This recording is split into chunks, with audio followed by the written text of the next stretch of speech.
Hello. Hi. Hello, good morning. We're going to get started. Hi. Welcome to Transmitting the Intangible, Indigenous Perspectives on Sustaining Memory in Contemporary Culture. My name's Brian Castriota. I'm part of the organizing committee. I'm also a lecturer in conservation of contemporary art and media at University College London, and a time-based media conservator at the National Galleries of Scotland. So we just want to start out by extending a heartfelt welcome to all of you for your contribution as contributors and attendees, both here in Oslo and virtually. Just a few points of housekeeping. In the event of an emergency, we can exit out the main door in the back there. There's also 2 fire exits right here, upstairs and downstairs. There are toilets just down the stairs, which you can find quite easily. We're also very committed to creating an environment of solidarity and mutual care for all contributors and audiences over these 2 days. Some of the topics and conversations that might come up may become emotionally charged or may speak to or surface trauma. And we just wanted to acknowledge that, and for you to be aware that downstairs there is a dedicated private decompression space on site throughout the 2 days for anyone to use at any point. It is accessed by key, so please feel free to grab me and I can bring you there. This is the key, and there's also a key at the bar. And to our virtual attendees, we just want you to also know that we're considering your presence and cultural safety as well, that we see you, that we feel you, and respect and thank you for being here with us. We also just wanted to signal that the last holding space session tomorrow afternoon will not be streamed, and this is intended as a dedicated moment for open, vulnerable, and real talk in a grounded and safe environment for those here in Oslo. And for those who are joining us online, please feel free to contact us through the Symposium email address, and we can bring your words into this space. So. Hi, my name is Gina Chang. I'm a time-based media conservator at the National Museum of Norway. I welcome you all inside and on-site and online. So I have a bit of announcement for our virtual attendees. So you can participate in our kind of forum for discussion by 2 methods. One is through the chatting window and the YouTube. So if you have any questions or comments, feel free to contribute. And another one is through Etherpad. This is collective note, both on-site participants and then online participants. So feel free to write your insights, like keywords or summaries, but any kind of random thoughts relate to the theme. So we make this kind of more rich kind of collaborative effort to make documentations and share our thoughts. So either you can visit on the address or scanning the QR code. Not showing up. No. No. Okay. Yeah, I will type the Etherpad address. No? No. Okay. Yeah. Etherpad address through the YouTube chat window, so you will get it there. And now I'm pleased to introduce one of our organizers, Anna-May Oli. Anna-May Oli is a director at Riddardatter-museet. Oli has a background as object conservator at the University of Oslo and completed a master's degree in 2013 on pesticides in Sami cultural heritage material. She has worked in Sami museums part and full-time since 1996 and held the position of director since 2015. As a Northern Sami, she grew up on a farm in Karasjok, which she also runs today. Her father originated from the coastal Sami, Sjøsame, area of Trollhusmund in Porsanger, and Oli herself is married into the reindeer herding community.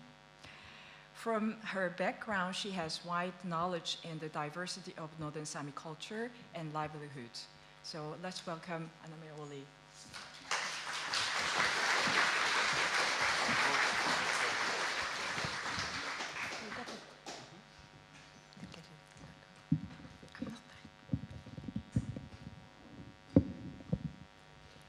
Thank you.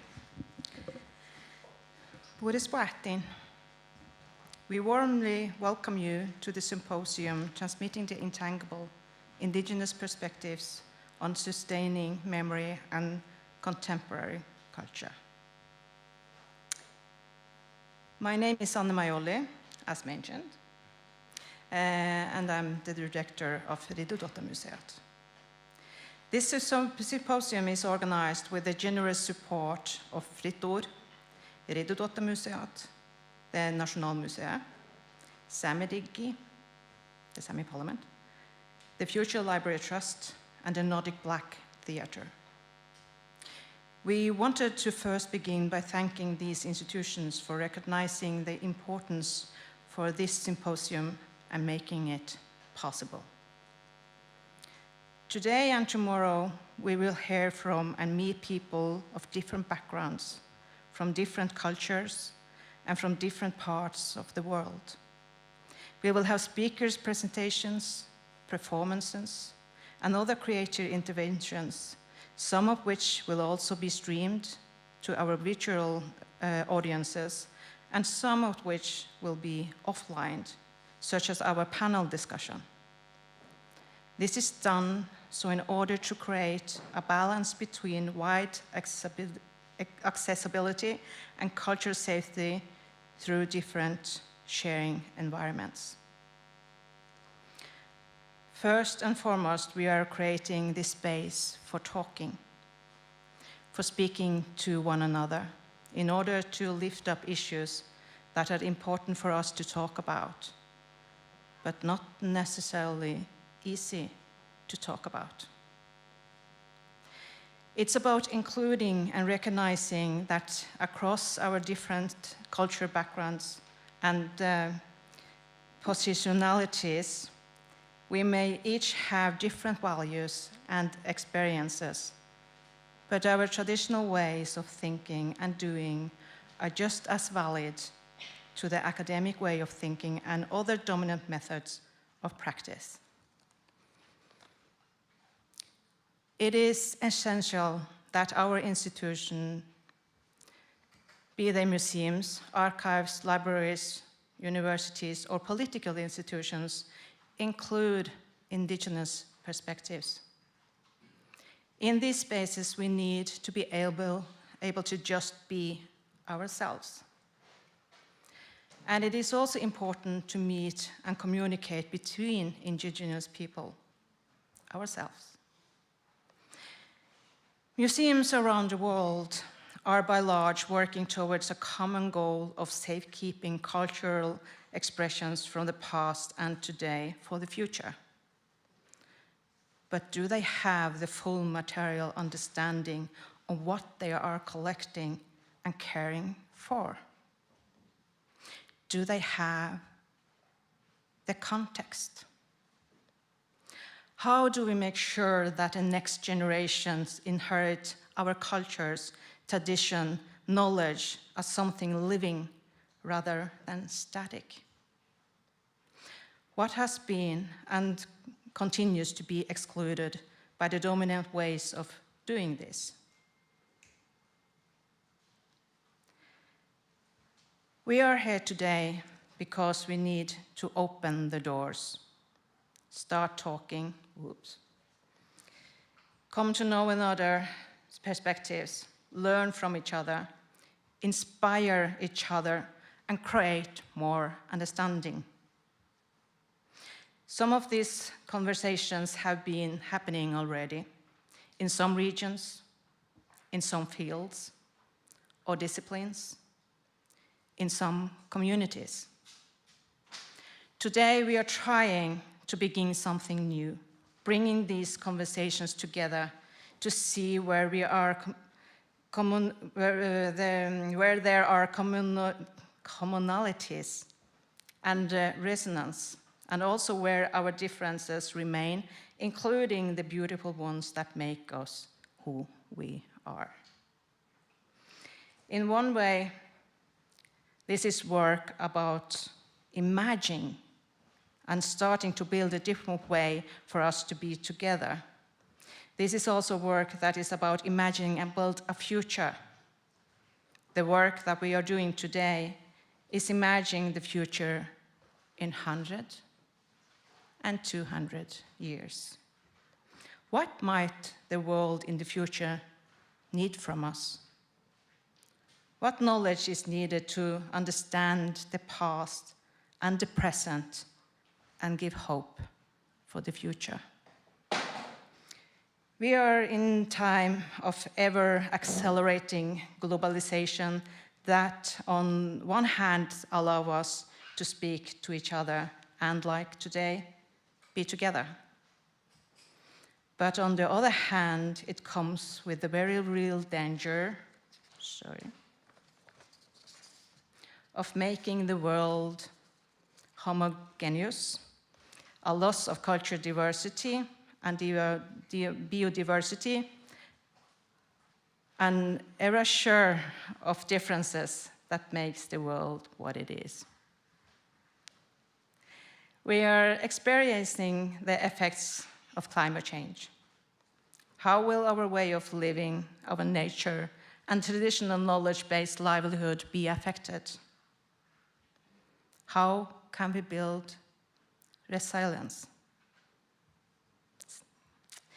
One way of doing this is by recognizing the need to see this is a shared responsibility, one where we include different perspectives and practices, where traditional knowledge can be practiced more side by side with academic and other dominant knowledge practices. This is to understand what we are working with and for whom. It is our sincere hope that this symposium is the start of something. What that something is, we are not sure. We don't have the answers. The conversations we will have over these next 2 days, we hope, will lead us further to seeing what the next steps might be. We thank all of you, our contributors, our listeners, for sharing your knowledge, experiences, perspectives, thoughts, and feelings, for taking part in what we hope will be a journey together.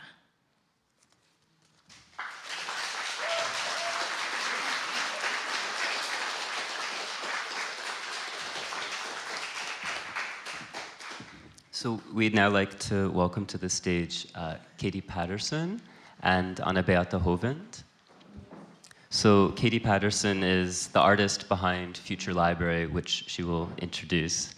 And Anna Beata is the chair of the Future Library Trust, which is endowed with seeing to the ongoing creation and safeguarding of this 100-year public artwork. Welcome.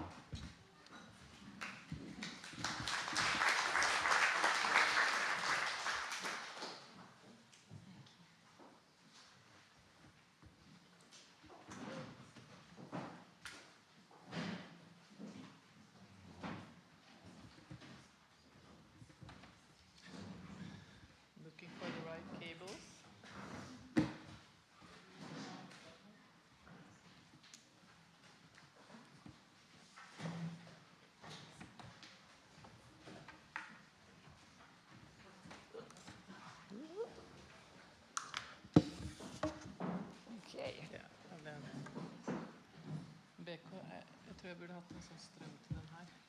Hvis det kan bli... Og må jeg bruke en av de? Ok. Ja. Det den. Ok. Du bruker den.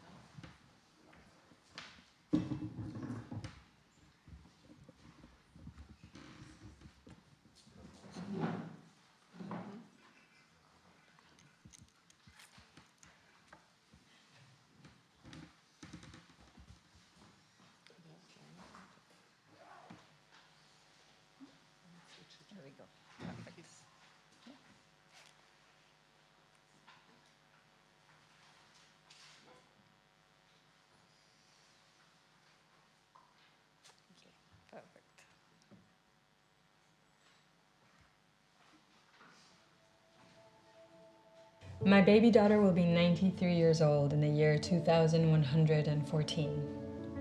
Should I write will be or would be 93 years old? My eldest daughter could be 105. It's difficult math to pronounce out loud, a difficult horizon to imagine. I'm certain there will be mountains, vast deserts, entangled rainforests, winds and rainstorms. There will be mycelium. The oceans will be there, swelling and retreating as they have been doing for so long. I'm pretty sure that apps and QR codes will have become as obsolete as fax machines and beepers have become now, and that is a good thing to imagine. Maybe there will be no national borders, no CEOs, and no cancer, and that is also such a good thing to imagine. I'm sure there will be curiosity and people that fall fiercely in love and long conversations, and that is not so hard to imagine. I accepted this invitation to form part of the future library because I hope, with all my strength and longing and capacity to imagine, that in the year 2114 there will be an abundance of musical scores, wild horses, a cappella choirs, oil paintings, baobabs, astrological predictions, humpback whales, old and new languages, blooming saguaros, hands that write, and eyes that read.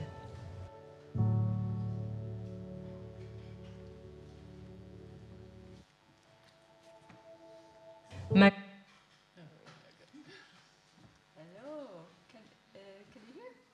Is it okay? Yeah. So an enormous, big, warm welcome to everybody. It's so nice to be sharing this space together. Everyone that's here, everyone that's somewhere else, we're here together, and yeah, we're really grateful to have you all together in this space. So Future Library, many of you were here with us in the forest yesterday in the library, but I thought I'd just say a few words of its beginnings and where we are now, as a way to think about intangible, organic, living artworks and how we can create things that imagine different futures, hopefully. So this image here, I'm an artist that I have a lot of ideas, and in fact probably most of the artworks that I make, they're completely intangible in that they leave absolutely nothing behind. A candle that burns, that takes us on a journey through space, through smell. Sand pails that made mountains across beaches that were then biodegraded into nothing. I have so many ideas that the words enter your imagination, and that's where the artwork resides. So I've come to terms myself often with the idea of something that literally leaves no trace other than the experience in that particular moment. So Future Library, though, was one of these ideas that when I had it, I thought, oh my goodness, you know, it would be absolutely astonishing if this ever came to life, but I didn't possibly believe that it could. And it came about through just a few words and some drawings, looking at tree rings, thinking about tree rings, and imagining these rings as chapters. And I saw a forest growing a book, and I saw that trees were libraries and books were trees, and that kind of interconnectedness between the forest and words and stories and ideas. But who would have thought that it ever could have happened? And here we are. We're 10 years into Future Library. That was planting the trees right in the beginning. So Future Library is many things. It is a forest, and we planted 1,000 Norwegian spruce trees 10 years ago, and they will print very roughly 3,000 anthologies in the future. And every year we invite an author to write a new piece of work. It's entirely up to them to imagine what that is. They have no limitations apart from images. It's just words. And they're invited to write this to contribute to this artwork that won't be fully realized till the year 2114, when these trees are made into the paper that becomes their words and their books. So the other super important part of this artwork is this handover ceremony, and we're so happy that so many of you were there with us yesterday. We always ask the author to imagine themselves what they would like to happen in the forest. They bring their manuscript. We all take a walk. It's very collective. It's very grounded. It's together. It's a kind of collective experience. We're walking in the footsteps of authors past and to come, and to communities that are gathering together to think about these texts that won't be read for 100 years. Han Kang delivered her manuscript by dragging a white cloth from South Korea through the forest, so it was leaving the residue of the forest in her manuscript. We've had golden harps in the forest, and we've had Norwegian kulak singers, and we've had so many beautiful audiences coming together with our authors. And this is Carlo V. Knausgaard and Tsitsi Dangaremba and the mayor, and we've had chanting with Ocean Vong.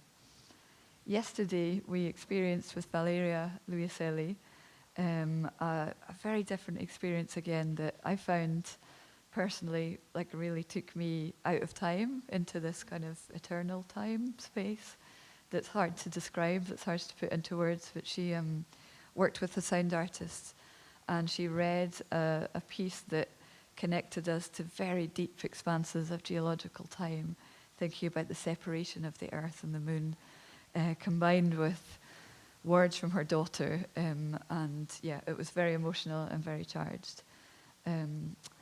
So the other part of the project is the silent room that we house in the library in the right here in the Deichmann Bjørvika, and we have a room which holds the manuscripts. It's called the silent room, and it's made from the wood that we collected from the future library space when we first planted the trees. Now, we didn't know that we were going to make this room. It really is an organic artwork. It's changing, all the time, and and I love that. It's literally bringing these chapters year on year. So we collected the wood and we dried it out, and then we kind of understood why we did that later, because we made this room, and the room is to hold these manuscripts for the next 90 years now. And it's made of around 40,000 of these pieces of wood. It smells of the forest. It is the forest. And through the window outside, you're connected visually to the horizon of the forest.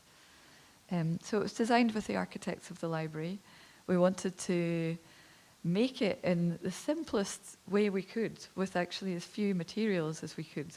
So it's the trees, and it's drawers.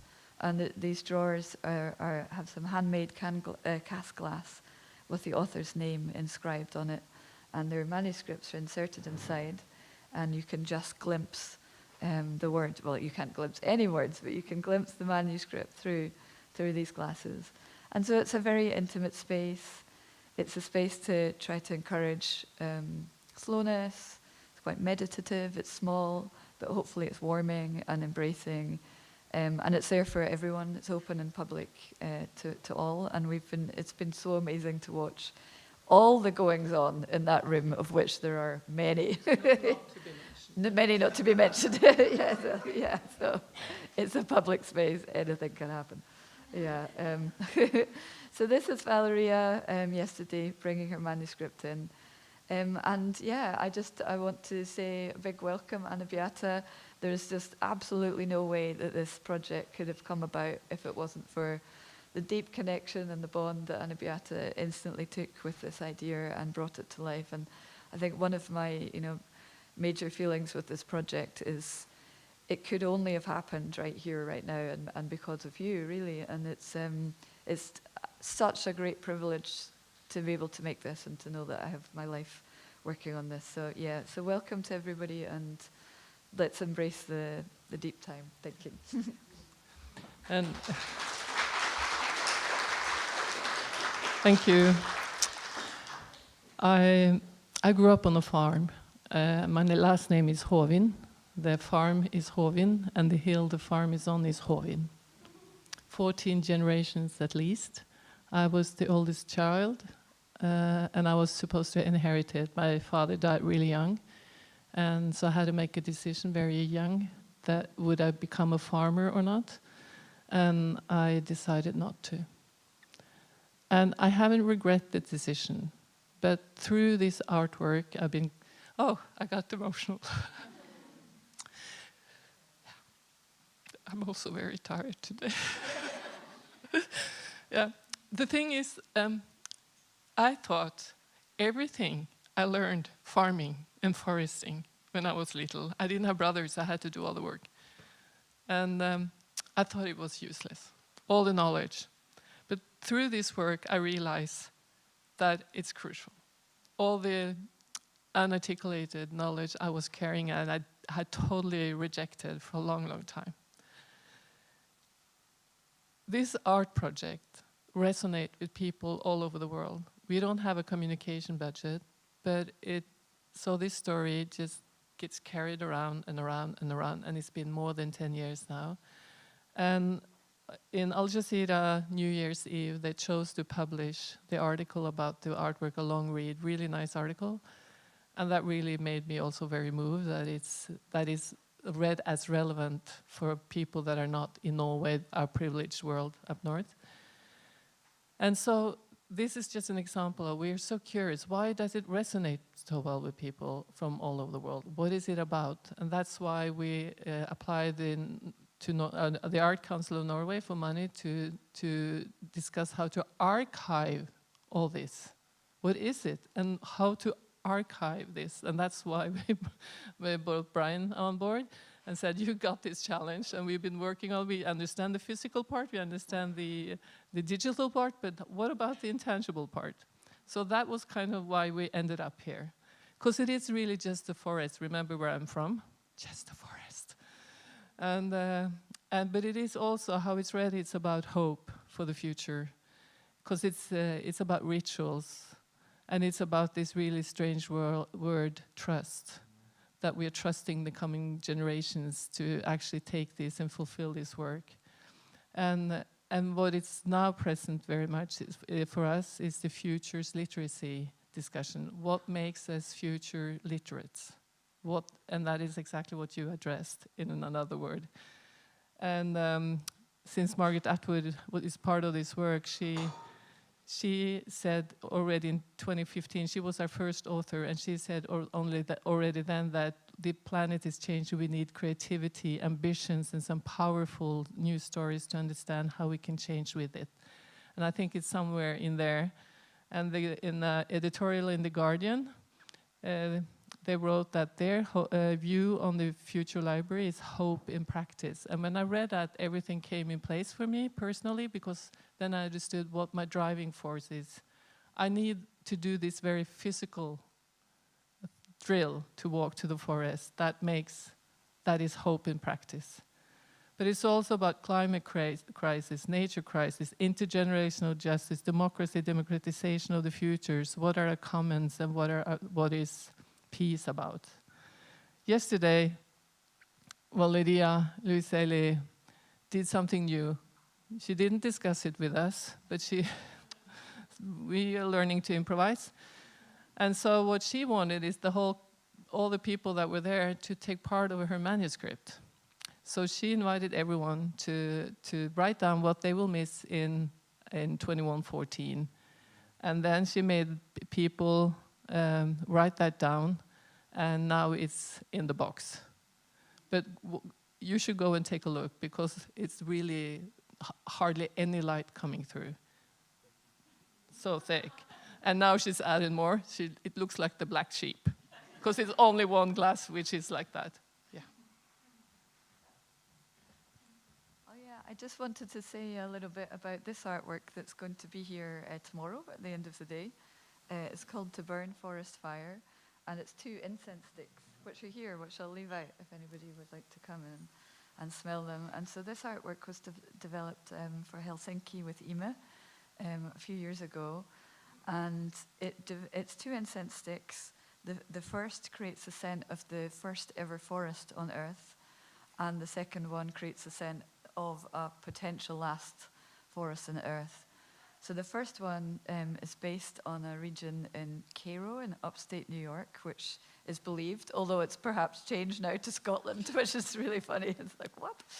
The first ever trees growing around 380 million years ago. I just found that, like, to try to construct an image or a feeling of what that place was, using scent or using something very sensory that connects into our bodies, that we can bring into our bodies, is another way to approach deep time and how to bring it closer. So the scent of the first forest takes us through fungi and fern, and there was no vertebrates then. You know, there was very, very unrecognizable landscape, and trees were very new. You know, new in the history of the Earth. Only 380 million out of billions of years. And we kind of owe our lives to trees, you know, none of us would be here if it wasn't for them. And the second incense stick, we based on the Amazon rainforest. We have so many forests under threat. We chose that particular place in the forest. It's based in Ecuador, and it's literally one of the most biodiverse places on Earth. And so if we lose that, which has been discussed that we might lose in our lifetimes, which is so shocking, it's not the trees, it's a plethora of life, you know, that's being lost constantly right now. So I wanted, again, to bring this into scent. So we worked with the Tipitini Biodiversity Station in Ecuador with local guides and communities to write descriptions of a walk, because obviously the Amazon forest is not one thing, it's so many things. But they took a walk in this particular place in the forest and they told us what they smelled. So we're going to burn that tomorrow. It's 15 minutes each stick. It's slow, it's quiet, and we'll have done a lot of talking by then and a lot of thinking, a lot of feeling. So I hope you can take some time to just, zone out and smell and see where it takes you. That's it. Thank you.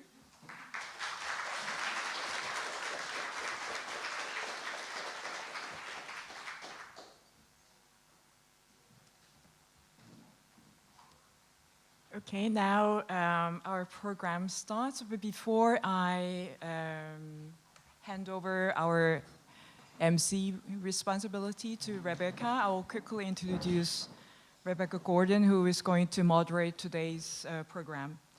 Rebecca Gordon is an independent researcher and lecturer based in Scotland.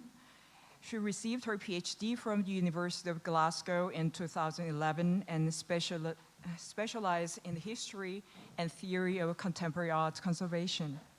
She has held teaching positions in University College London and University Glasgow and has guest lectured at the University of Amsterdam and New York University.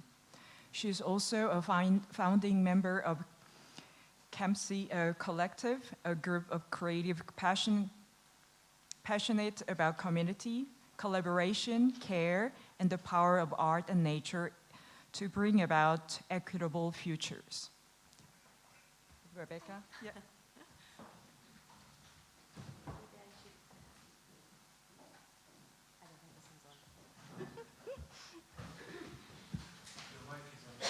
I thought this one would be better for a small. Sorry, Lunga. I went freestyle. I'm going to pass the roving mic to Brian.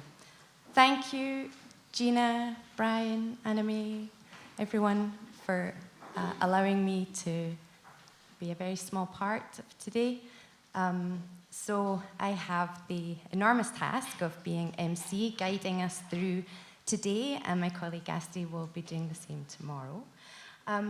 You've had something of my positionality, but just to kind of ground it in the human, I'm from Scotland and feel a connection to Norway. My maiden name is actually Erdal. I don't know if that means anything to anyone who speaks Norwegian, but it's a Norwegian name, apparently. So when I was walking through the forest yesterday for Future Library, I felt quite a spiritual home there. I live surrounded by forests, so Scotland also has a complex relationship with land and nationhood, so that felt really special to be there. And it feels really special to be in this room today, and I welcome also our virtual friends. Hello, please do feel connected here, and as Anna May beautifully introduced, the huge intention of today is to have this as an open, listening, talking space of connection and sharing and imagining what could be, that hope in practice. So without further ado, I will introduce our contributors, just give a little bit of their biography. Please do, our contributors, feel free to also pronounce the names properly that I may butcher. Forgive me in advance. And anything else about you that you feel is relevant for your contribution.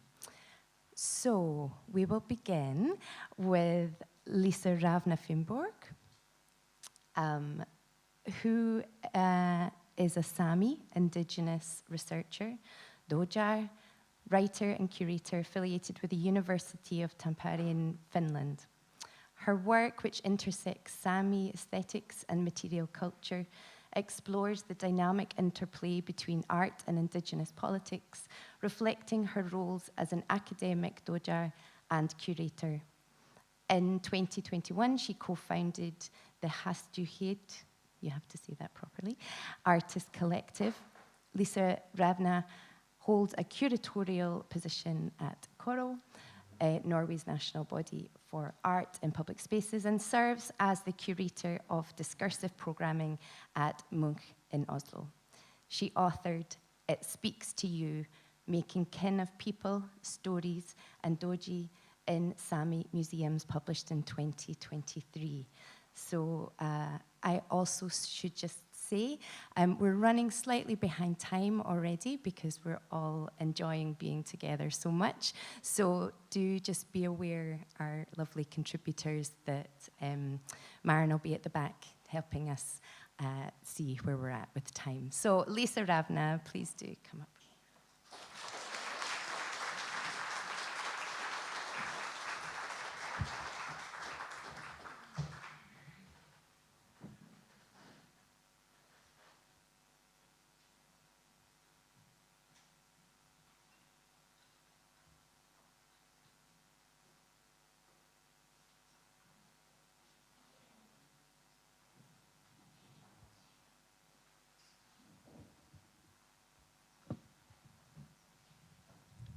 Thank you. Hello, everyone. I'm a little bit stressed this morning because even though I live in Oslo, I managed to go to the wrong place. For those of you that don't know, we have a black box theater in Oslo, which about 20 to 30 minutes walk from here. And I, of course, as you do, went there and had to run out and just stop a taxi desperately in the street and be like, please get me there on time. And it worked. So I'm very happy to be here. I should say it feels a little bit almost awe-inspiring because there are so many amazing mentors and pathfinders on the list of contributors, and it feels kind of strange, but very nice to be included among them. So here's to, well, hopefully I'll do it justice. Right. I don't know if how you sort of get this.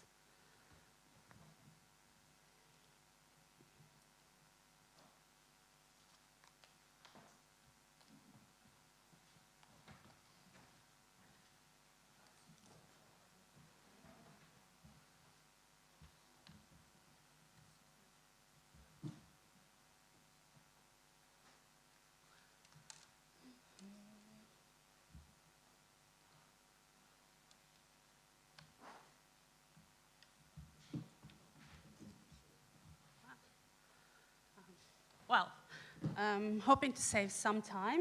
I mean, we don't desperately need the slides. It's more of a an effort to visualize some things for you, because mainly my presentation today will be on stories or storytelling, because that's what I do. I tell stories, not only verbally, but also through my practice. And so, okay. So let's just go for it. That's fine. So if I were to ask you, what makes a people? Why or how would you reply? Is it territory, nation, race, the color of your skin, your religion, or your value system? What makes a people? This is a question to which I think there is no right or wrong answer. But let me make an educated guess. And by educated, I mean, let us look to scholars that to some degree have grappled with this question. In particular, let us look to sociology and the scholar Boaventura de Sousa Santos' term epistemicide. From the noun epistemology, meaning knowledge system, and the suffix side, meaning killing, the word epistemicide describes the killing, silencing, annihilation, or the valuing of a knowledge system. In his own terms, an epistemicide is, and I quote, the deliberate destruction of other cultures, the destruction of knowledge, besides the genocide of indigenous peoples, is what I call epistemicide, the destruction of knowledge and cultures of these populations, of their memories and ancestral links, and their manners of relating to others and to nature. According to the term epistemicide, what makes a people into a people is their shared memories and ancestral links, and it is their value systems and knowledges. It is their culture. We all come from somewhere, a place or origin, and a society that adhere to specific worldviews, and thus follows certain beliefs, practices, and knowledges. As individuals, we are shaped by the paradigms born of our worlds, and they set a precedent for how we act in the world that we live in, toward one another, and with our relations. The worlds in relation that we partake in as such provides, let's see, excellent. As such provides a complex terrain, and the map we need to navigate that terrain is given through our practices, embedded in our bodies as ways of being, so on our ontologies, ways of knowing, our epistemologies, and our ways of doing, our axiologies. Rarely do we need to consciously reflect on how these ways function and guide our movements, because this is, to our biased gaze, the natural way of things. But with the onset of colonization and the consequent violence of epistemicide, you are denied this embodied truth, and your practices and knowledges, what makes you distinguish yourself as part of a specific people, of a culture, is robbed. But I don't want this to be a talk of victimhood. I want it to be one of celebration and joy. So I'm going to start with a story of joyful resistance. From my own childhood, I remember Chitya bringing me with her to such gatherings where she and the other Sami women would come together for their practice of Dwetji. To me, it seemed almost magical, and I was excited every time that I was allowed to join, armed with whatever poor attempt at Dwetji that I was currently struggling with. I would sit at the feet of the women and listen to their conversations. delighting in the sense of secrecy and of being initiated into another world, I would listen to talk of customs and of techniques, as well as stories about family and relations. Sometimes humorous and naughty stories were told, though, to be frank, I did not always understand them. And other times, one of the ladies would yoik. I attended these gatherings. It's not supposed to be furious. It's supposed to be excited, yet completely unaware of the wealth of knowledge I was made party to. So at this point in the talk, I would like to talk about Doji. So as I understand it, Doji is a customary practice and land-based practice of creation involving aesthetics, knowledges or materials, place, and season, as well as a Sami holistic worldview that touches upon spirituality, ethics, and the interrelational qualities embedded in the multiple worlds of creation. Doji, as such, take part in a sophisticated system of knowledge that bases itself on a historical consciousness of aesthetics, ancestral knowledge, spirituality, ethics, and the interdependence or balance of all things. Together, all these elements form both the philosophies and the ethics implicated in a Sami way of life, which is the combination of our ways of being, of knowing, and of doing. This system is embedded not only in the practice, but also in the objects of said practice. As a system of knowledge, Doji then becomes a form of literature. Sadly, due to a specific and strategic process to devalue Doji as an epistemology, this is an understanding that to various degrees has been marginalized, if not completely erased. This should come as no surprise, because if you look to the Eurocentric confederation of imperial justifications and values, which all too often has been celebrated as the normative by which everything else must be judged, the conceptualization of literature centers itself in the written word. So from the Latin term littera, which means letter, the idea of literature has thus been allied with the act of writing. This has, in turn, created the common misconception that literature is books and other works of written words, which asserts a very specific hierarchy, casting the written word as superior to the spoken word, or indeed any other way of record keeping. In many indigenous communities, literature does exist, however, only it does so in sophisticated systems of multiplicities, where literacy is a word shaded in the pluralities of many possibilities, of which Doji is just one example. So to reiterate, Doji is a practice that connects people to land, to aesthetic values and perspectives, to knowledge, spirituality, ethics, and worldviews. Let me try and break that down for you. The Sami indigenous experience is spatial, connected to places, to earth, to the ground on what seems an almost personal level. Throughout a continuous presence in and on the land, the Sami have for generations developed knowledge that is shaped from our surroundings based on the experience of seasons and place. Our geographical surroundings, as such, help shape how we understand and view the world. And here is another story for you. Growing up, Chitja would each summer send me home to Akka, where I learned of a world far removed from my life here in Oslo.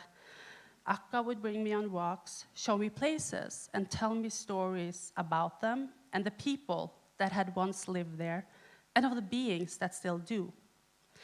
Even if they are hidden from our eyes, she would say, it is important to cultivate a good relationship with them.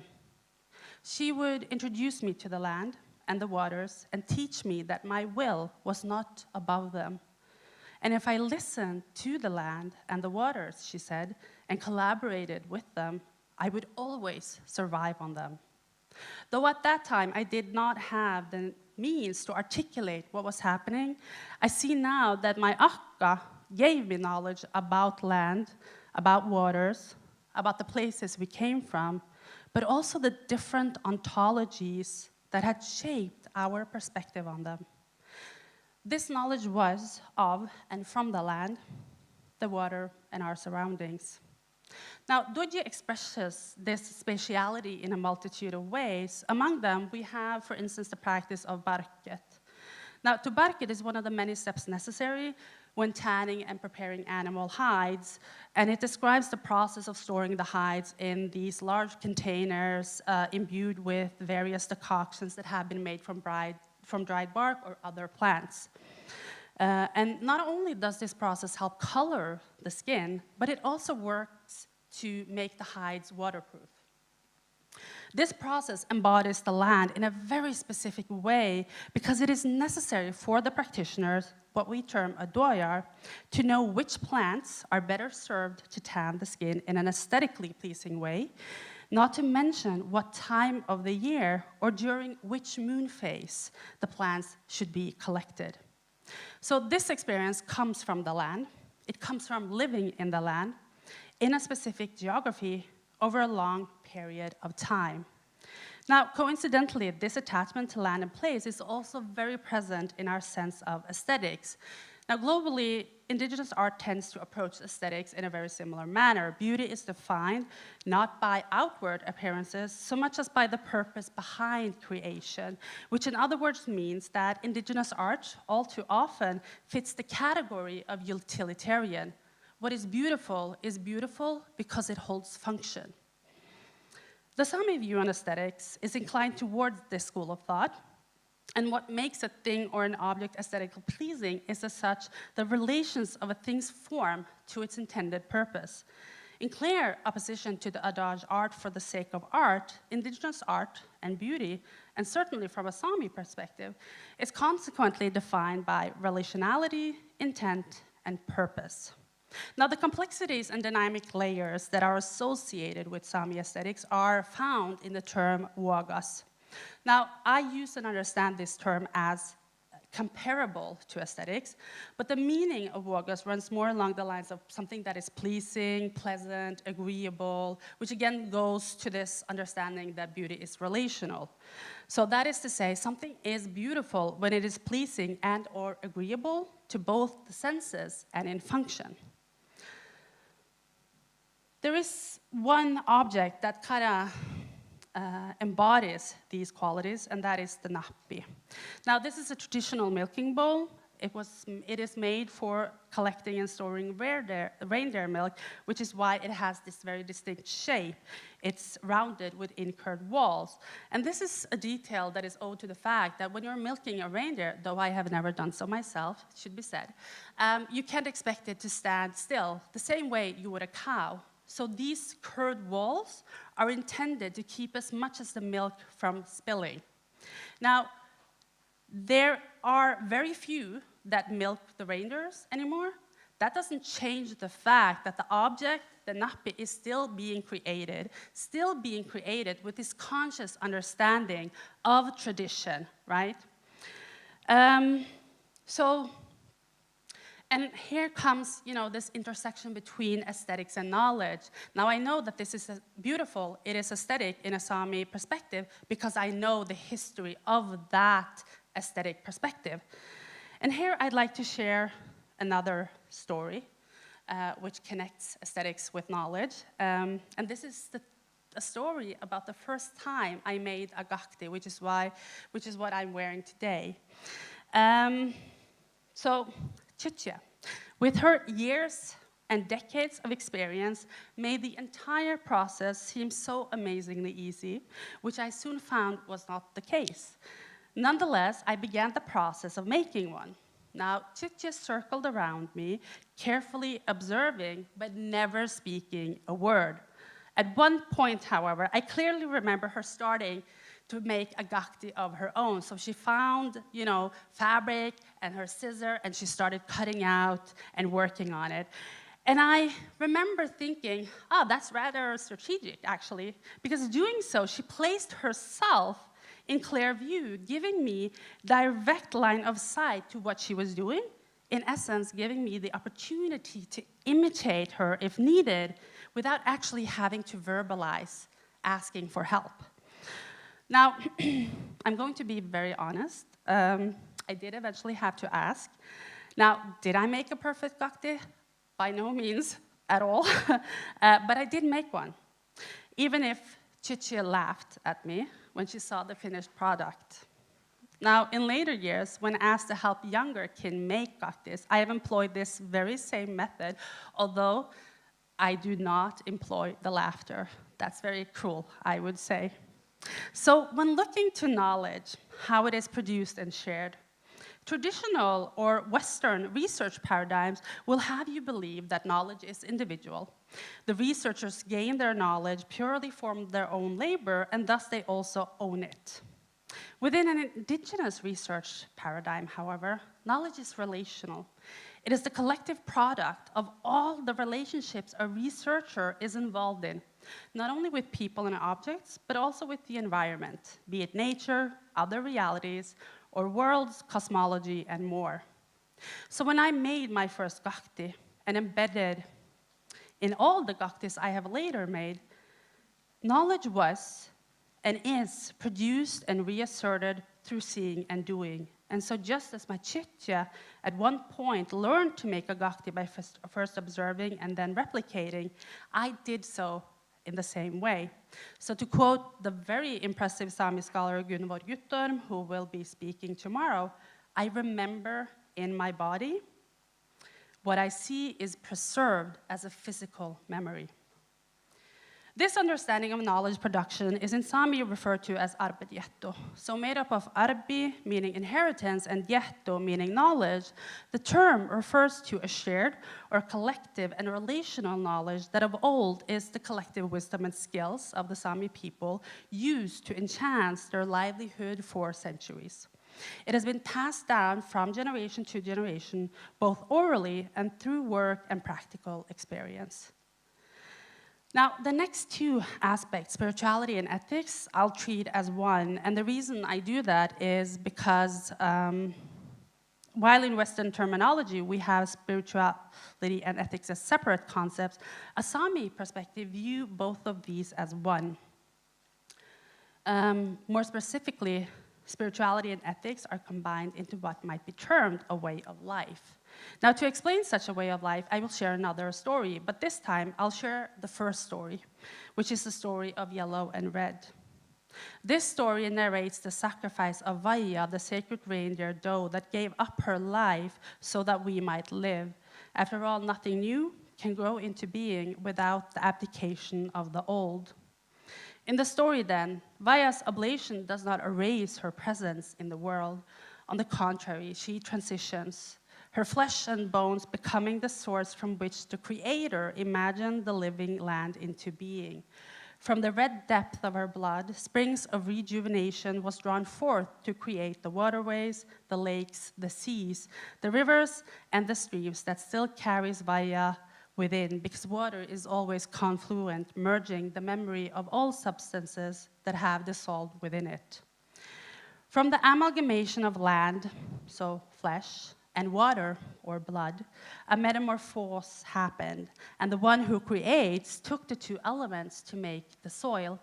From here, they shaped our Mattarakkai, the foremothers that are the first landed beings, entities that both are of and emerge from the land.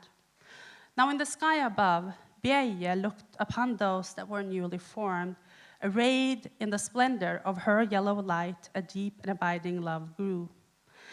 Like all the stars of the sky, the sun contains every known element, water included, even if it does take on the shape of vapor and mist. And it is the sun, after all, which drives the water cycle, circulating water between its many stages as liquid, mist, as well as solid state. Traveling, first as mist, the vapor from the sun eventually transposed into water. Bieje cried then, and when her tears fell on the foremothers that Vaja bore, the first landed ones gave birth to the Sami people. In yellow, we thus keep the memory of our conception and the knowledge of our covenant with the sun, who is the giver of life. The red similarly carries a memory, albeit of Vaia, as well as the knowledge that she gave us the land, which thus gave us the ground, which we were later consecrated in. And so we are of the sun and the earth, of yellow and red, seeded by Vaia and nurtured by Vaia. Now, whenever this story of yellow and red is told, we remember the one who gave us life, but we are also reminded through our conception, we are relations of both the land and the water, and thus of everything that comes from these elements, trees, plants, animals, and every other living being. In Dwedji, both of these sentiments are expressed as concepts. The giver of life, the sun, is seen in the pewter thread embroidery seen in the first image behind me. The interrelation of the world we are part of is seen in the beading of the golmiedakke, or the visual expression, which means reciprocity in all our relations. And actually, the golmiedakke represents a very specific ethics that informs a Sami worldview. Because ontologically founded, the world is a space of relations. It is a space where you as a person are connected to everything, and so everything is connected to you, meaning that every choice you make also implicates everything else in the world. Now, I'm sorry to say today that my time is too short to be able to really delve into the specifics of the process of epistemicide. Suffice to say, from the 16th century onwards, Dwedji has been targeted in various ways. The spirituality of the practice was very much implicated in how missionaries would approach their task, and several objects and practices were thus banned on penalty of death, or in best case scenario, heavily discouraged. Interestingly enough, most of these objects found their way into Western collections and museums. Another example is the pre-colonial land tenures of the Sami. As Sami women were the primary adjudicators of land rights and clan belonging, which they formally expressed through their practice of Dwedji, it made a scarcely amount of sense for the colonial authorities stationed in Sami territories to carefully disregard and rename that practice, rename the epistemology that is Dwedji into its Norwegian translation, craft. But I guess ever since the colonial process was initiated in the context of Sápmi, Dwedji has as such been a tool of political interest, implicated on multiple levels and effectuated with great success, I might add. But Dwedji has never been monopolized and co-opted in service of the colonizers alone, which is how our knowledge of the practice has survived, sometimes hidden in plain sight. So this quote says something about how eventually a lot of the doyers, the practitioners, started to rename their practices. They called them Norwegian practices, and rather than Sami, to continue maintaining them. So they disguised them. If they couldn't do so, often they forgot them. Now, this is actually a very common counter in context of colonization. We call it a double vision, and it essentially says that everything has multiple layers. So you see the upper layer, that is accessible both to us, the Sami, but also to the colonizers, in this case, the Norwegians. When you go deeper down below, multiple layers appear that are completely inaccessible outside of a Sami context. So if you think about that in the sort of context of museum, what does it tell us? Tell us that the knowledge museum has about our objects are perhaps 5% of all that is there. Now, this double vision actually facilitates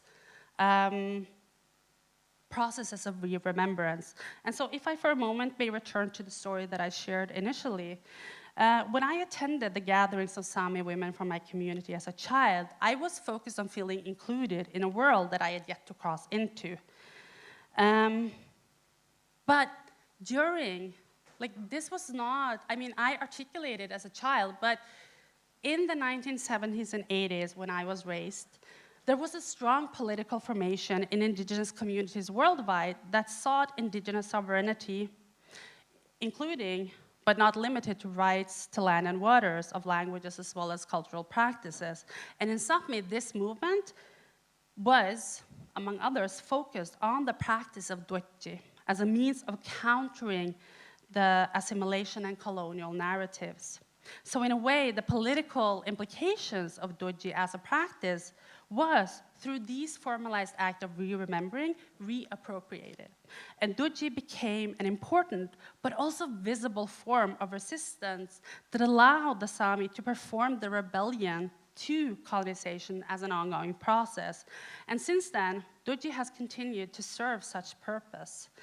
Now, when a group of young Sami activists last year quietly entered the premises of the Norwegian Ministry of Oil and Energy to protest Norwegian government's continued breach of Sami human rights, duodji was at the center.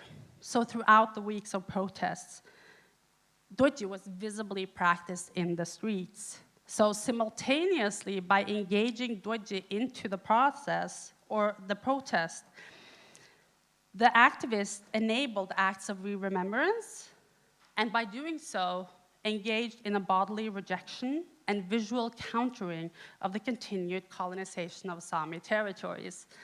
And I would say this story is ongoing because we continue to practice duodji. And with that, I'll say thank you. Ologito.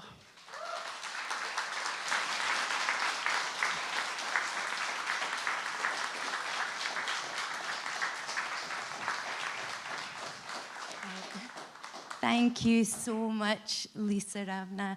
That was a wonderful way to begin, and so poignant. I have copious notes that we would love to come back to and hear more. We are, I'm afraid, running behind time, as always.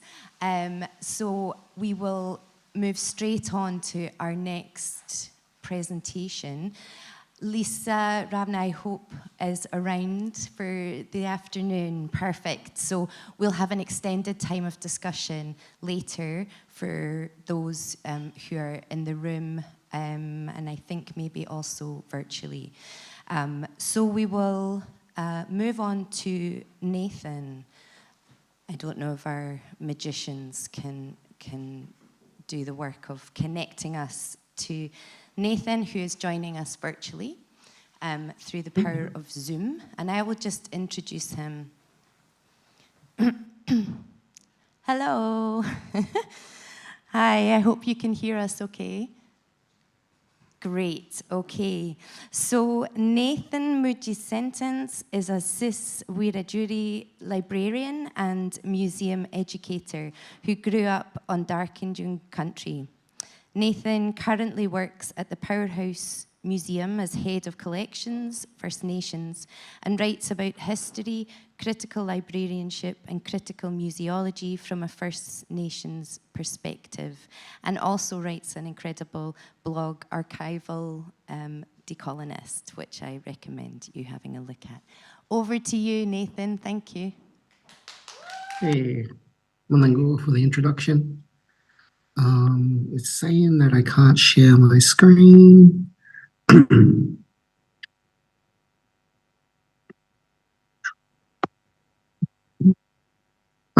Yeah, I guess I'll get started by firstly just wanting to say Yuroma Nuligi, Nathan Sanchiwanati, Raji Gibi Baladu, Yindamalaja Gadago Norambangu, Yindamalaju Gadago Mujigangu, Yindamalaja Nari Mujigangu.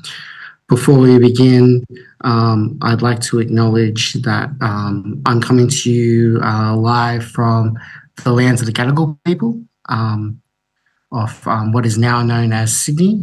And I'd like to pay my respects to their elders, past and present, and to recognise no matter what is built on this land, no matter what happens on this land, that it always was and always will be Gadigal land, Aboriginal land. And I recognise my role as a visitor on this land and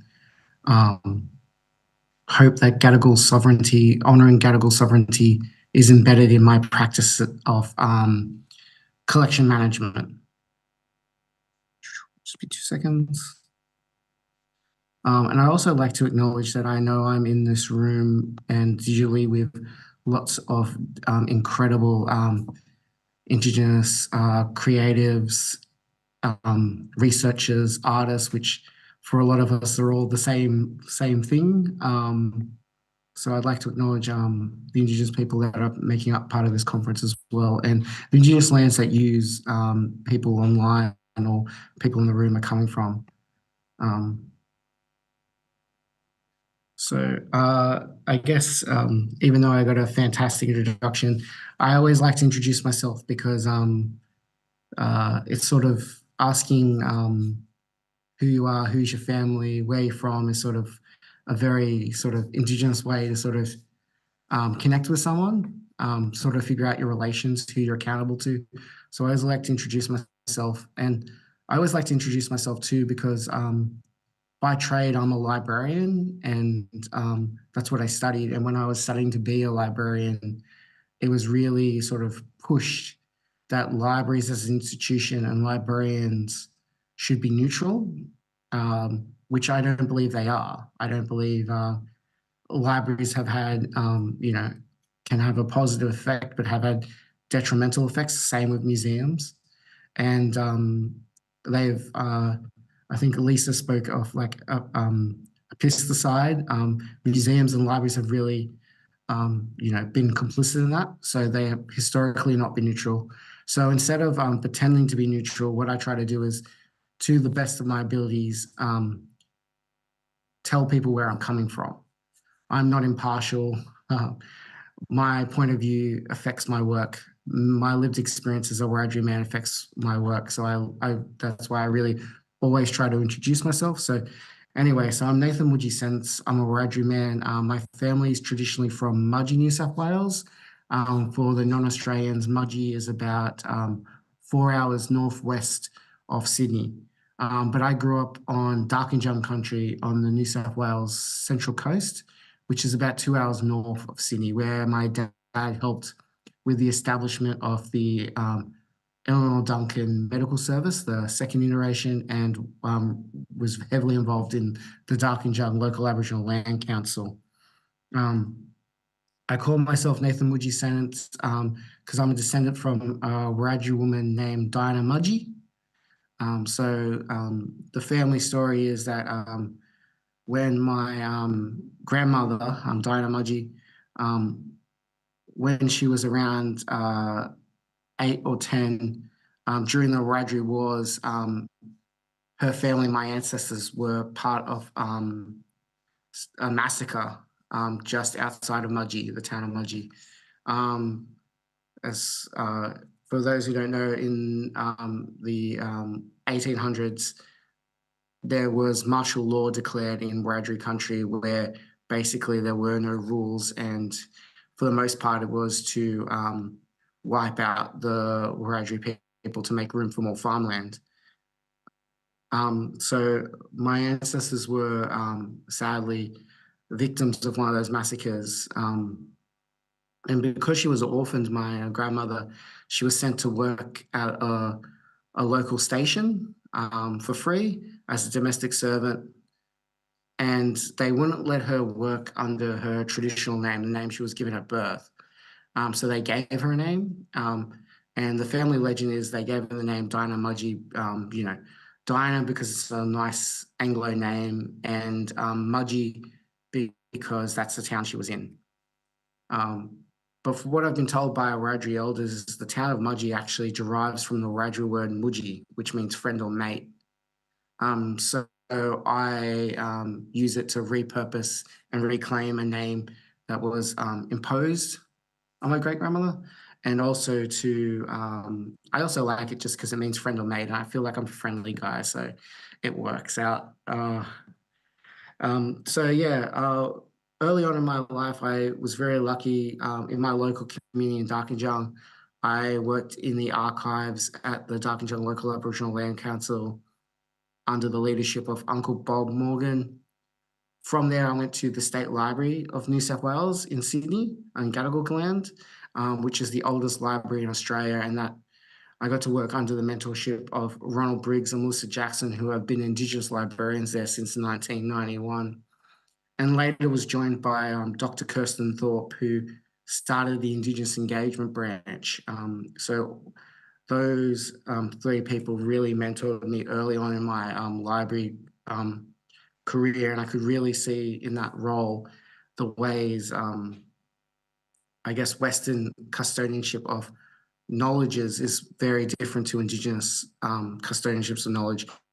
And that tension was seen a lot through this project called the Rediscovering Indigenous Languages Project, where we were digitizing all language material that we could find in our original materials collection, our manuscripts collection, and doing outreach with community to sort of facilitate mob using that material for cultural revitalization, as well as hopefully starting a conversation about mob replying to that material and setting the record straight, because a lot of that material, most of it was recorded by non-Indigenous people and had that sort of either simplified language or flat out got it wrong.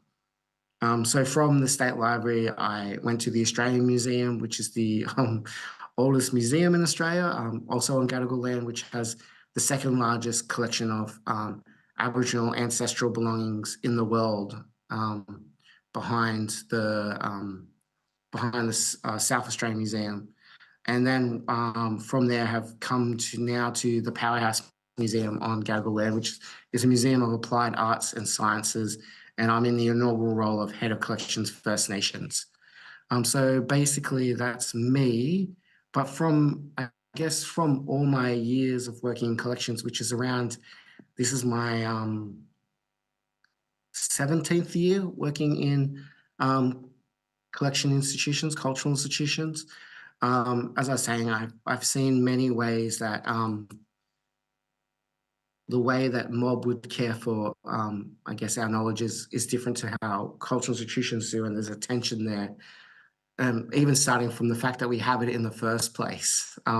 Lots of mob are like, why do you have this? That's a question I would get a lot. As I was saying, with the Indigenous languages, but also at the Australian Museum with a lot of cultural belongings that mob never knew they were there in the first place. So I guess these are the key tensions that I've seen. Of course, there's a lot more, but these are the ones that I've been trying to sort of, I guess, rectify here at the Powerhouse, and I guess rectify through my career. And I'm sort of going through the lens of the idea of, I guess, Indigenous collection sovereignty, which is based on my former mentor, Dr. Kirsten Thorpe's idea around Indigenous archival sovereignty, which mostly just speaks to, Indigenous rights and protocols when it comes to our knowledge. But I guess the key tensions I've seen is like possessive logic. I see a lot in collecting institutions. We own this, technically, legally.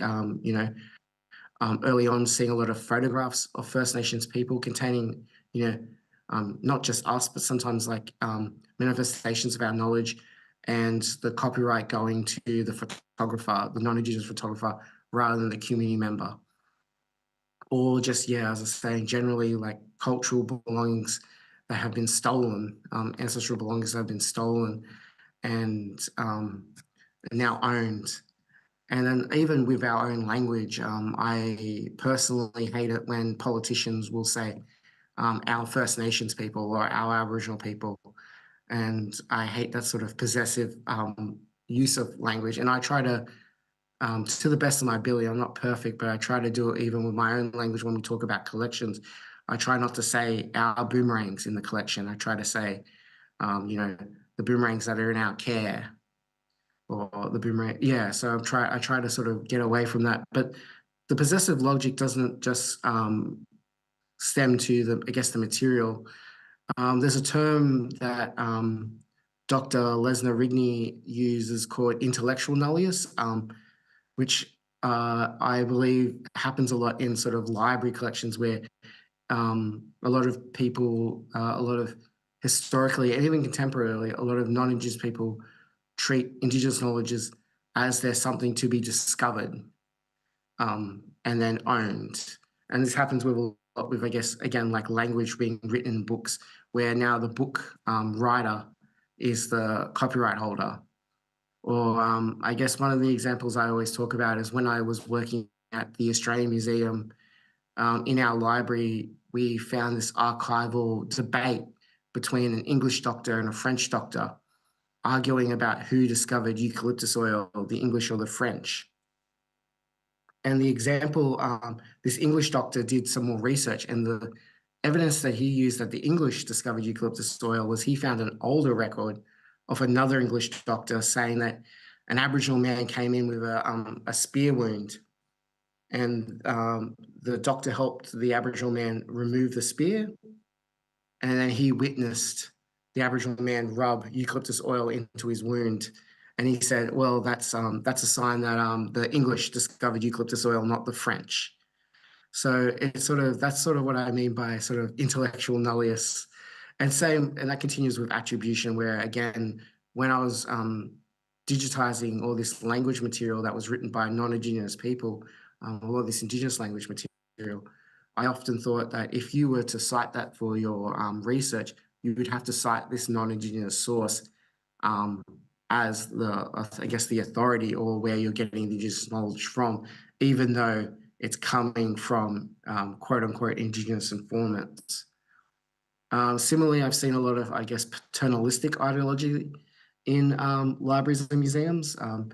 And again, an example of that was when I was working in this language project. Often librarians would come to me and go, well, isn't it great that the State Library has this material? The language could be lost forever. And I always think, yeah, it is good, but we can't pat ourselves on the back, because the only reason why language needs to be a lot of times strengthened or revitalized is because of colonization affecting language. And libraries were part of that colonization. The existence of libraries were part of it.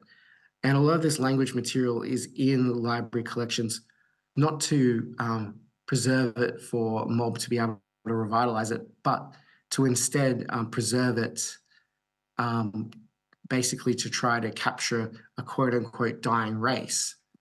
That's why they were doing it. And so I don't think we can pat ourselves on the back at the same time that if we don't acknowledge that history as well. And also I feel like there's a paternalistic thing where it believes that only the system of libraries or museums is the only way to preserve knowledge.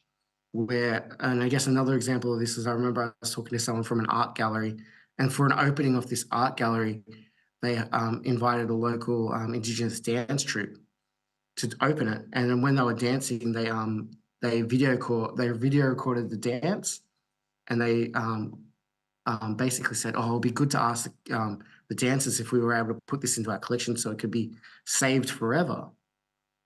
And my sort of reaction when this person was telling me this story was like, firstly, where is this ideology of coming like saved forever, and also even the terminology saved, where this dance that you witness potentially has been done for hundreds of years, if not thousands of years.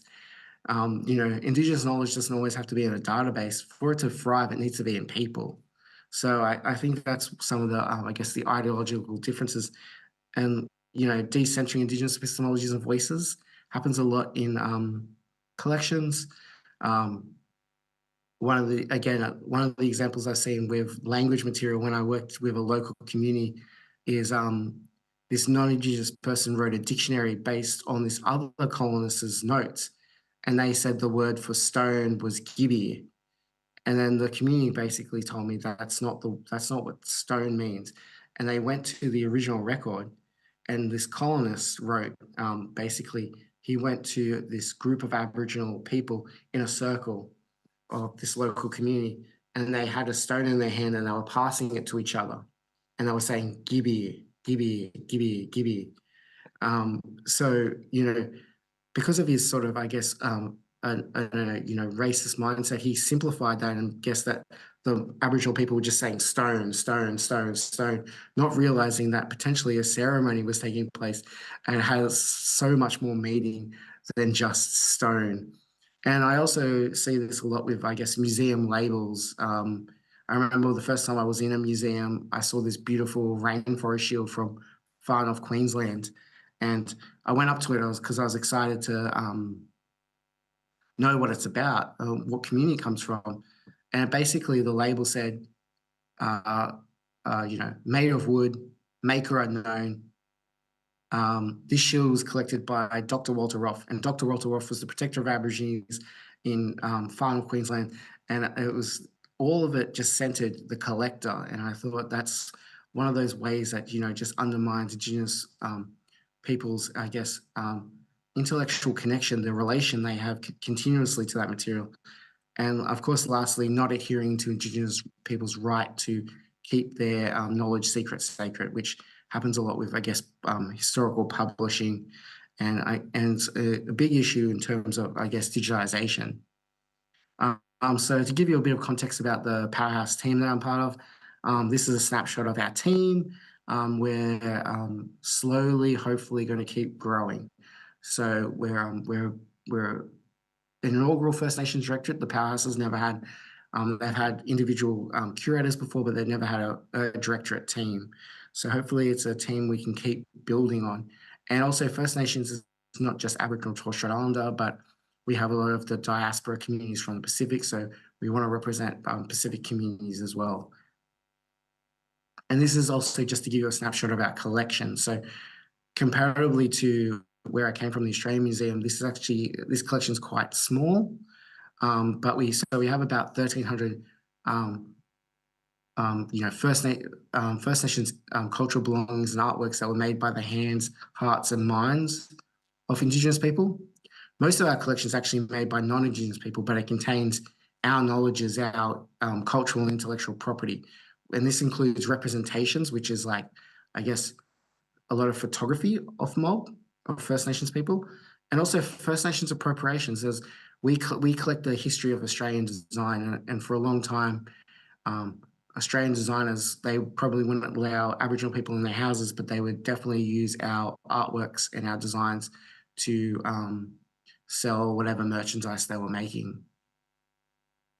So I guess the ways we're trying to, I guess, rectify these tensions or address them is, one of the ways is actually through our Indigenous cultural and intellectual property protocols, which were co-written by Dr. Terry Janke, who's a Merriamore woman, and also like a lawyer that really specializes in Indigenous cultural and intellectual property law, and is a big advocate. And she worked with us to write these protocols, and I won't go through them all, but they are online, and they sort of, I guess the work of the team now is to really try and embed them into everything that we do. And we have been, but things like free, prior, and informed consent, embedding that into the start of projects that the Powerhouse does.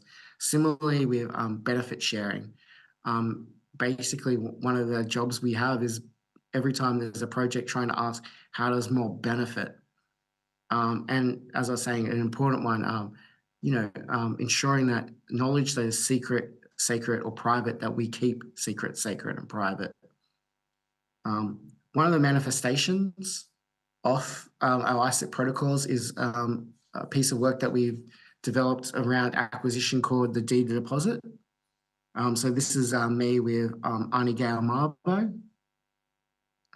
Her dad was Uncle Eddie Corky Marbo, who's a famous Torres Strait Islander land right activist. And for those who don't know, his involvement, he took the state of Queensland to court, and it went to the High Court of Australia, where they refuted the idea of terra nullius, that Australia was the land belonging to no one.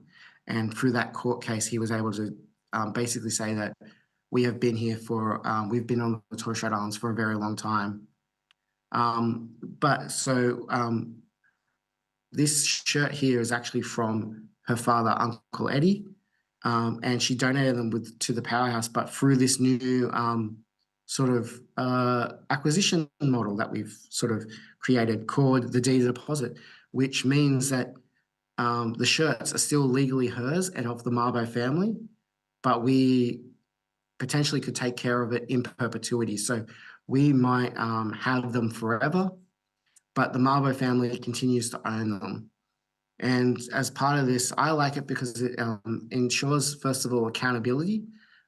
It's sort of, if we're not doing anything that Arnie likes, she can take the shirts back anytime she wants. Similarly, it also makes sure that we're continuously serving the needs of the community.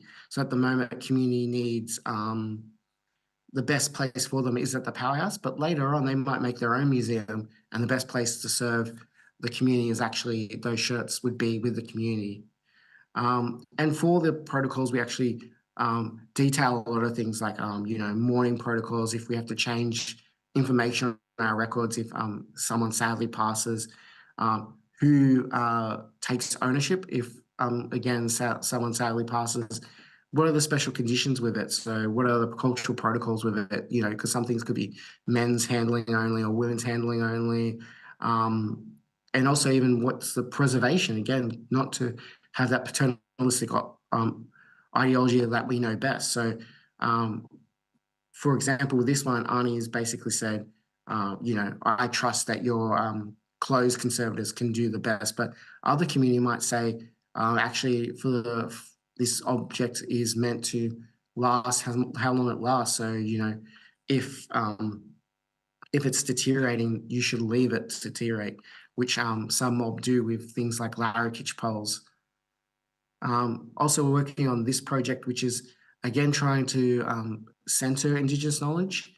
So this is Nani Walawan Dubulu, which means sharing a Wawan story. So we actually have these old photographs of Wawan ceremonies that this non-Indigenous person took to make postcards with. I can't show you the photographs because we're still working with the community to decide what should be the best practice about showing them. But working with the community, so I went out to the community to figure out should these images be considered secret, sacred, and closed access. And the community said that they would discuss this, but they also said that wasn't the most interesting thing to them. They basically said that one of the things they actually have concerns about is less so that these images are open access. More their concern is the fact that the way people talk about those images is to talk about them in the past tense as Wawan people in the past tense. So we've actually paid the local community to host several gatherings where they've gotten around about 30 to 50 community members and elders to actually take a set of new images that will live beside those old images and work as a response to them, as a kind of a reply to them, and embed things like language and Wawan epistemology to those old photographs. And some of them are direct descendants of the men that were in the original photographs. Also, with our storage, we've been working on different ways to sort of embed cultural protocols. So this is the key we have at the moment. We are hoping to expand on this, but this was created during our digitization project as sort of a quick way that we could start embedding cultural protocols. And I guess this is an example of a back-end record. And I should let you know that it's got the men's handling only label, but this is actually not a men's handling only object. I put it on as an example so you could see it. So if an object, when you go into the database, if something is men's handling only, you'll see this sort of M sticker. And in the handling notes, it will have this sort of flag that says ICIP men handling only. And we also have this ICIP label that comes up on all objects that have Indigenous cultural and social property, which basically mostly means do not reproduce without sort of speaking to the team, so we can speak to the community. And so that's sort of how we do it in sort of our records, to sort of, again, keep things secret, sacred. We also have just recently, in the last few months, created a private First Nations storeroom, which contains objects that should be separate from for a lack of a better term, the mainstream collection, because they have such strong cultural protocols that they need to be viewed privately. As I was saying, attribution's a big a sort of concern of mine. And previously, the powerhouse used to say maker unknown, which I always thought was dehumanizing and very sort of not speaking to the individual, or the fact that these cultural belongings have continuous relationship to community and to lands. So at the Australian Museum, I used to say made by ancestor, which I thought was more humanizing. At the Powerhouse, they decided later to sort of use the terminology maker unknown.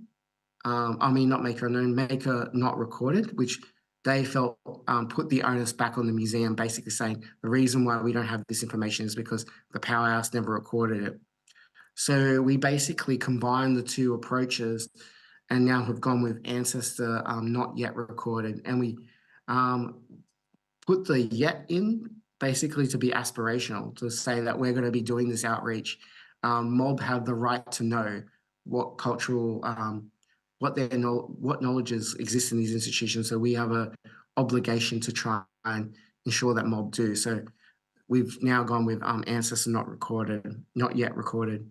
And lastly, this is a sculpture by Arnie Mabo, but this is the record that you see online. And the first thing you have is a quote by Arnie Gale. And this is, standard practice across museums now, but the Powerhouse wasn't doing it. As I was saying, a lot of our curatorial, what we wrote about the collections was written in third person by a non-Indigenous person. So now we are trying to center First Nations knowledges by having, I guess, any way we can, but mostly by having a quote by either the artist or a representative from the community first. So yeah, I guess in our imperfect way, this is the ways that we're trying to, empower First Nations Indigenous collection sovereignty at the Powerhouse. So Mandan Guru, thank you.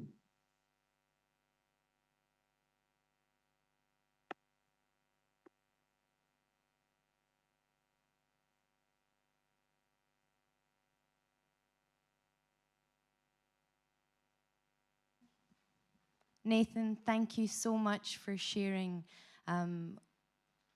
from your experience and perspective, as well as the practices at Powerhouse. And I'm sure there will be many questions, contributions. We have a few minutes. If there are any questions, I'll open straight to the room here, or if there are any points on YouTube, or anything. Does anyone have any questions or comments here?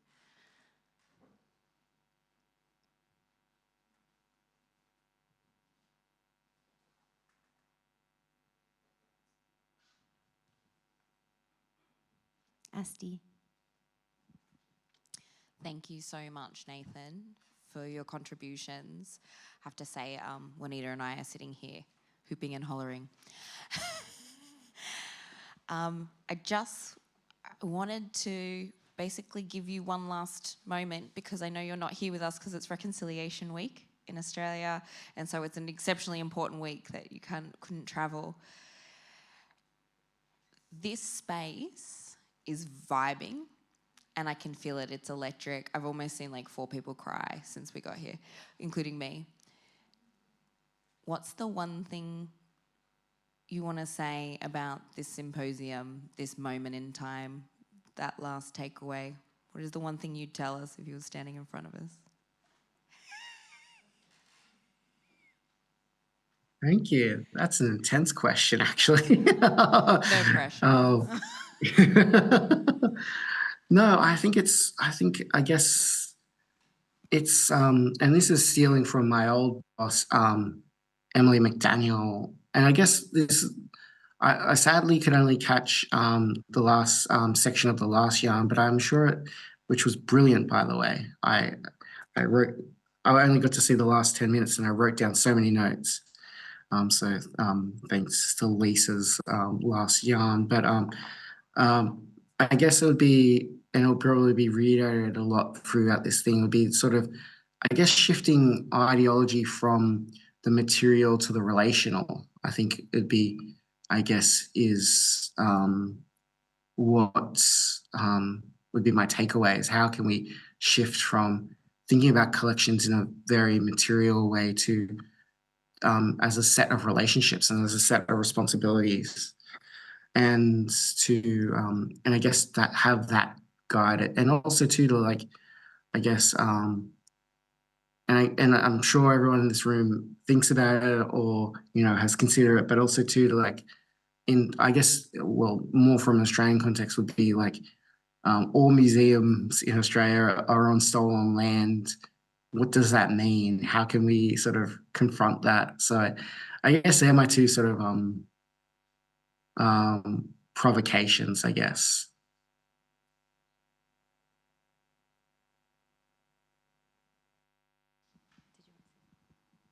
Thank you, Nathan, so much. Does anyone else? I want to make sure as many people have a chance to respond. What you said, Nathan, sorry, I'll just say this quickly. I've also just found the camera, so I can see you over here. Hi. Fits beautifully, I think, with what Lisa Ravna was saying about the relationality and the importance of the sharing and the working together, moving beyond purely objecthood. So that was a beautiful summary. I'll pass you on here. Hi, thank you so much for your intervention. I'm a really early on researcher, and I really loved kind of like, I mean, we're talking about archive with a lot of pressure around, you know, conserving, protecting, saving, and I love how you problematized that and also spoke about the right of deterioration and things decaying and being forgotten. And I was wondering if you could expand a bit on that, because I think that unfortunately in a lot of spaces that is not even a conversation. Yeah, I just think that not all stories need to be told or be continued to be told in the physical. Like they can be, you know, Aboriginal culture is an oral culture. It's survived pre-colonization for millennia without sort of needing the static physical objects to do it.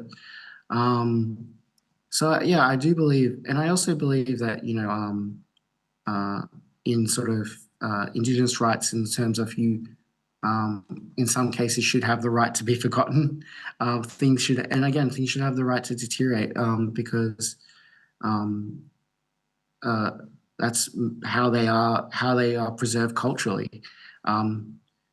You know, so I do believe in, I guess that, and I always felt that the urge to, or people who sort of rebel against that, the way they talk about it is very paternalistic, basically thinking that culture can only be preserved in one way. And also too, I also think it's wrong in the sense that, you know, in lots of ways, museums can preserve, you know, ancestral belongings, but working in a number of museums and talking to lots of museum people, museums have historically lost lots of things.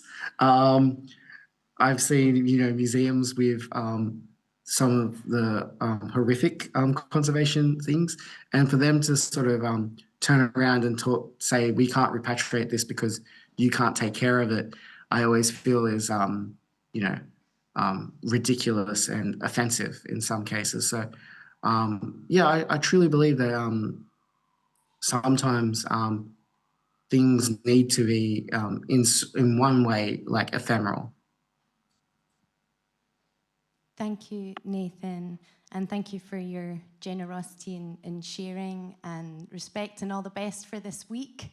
And we are going to move on to a break now. We'll only have 5 minutes for a break, I'm afraid. A quick comfort break. Again, to reiterate, if anyone needs, there's a decompression room downstairs. See Brian at the back for the key. Also, I'd like to encourage you to use the Etherpad.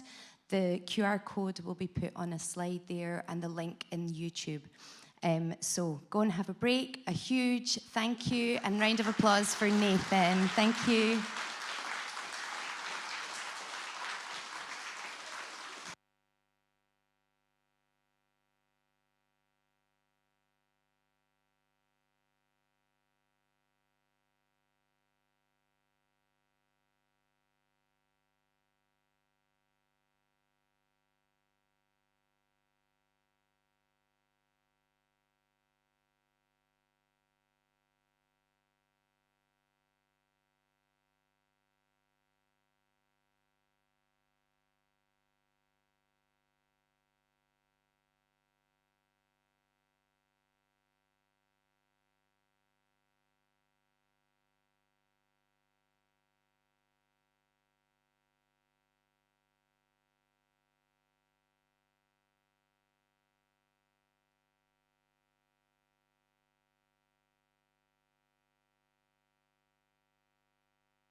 for those of us in the room, if you grab your coffee and come and get a seat, and we'll start in, let's say, 30 seconds.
Okay, so we're gonna come together again.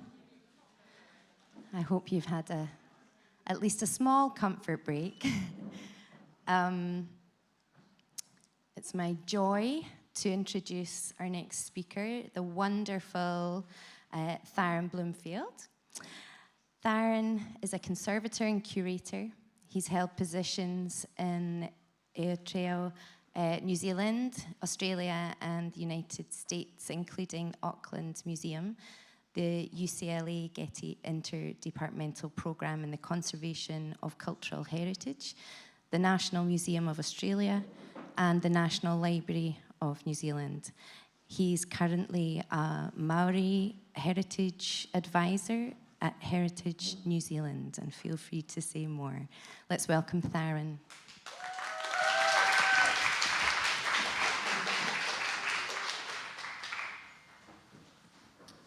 Thank you, Rebecca. Good morning, everyone.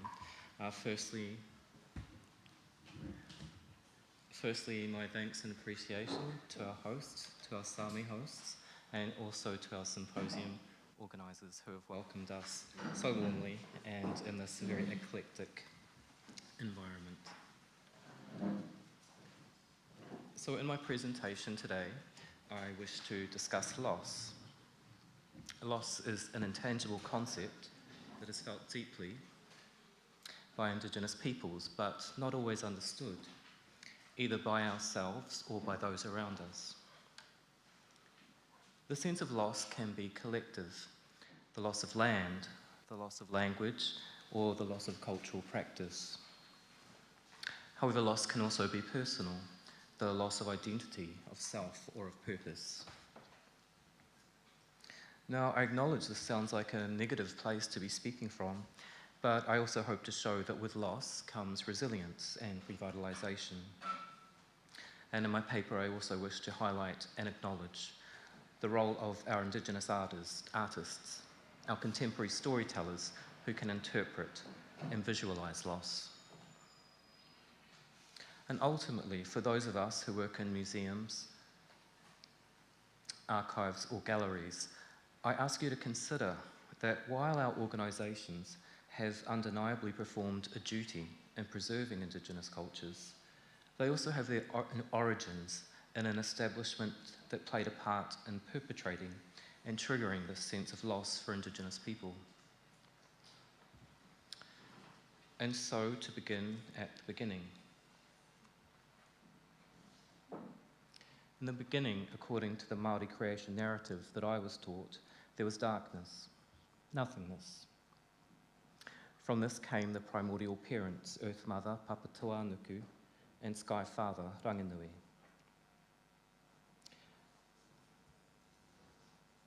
Earth Mother and Sky Father were locked in a tight embrace. Between them lived their children. Trapped in a cramped and dark semi-existence. Unable to move, unable to see the light. the children of Earth Mother and Sky Father fought and debated. What should they do? Frustrated with their lot and curious about life outside the darkness, should they kill their parents to escape?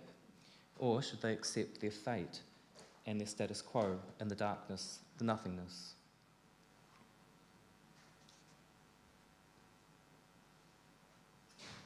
After a time, most of the children decided to separate their parents. By placing their bodies against both parents, they were able to separate Earth Mother and Sky Father, tearing them apart by force. Light came into the world and the children were free, populating the forests, the oceans, and the land. So this is the story of the beginning of life. It's a story of creation, a highly simplified version of the story, I should say, and one that is portrayed by Māori artists in a variety of mediums, contemporary and traditional. It is universally relatable, and I reflect on the earlier speaker speaking of the story of red and yellow and some of the parallel. The creation of light and the primordial Mother Earth figure exist in multiple cultures and beliefs. But while this is a story of creation, of light, at its centre it is a story of loss. Two lovers separated, a family parted, painfully torn apart. And we're reminded of the evidence of this loss on a regular basis. Skyfather's tears of sorrow are seen regularly in the form of the rainfall, and so I encourage you the next time you hear the rain falling on the roof or you're outside and it begins to rain, to think of that story. Earth Mother's sorrow is felt in the form of earthquakes and of volcanoes as she mourns her partner. And so, as Indigenous people, we understand loss.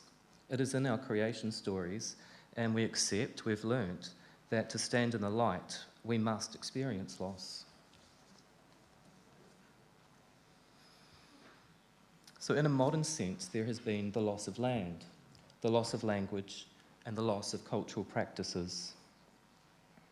This loss of land creates a loss of resources. Consider, for example, deforestation. Not only did this change the physical landscape of our land, but our medicines, our traditional plants, were lost.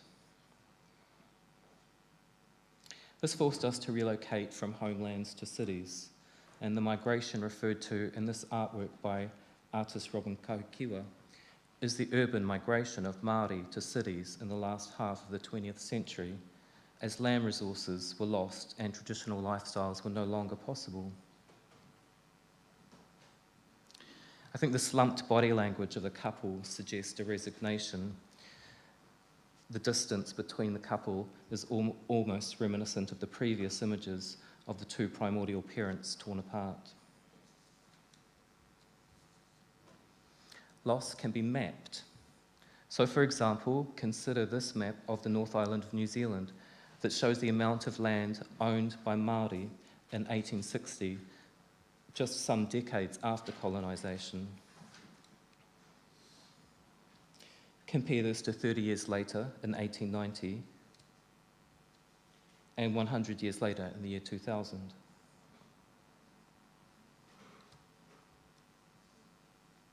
Loss can be graphed and calculated numerically. So these numbers relate to my own DNA.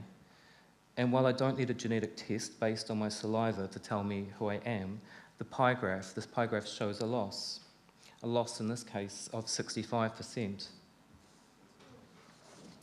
This form of loss, if not supplemented with education and familial connections, can create a loss of identity and of self, and can give one a sense of imposter syndrome when standing on a stage and being introduced as an expert. I also would like to note my 2%, the red 2%, which, as with Rebecca started, I've finding a lineage to Norway. Contemporary artist Jasmine Pihira records her personal and cultural loss in this single-channel digital work. Trained in jewellery making, the artist collected water from a river in her ancestral land. The water was frozen into the shape of a tiki, a traditional talisman. And in real time, the viewer watches as the ornament melts on her chest. Her loss is documented in film and on her body in the form of the red burning pain the ice causes. A commentator notes that the numbness and pain of ice on the skull, of ice on the skin recalls the loss of material knowledge.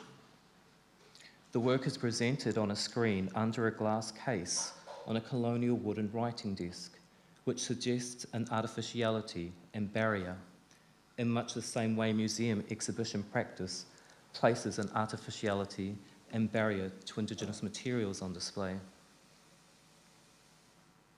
The sense of loss can be cumulative and intergenerational. It can present itself in the form of historic trauma, which can be defined as an ongoing and collective experience caused by exposure to negative and traumatic experiences over generations. As institutions created by colonisation, museums, archives, related organisations can trigger colonisation trauma for an Indigenous visitor. So while for a non-Indigenous person, a museum may be a safe place to learn about another culture, a visit could be recreational or educational, for an Indigenous person, a museum can be a place that triggers deep, possibly latent feelings of shame that they do not know their culture. This in turn can create feelings of sadness and anger, which can be directed toward the museum and its staff. It's important to understand that this is not caused by a deficit in that person, but due to colonisation denying a birthright opportunity. So I really encourage those of us that work for institutions, for museums, to understand where that sense of anger and frustration can come from and to show empathy.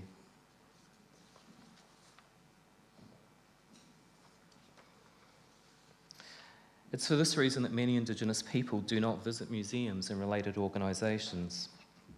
So in times when I have met with conservation or museum studies students, I've often started the conversation by asking people to recall their earliest childhood memory of visiting a museum. Although this experience is only anecdotal, I feel that I've seen enough and heard enough responses to make some conclusions from this. Non-Indigenous students will often recall a breakthrough moment where they decided they had a positive experience in a museum and decided that they would pursue a career. Indigenous students will often recall a negative experience, or more likely no experience of visiting a museum at all.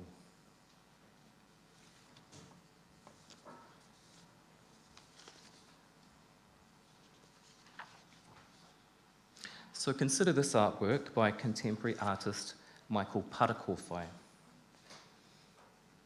It is one in an original series of 15 identical, larger-than-life fiberglass security guards, a bouncer, a brown man, a Māori man, with crossed arms, an intense and intimidating stance.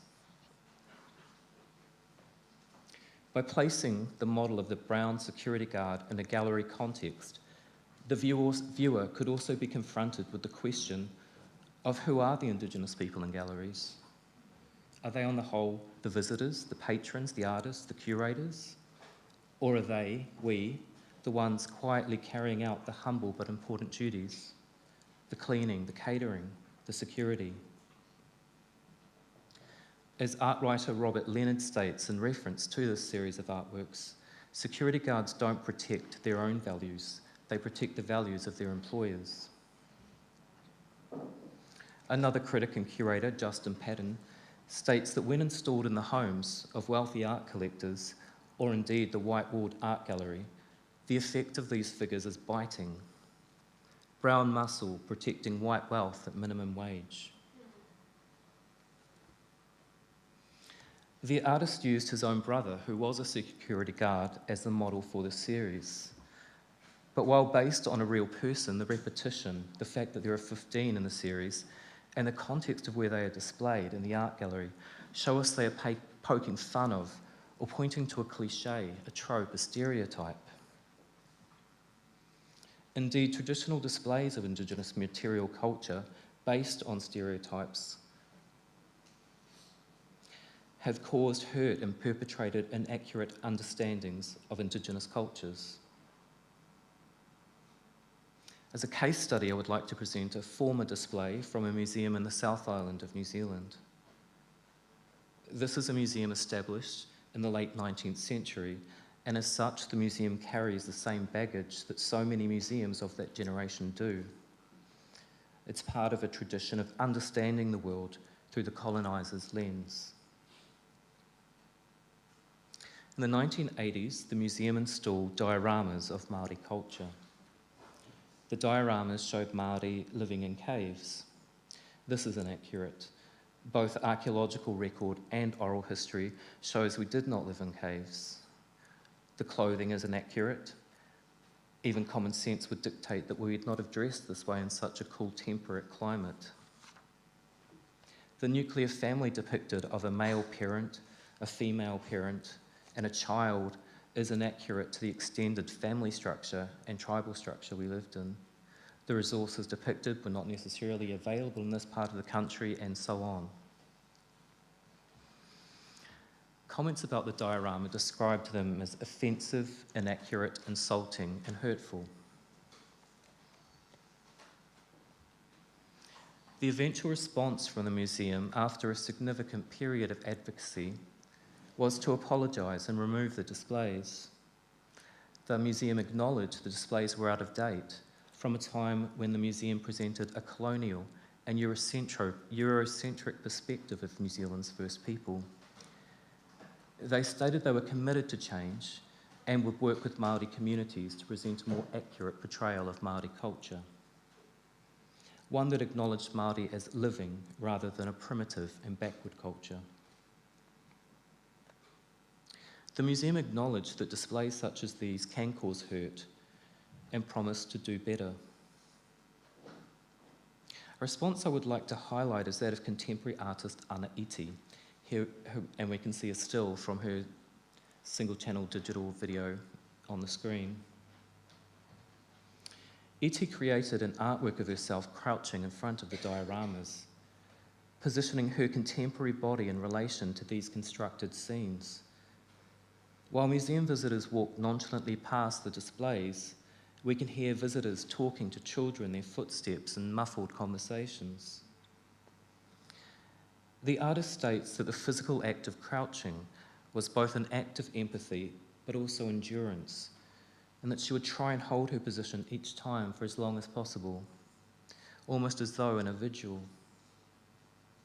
The artist says, "Did I as a child walk through the museum and feel like I saw my ancestors looking back at me? Could my Māori ancestors only stand if crouched in anticipation to extinguish a species while the forest burned in the background? It was as if Māori had never been explorers who came to New Zealand using a sophisticated system of navigation,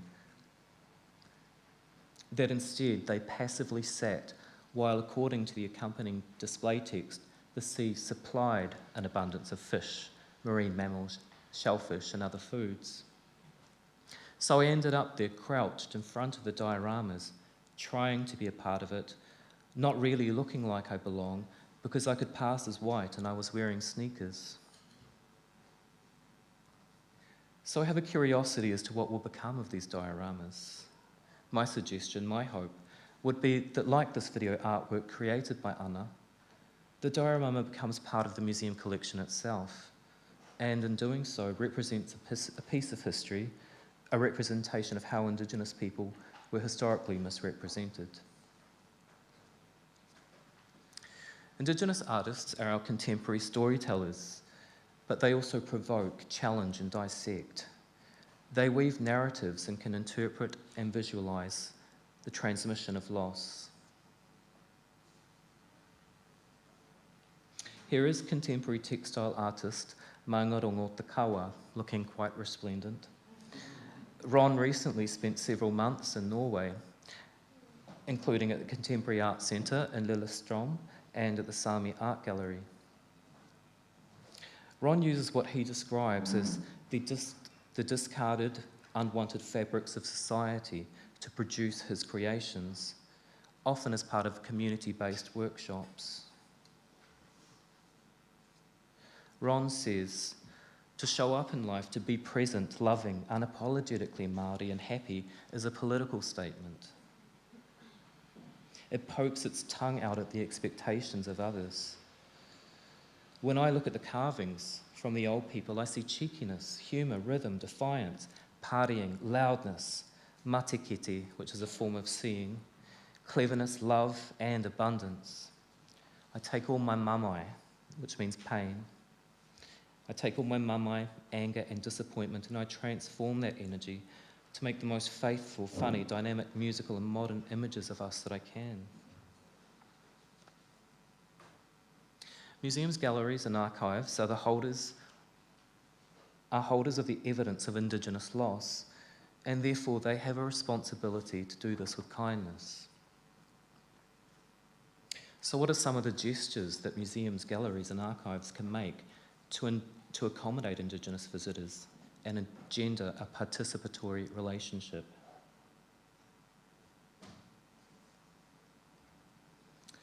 So here I want to introduce two Māori concepts: the concept of manaki, to host, to show generosity, care and support, and the concept of aroha, to love, but also to feel sympathy and compassion. For those who work in museums, archives and galleries, should this aroha, the care that we provide, be to the objects or to the people that they originate from? Is it possible that both can be achieved at the same time? There is certainly evidence based on research that visual cues and sounds can make Indigenous people feel more welcome.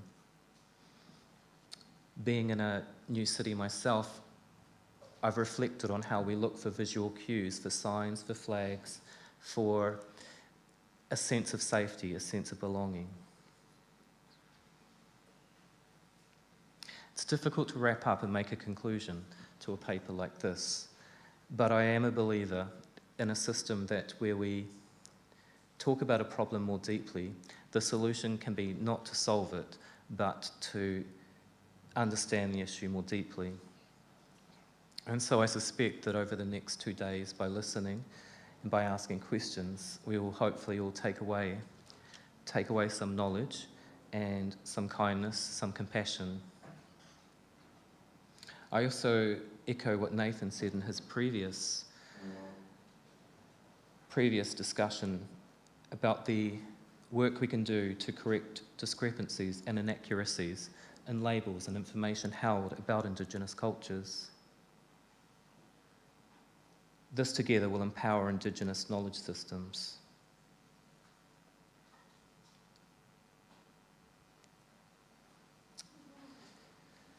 Thank you. Thank you.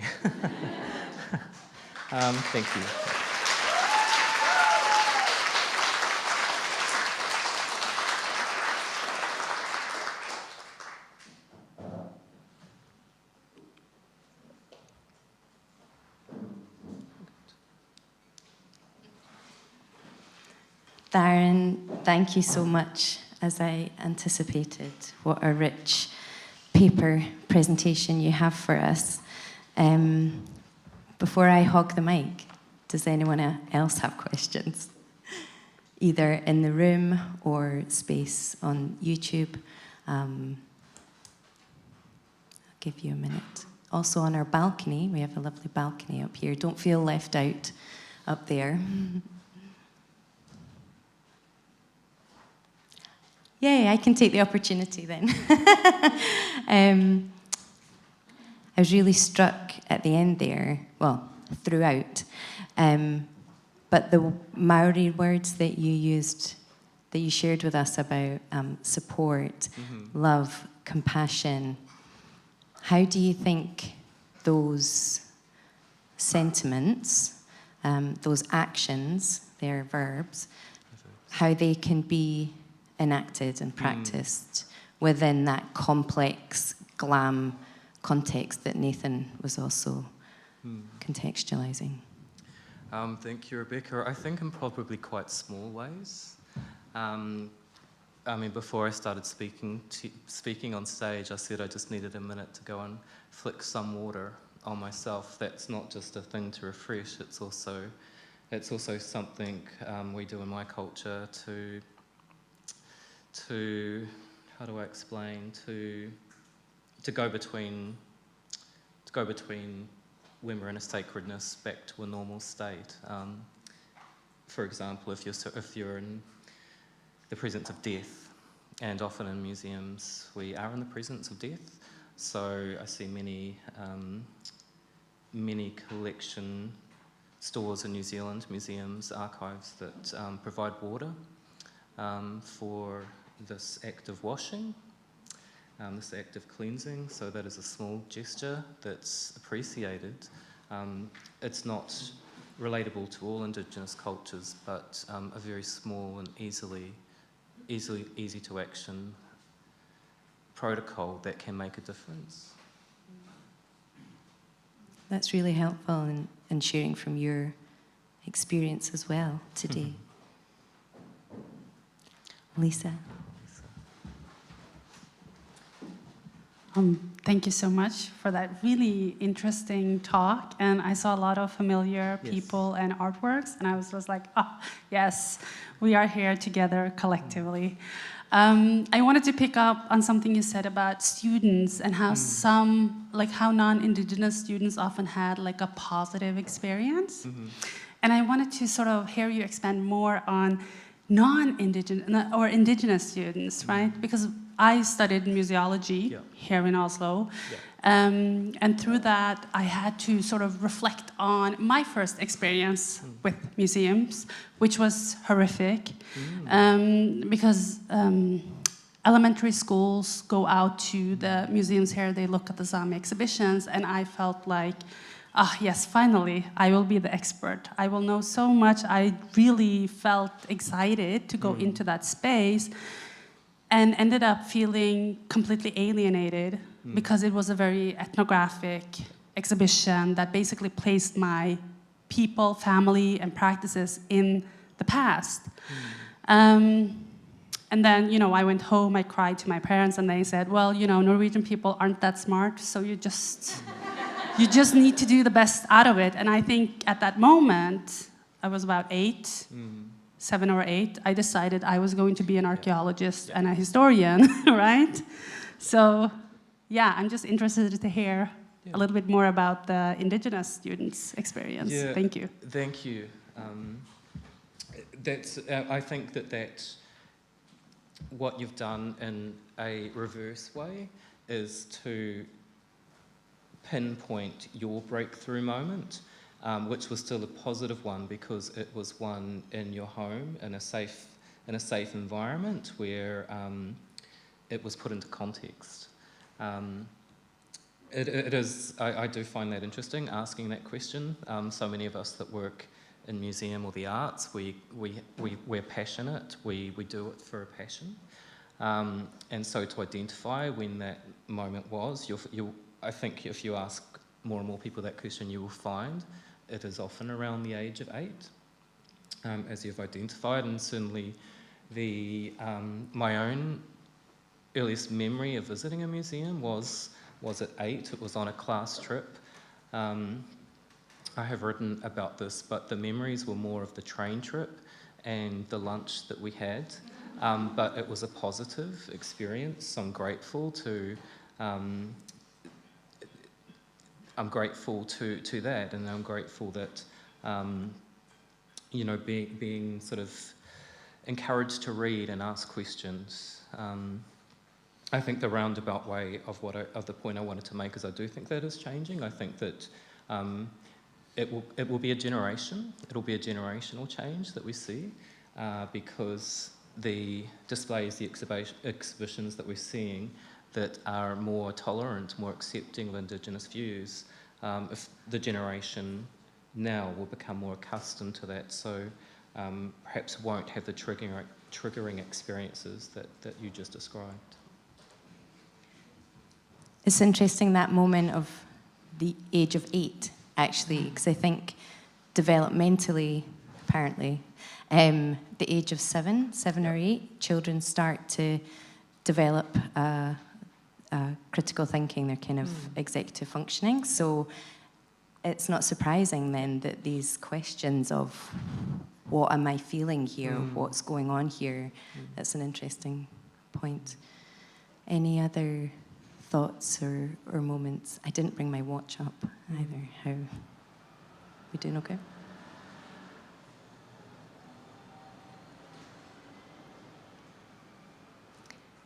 I think we will thank Darren again.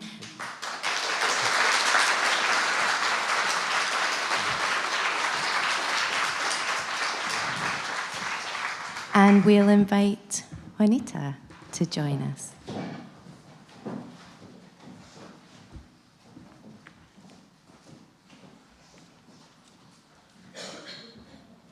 I haven't quite reached the 21st century. I still like my paper.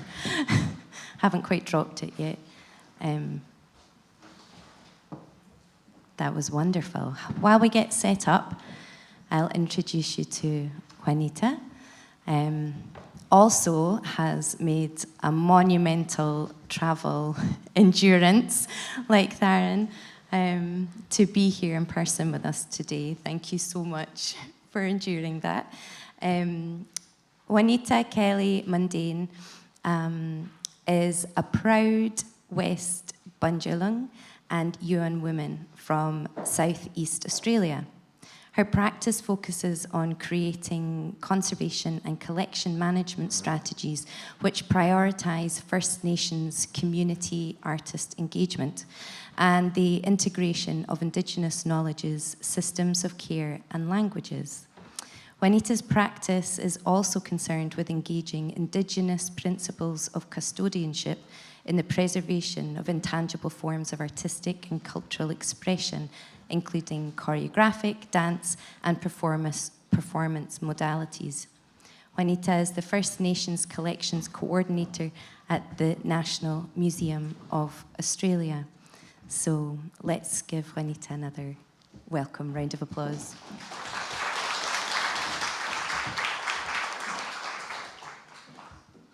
Thank you so much for that. See if I can get the slides up.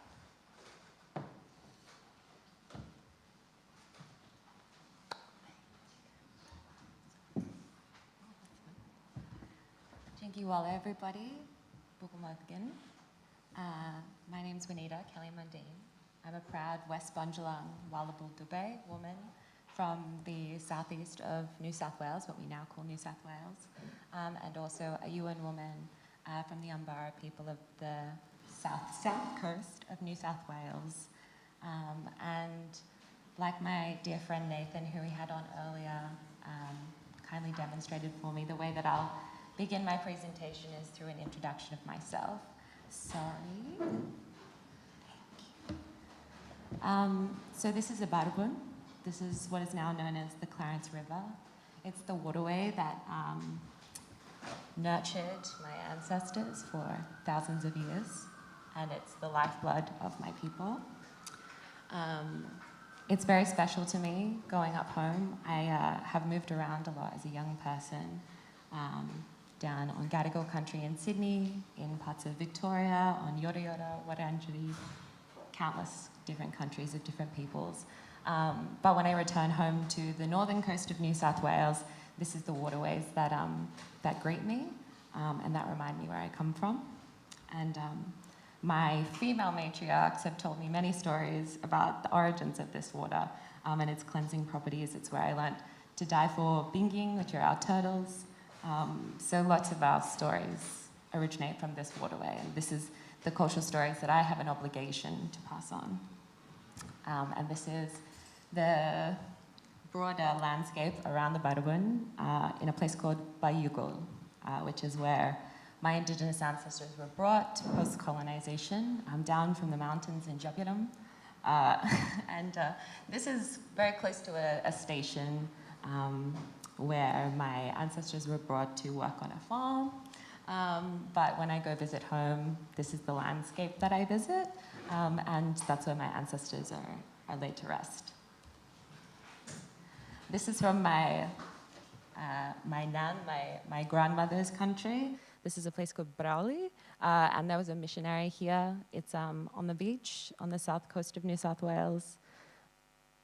And this is where her father was from, and this is a place called Warriga, or what is now Wallaga Lake. And I live somewhat close to that now, being based in Canberra, in the capital of Australia, and this is a couple of hours drive away, so I feel very close, being able to access my traditional homelands with a level of relative ease, I suppose. I always do my presentations with family photos. It's a very self-indulgent thing that I do because I love going down memory lane, and I have a soft spot for my family's archive. So these are my great-grandparents, my Nana Dolly, and my grandfather Fadi, or Roy.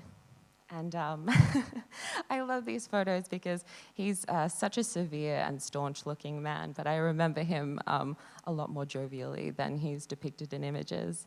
And my Nana Dolly was probably approximately 4'10". She was an incredibly petite woman, and he towered over her at maybe 7 foot. So he looked like an NBA player next to an incredibly small but towering in energy and spirit woman. And these are my grandparents. So on the left is, well, the baby is me in both images. On the left is my nan, and on the right is my pop.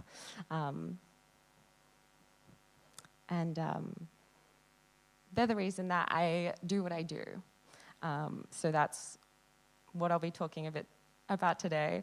As you can tell, I'm quite an emotive person, so don't feel embarrassed on my behalf when I inevitably cry. It's a part of my presentation style, and I can't undo it.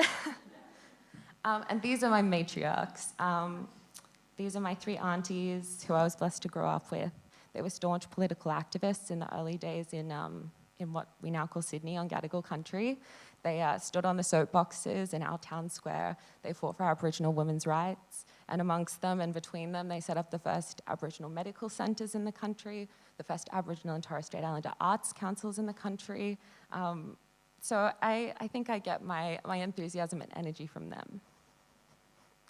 And this brings me to the next layer of matriarchal lineage, including my mum and her 2 sisters. So the 3s with women seems to run in the family. So on the left is my mum. She's an artist, an incredibly staunch woman who also stands about yay high, but definitely has the energetic stature of someone much taller than myself. And on the right, you can see, obviously, myself, my mother, and they're her 2 sisters. And they have all worked in Aboriginal affairs with the government, in community organisations, all of their life. So now I'm going to bring up my notes.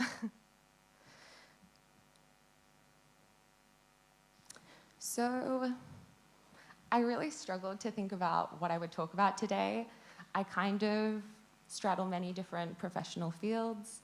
So I'm going to try to smush some of them together with a focus on conservation, but I will say I had a big affinity with the titling of the symposium being about transmission, because transmission to me is the true conservation and the passing on of our stories, of our knowledge.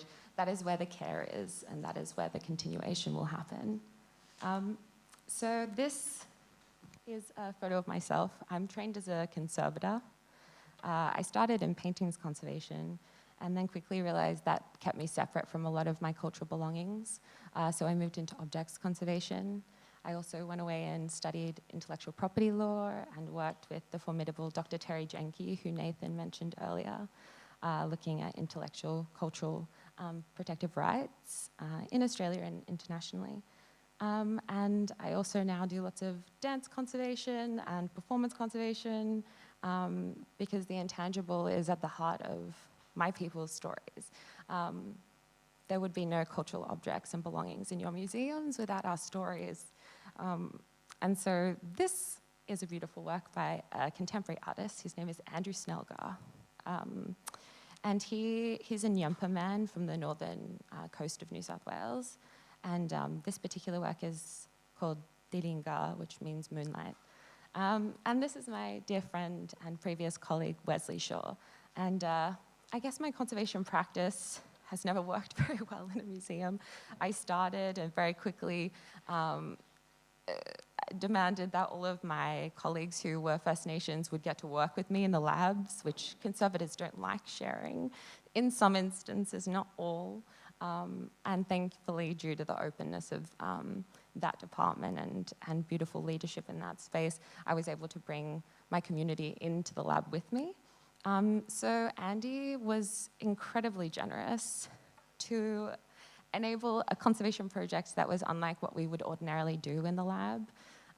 Oftentimes when an object appears in need of treatment, a conservator would use lab-based materials, obviously.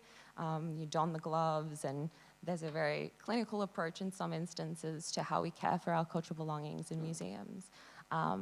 And I suppose for me, that doesn't keep the story strong. That doesn't teach me how to look after these objects with the materials that they were intended to continually be treated with and cared for with.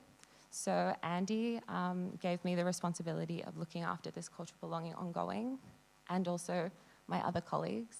So he harvested emu oil by killing an emu, and obviously a part of sustainable practice in my country and his country, I'm from the southeast, is to use the whole animal. So the feathers went on to be used in jewelry, the meat was cooked and eaten by the community, and the oil was, obviously the fat that was rendered down. And it can last an incredibly long time, many, many years, and it doesn't go rancid. And so he brought this rather indiscreet Tupperware container that obviously previously housed honey, and instead it had this golden elixir that was the emu oil. And he went about teaching me the story of how to imbue this object whilst re-oiling it, which is not something that we even do, generally speaking, in conservation, is to tamper with the object in that way, to be that interventive, to utilize a material that is less materially stable.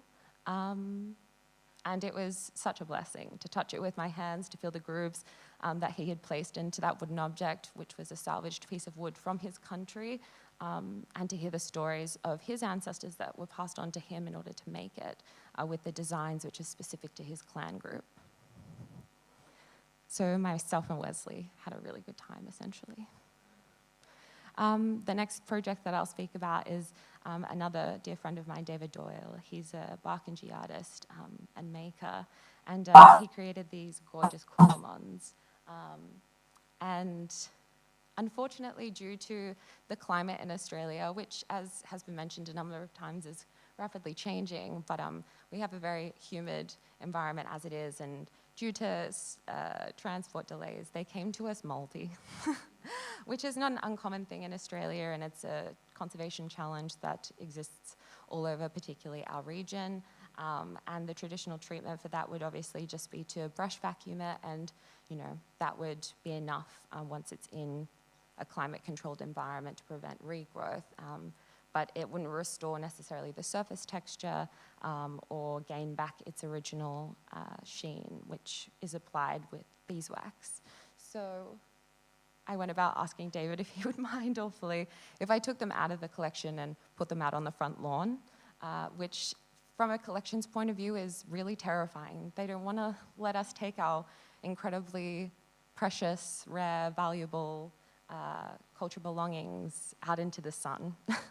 But for us as Indigenous people, our cultural belongings are traditionally treated with heat.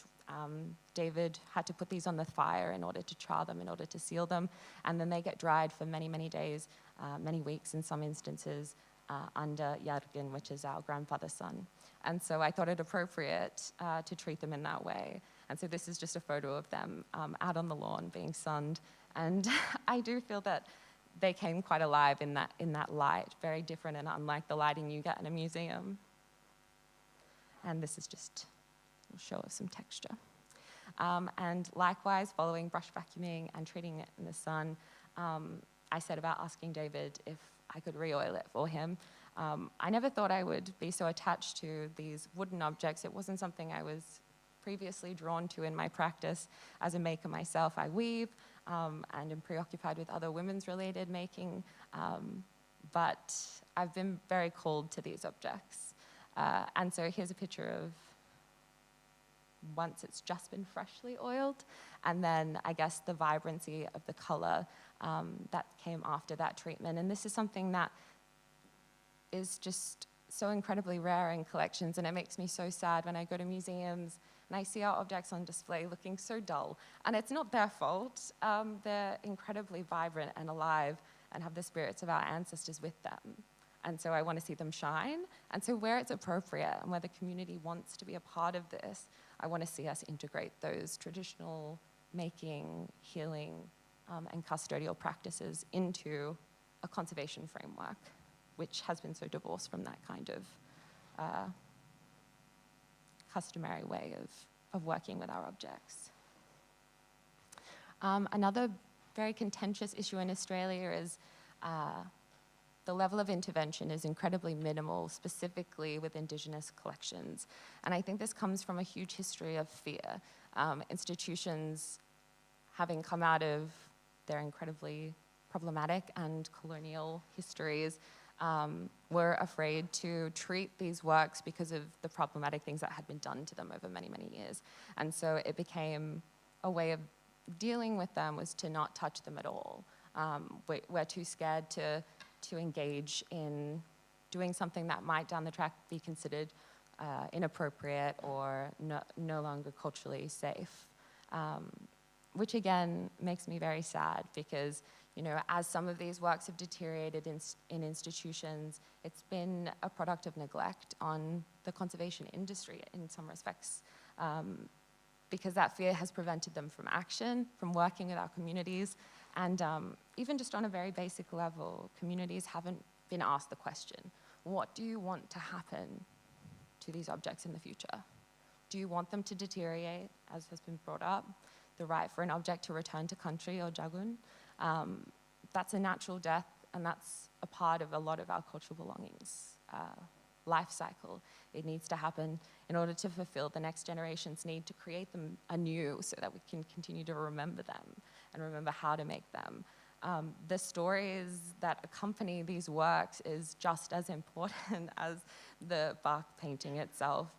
And in the 1970s, when this kind of contemporary Indigenous art movement boomed in Australia, nobody was recording the traditional names of these ochres. Nobody was interested in how they were harvested, where they came from, what the practice of grinding those ochres was, what the materials were that mixed with those ochres, why we utilized those colors. It was purely aesthetic. And now we have an opportunity to go back to community and ask them, if not the individuals who made them, but their descendants or their families, how can we re-spirit these objects? And I use that term, which was coined by Dr. Stephen Gilchrist. He's a Yamatji man and professor of Indigenous studies in Australia, and has been widely utilized by Kimberly Moulton as well. And she's an incredible curator, now at Tate, doing Indigenous curation there. And both of these incredible mentors of mine speak of what does it mean to truly conserve, preserve these cultural belongings. And in my opinion, it is through the reintroducing of these objects with their traditional custodial and caretaking practices. Actually, I'm going back, sorry. And what I mean by that is, what would it look like for an institution to bring in fire all of the time, to smoke these objects, to cleanse these objects, to reintroduce water to our weavings, to reintroduce song in that space, to enable communities to do ceremony with their belongings. These are some of the questions I grapple with now, having moved from the gallery to the National Museum. And these are the things I'm excited to see take more of a center stage. And it's something that is happening. Nathan, obviously, an incredible trailblazer in that space, has been working to see these things come to life through archives, through writing, through curation and collection management, and it's only going to get more. So now I'm going to jump into performance. I've got, sorry, just checking my time. I think performance for me, sometimes I get very frustrated hearing of this tension between the intangible and the tangible, and for so long the intangible has been neglected.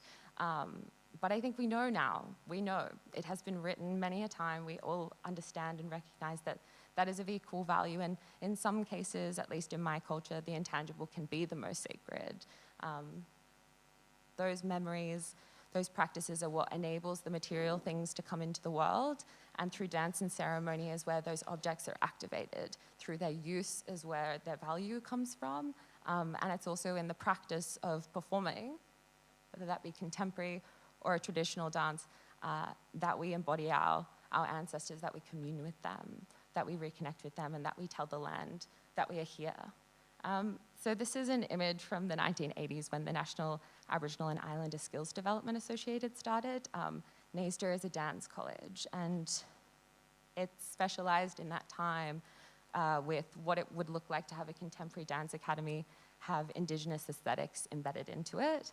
And I mention them because I can't talk about Indigenous performance in Australia without recognizing the incredible place and role that this institute has had in creating the next generation of First Nations performers in the contemporary art space in Australia.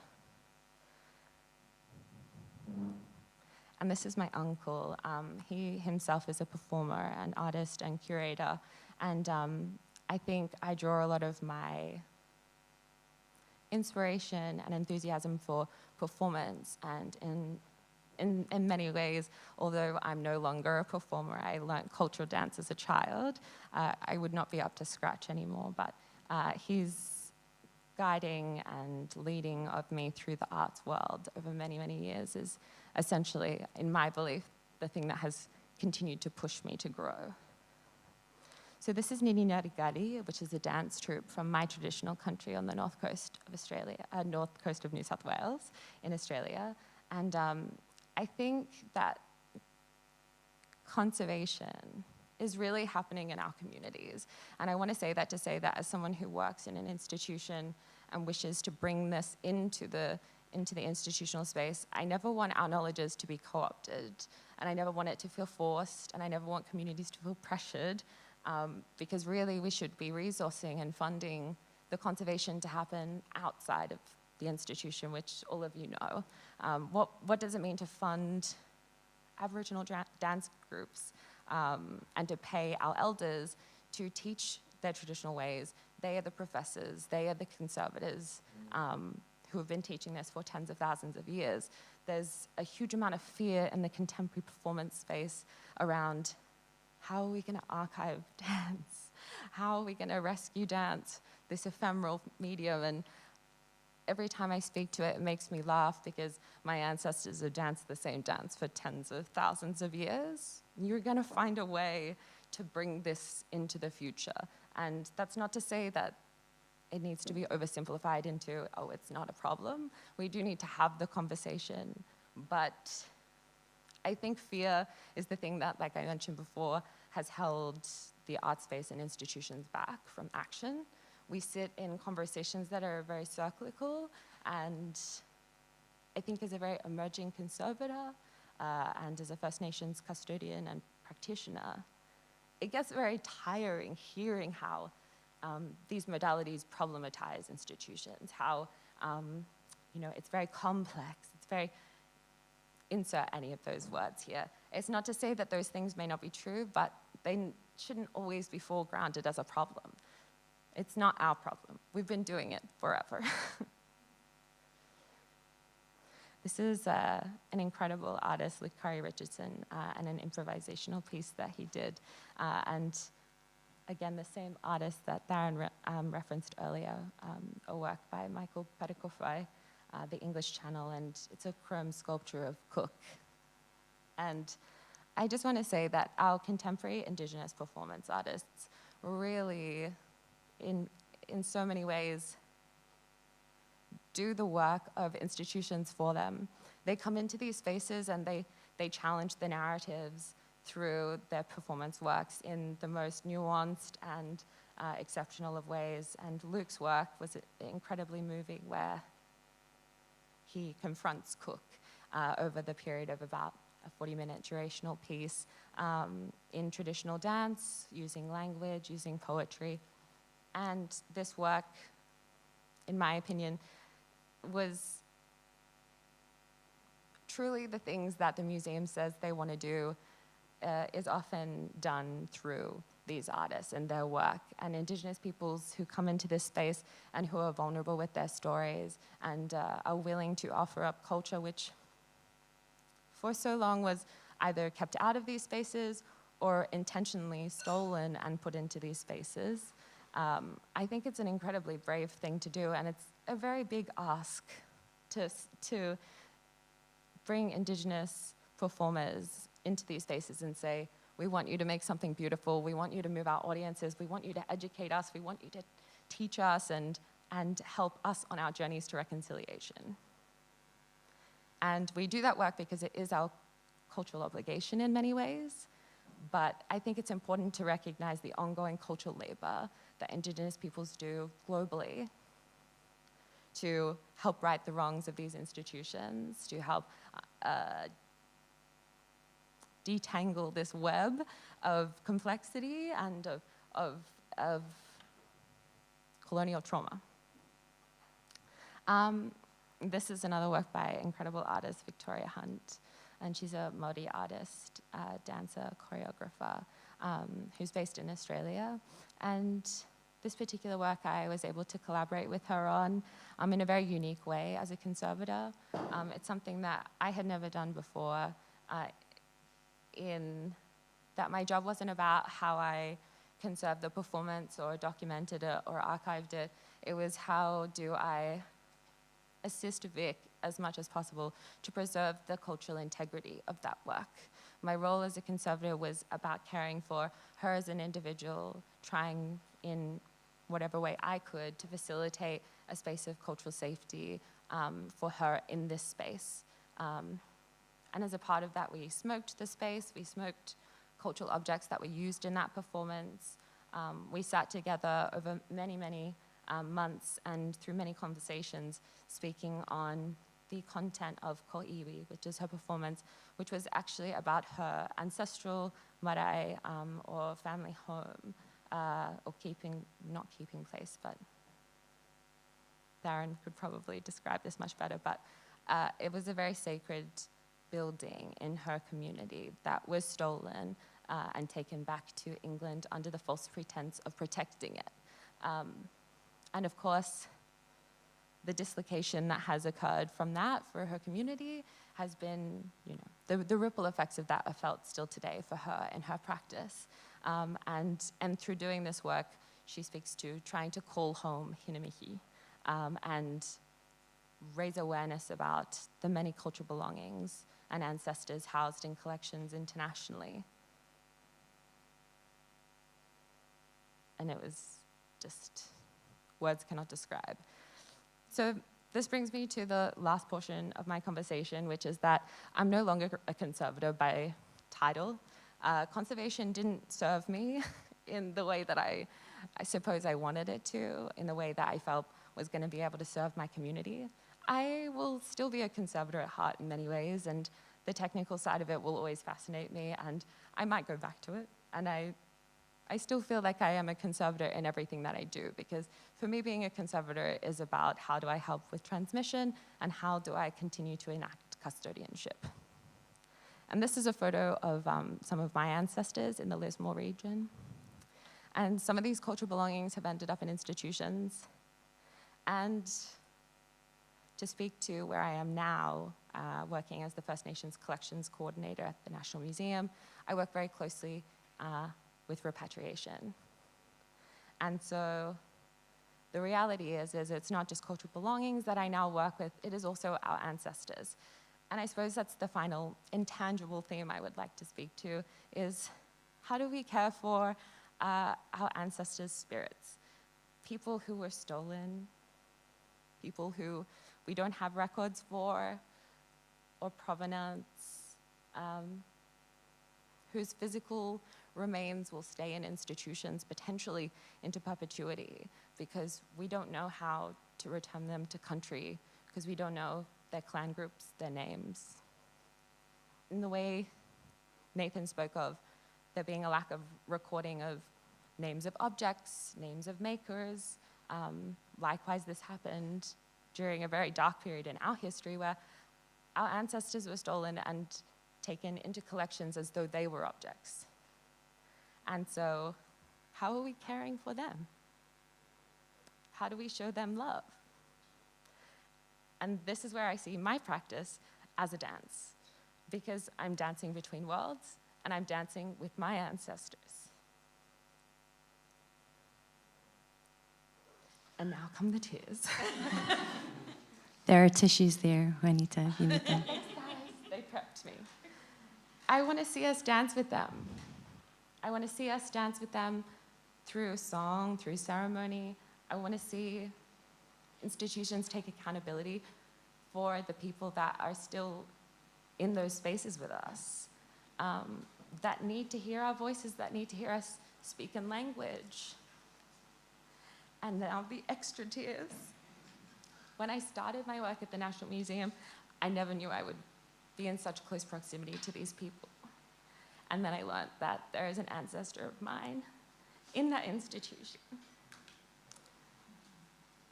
A beautiful auntie of mine that I don't know her name. But I feel her, and I go sing to her in my language.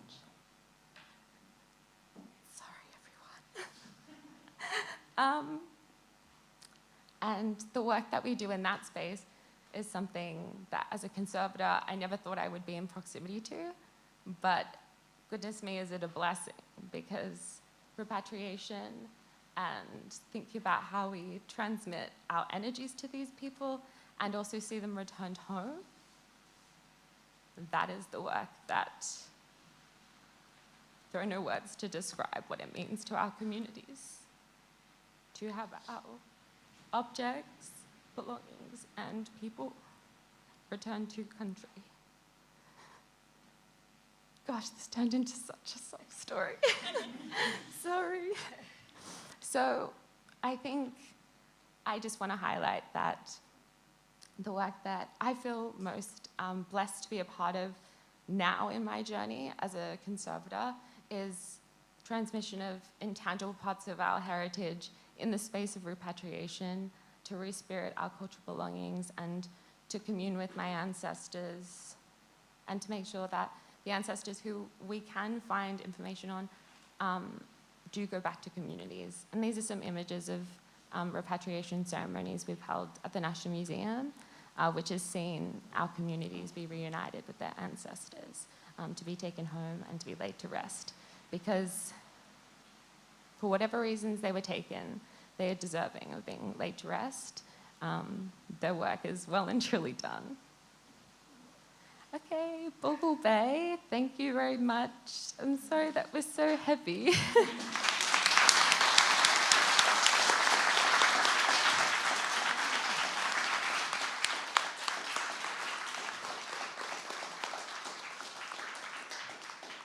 Juanita, I think I probably speak for everyone in saying thank you for being so open and vulnerable with us. You've really set that atmosphere of sharing and openness, so thank you for doing that. And I can draw your attention to the rain. Now the heavens have opened, and as Theron was sharing the importance of that, let's remember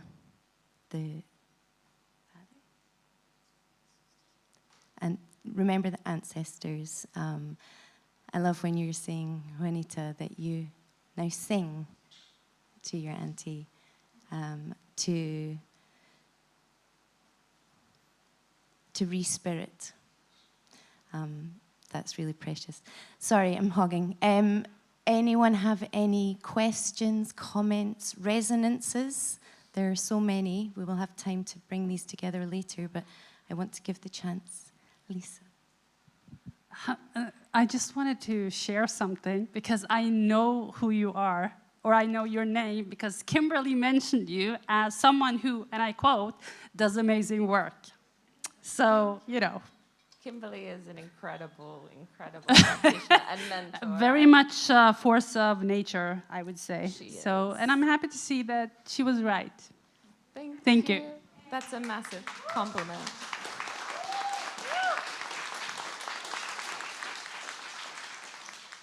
Just before someone else pops their hand up, if anyone wants to ask a question, I also thought I would say that although I went off notes because they just end up so useless to me no matter what I do, that I had actually initially in the beginning of my presentation wanted to have a discussion around the word for dance in my language, which is nyari, and also for stamping, which is the stomp that we do to notify ancestors we're there when we begin a ceremonial dance, which is bajili, which is the same word for rain, because it's about the nourishing and the speaking to the country beneath. It's the action of things landing on the soil. So very fitting. Elimi? I just wanted to say thank you for your emotions and sharing them, because it's very, very painful to hear. And I'm so sorry. And I hope that the future can bring ancestors back to land, also here in Sápmi, which is shared the same story. And the more emotion, the better. So thank you.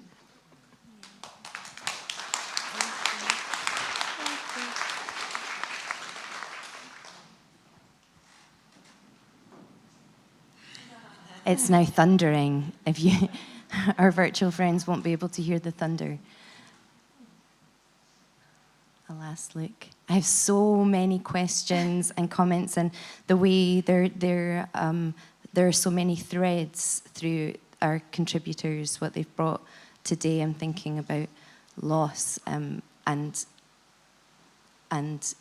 rebirthing and birthing, as you shared, Theron, and that what Lisa shared with us about the I've forgotten what I was going to say now. Aesthetics, helping us to understand more about what aesthetics could mean and does mean within that Sami culture. Sadly, we have run out of time for this session, but we will have extended time for discussion later on this afternoon. Let's give Juanita another round of applause, and then I'll share some housekeeping.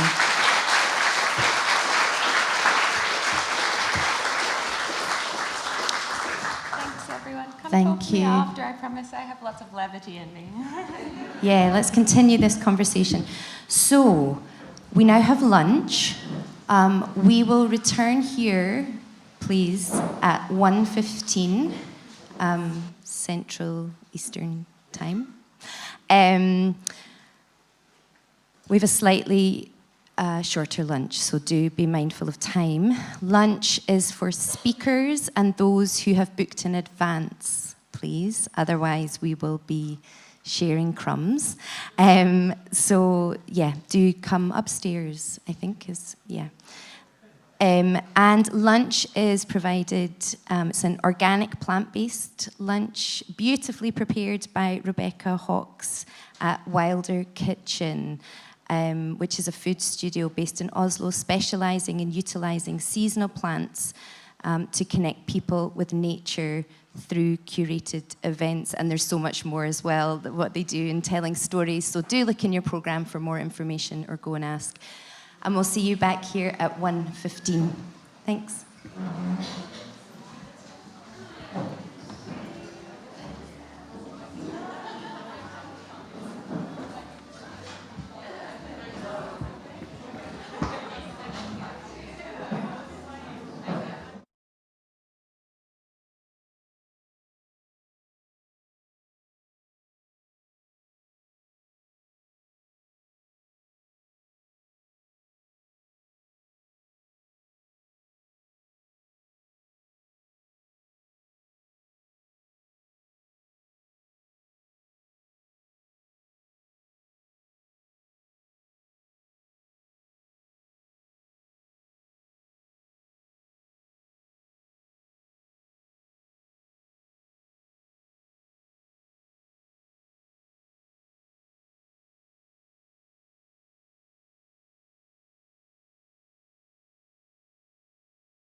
in time. Feel free to keep slurping, munching, and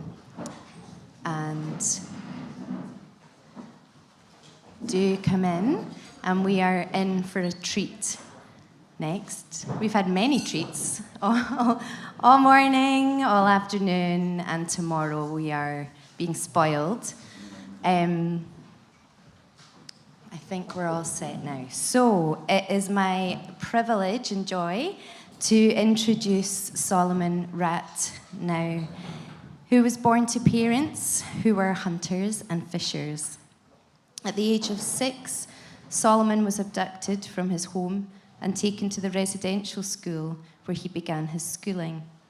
After the residential school, he attended Riverside Collegiate High School. He attended the University of Regina, earning 2 BAs and an MA. He's a recipient of the Saskatchewan Order of Merit in 2021 and the Queen's Platinum Medallion in 2022. And you can read about all his award-winning publications and the programs and so much more. And hopefully, and I'm sure Solomon will expand on that, explaining more of him and his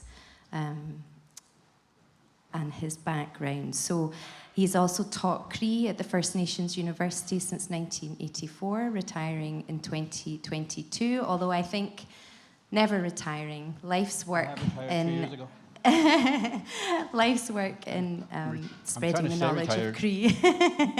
Over to you. Thank you, Solomon.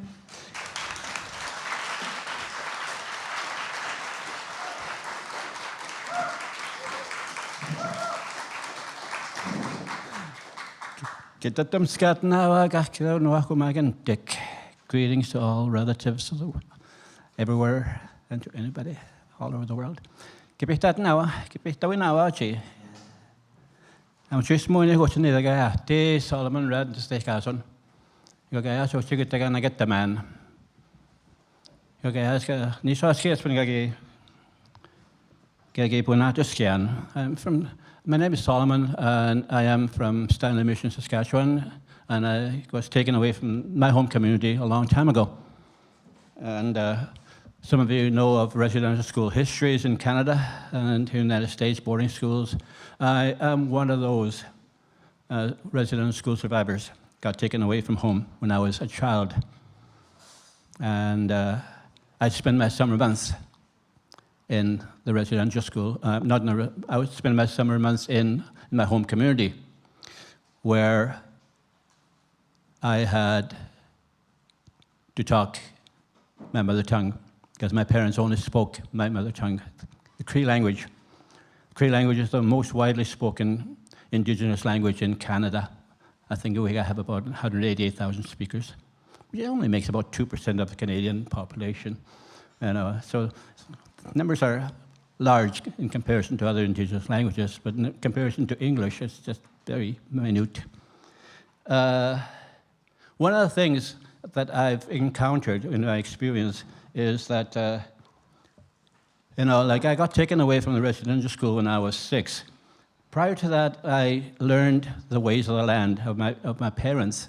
They were fishing and trapping along the Churchill River in northern Saskatchewan, and setting nets and fetching nets in summer and traps in the winter, tanning hides, doing beadwork, gathering birch sap in the spring, which is absolutely delicious, by the way, and making birch baskets, gathering firewood and berries and medicines, and speaking only Cree. Once I got taken away to the residential school, we were not allowed to speak Cree in our language in the school at all. And but a lot of us in my generation tend to be rebellious. Whenever we were away from our teachers or our supervisor or caretakers, we'd be speaking Cree anytime we can. And I grew up in a time when it was the Cold War, right? Spies everywhere. I sent secret messages using Cree to each other. We were really great secret agents.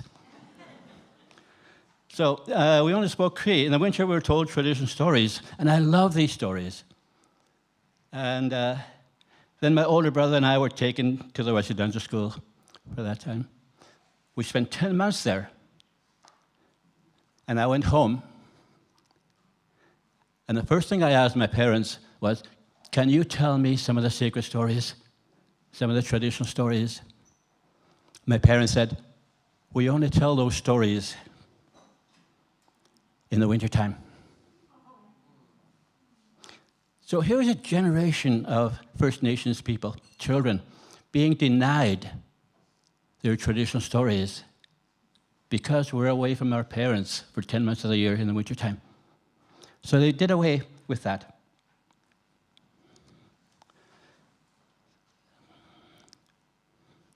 We learned English. I still have trouble with English today.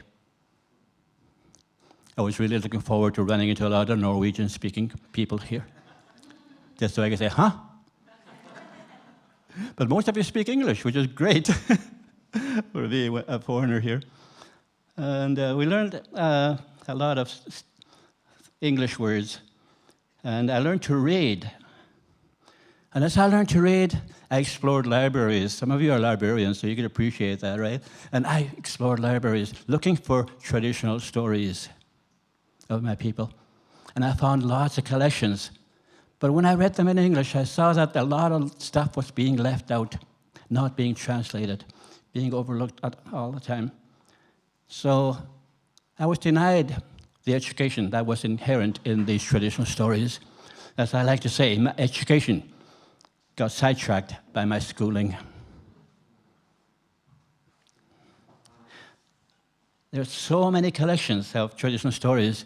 One of the things that when I discovered in university was two collections, Cree Trickster Tales by Reverend Edward Henneque, collected in 1929.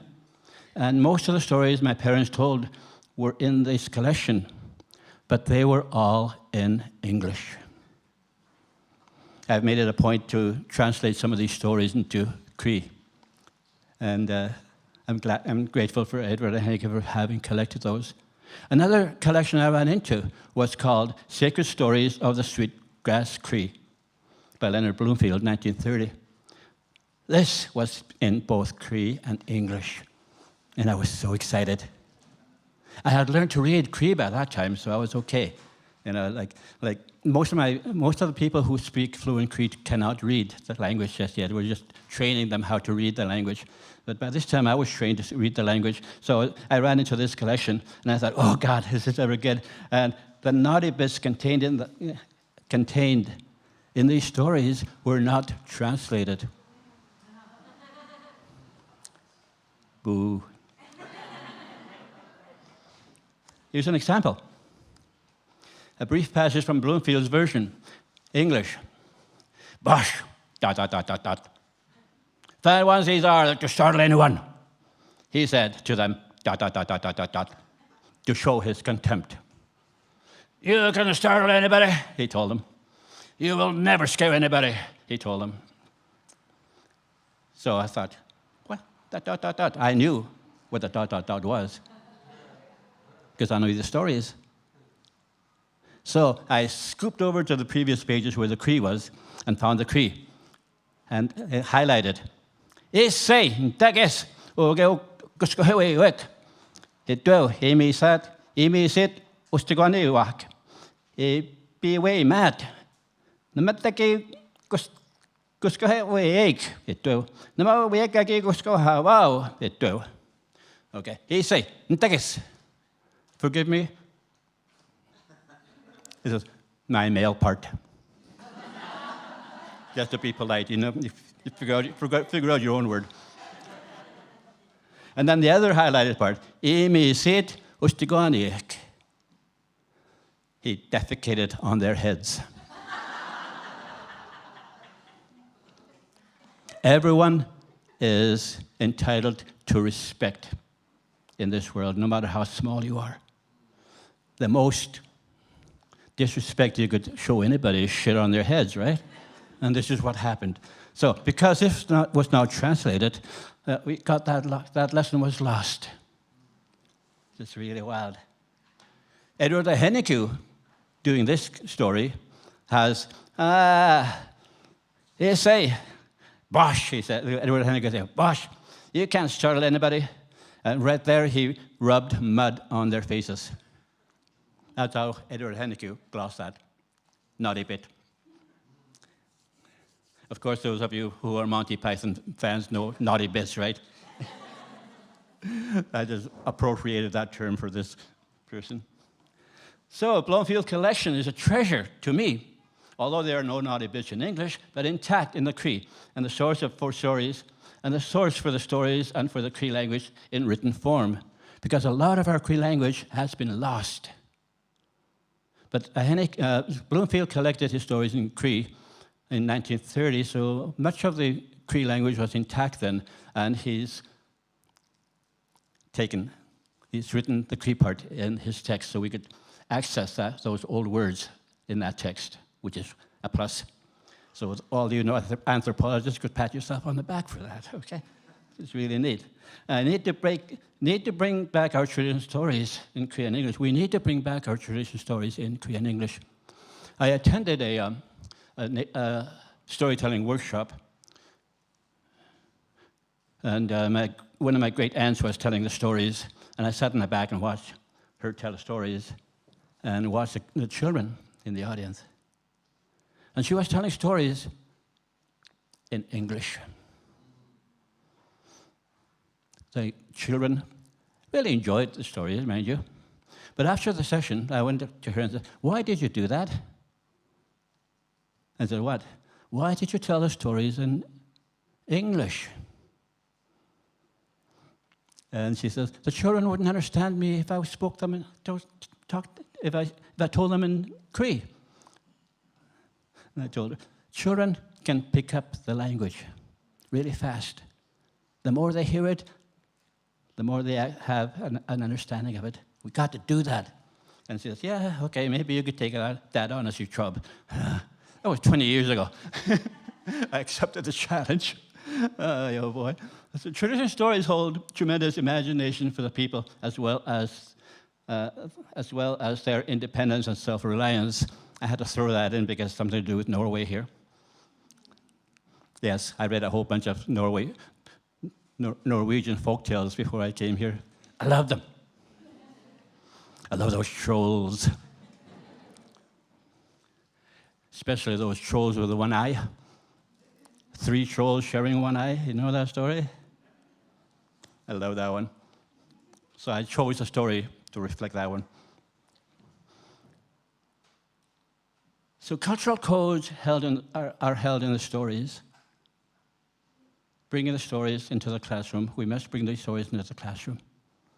Culture codes. What is that? Okay, a lot of people don't know what that is. Okay, a lot of you watch TV, right? Okay, if you were to talk to me about a TV program, a TV character, I wouldn't know what you're talking about. And because I don't know what you're talking about, I do not share your culture code of those stories. And that's what I mean, the culture codes. Every time we say Wisakijak, who is our traditional hero, cultural hero, people of Cree ancestry will know who Wisakijak is. Wisakijak is our cultural hero, and he's got 2 names. One of them is older brother. He's older brother to everyone all around the world. All he meets. And so we will know when we talk about that. One of my nephews calls me Wisakijak.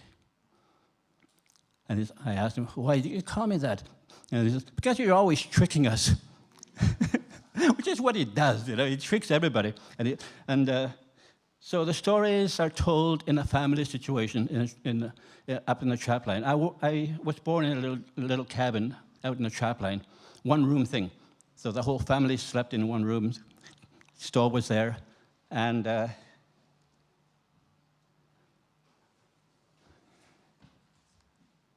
yay, okay, good. And night comes, my mother would start telling stories. These are stuff that I missed when I was going to residential school. So here's the situation. Danaway Sagahiwewan, chased Mamtana Doha, Oma, a dip skag gigawak, Kiponi na wao kituan hapskus. Kisaskahina wao waskutinigans. Kita naskana wao kita kona huna wao upiwa gohpoche. Macha chato kiu kikawe. Oho matuekitu wadawitimik. Kutuana besk matuekatiu. Waskutinigans chikastipado. Kikawe papiahtak chato kiu. Kita tunnepan. Apoma. Tepeskaga mi haugiskama tuiga me gok. Kini pika pane na wow. Kita utnda masuik biscuits, a dog biscuit. Kita mi hana wow. Kika wisumana wow. Asta he gatiu. Kinues kika no apahten chigastes nuen. Tahtaus seki paiska maguche kwa wittimek. Beskin. Where is the love? Listen, think on these. This one. It is night at your home. You put wood into the stove. You light the candle. You lay out the pancakes and cover yourselves with down quilt. Your mother starts telling stories. Outside, an owl hoots. The fire in the stove crackles. Candle casts shadows. Softly, your mother tells stories. You begin to sleep. Or this, it is night at the residential school. You line up to choose a dog biscuit for yourself. You say your prayers. You lay down to sleep. Lights are turned off. For a long time, you watch the shadows every time a car drives by outside. Eventually, you sleep. The original version of the second stanza here said, for a long time you watch the shadows every time a car drives by outside. Just like a searchlight in prisoner of war movies. And that's what we looked at. That's how we come to look at ourselves as residential school survivors, as prisoner of war inmates.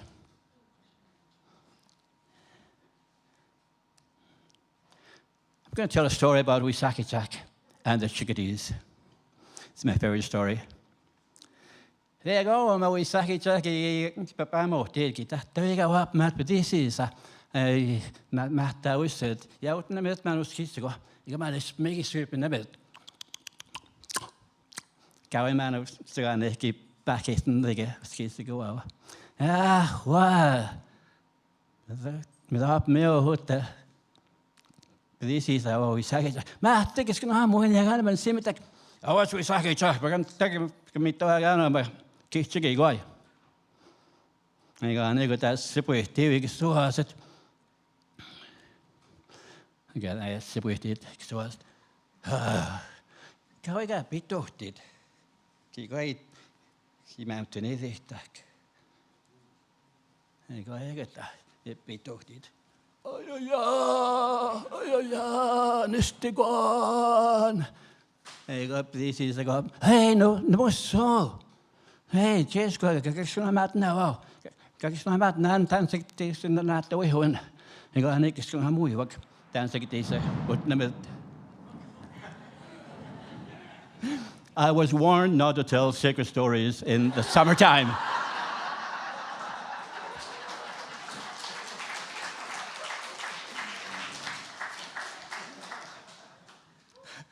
So they were scary. So that's the beginning in Cree of this story. And some of us in my generation have agreed that we should go ahead and tell our stories whenever we can, because they're slipping away. We won't do it just in the wintertime. So as one of my brothers would say,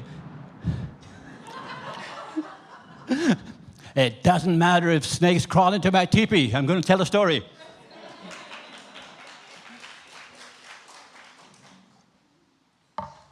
Once as Wisaki was walking along, he saw some chickadees laughing and having fun. They were taking out their eyes, throwing them in the air, and then their eyes were falling back in their eye sockets. Like that. You are truly gifted. Please, teach me. Go away, Wisaki. This is a sacred ceremony. He leaves and returns disguised as an old man. Wisaki Jack is mourning, and the chickadees take pity on him. Hey, grandfather, we will show you how to heal your headache. Okay, please teach me, grandchild, he says Wisaki Jack. They teach the old man the sacred ceremony. He throws his eyes up, and they fall back into his eye socket.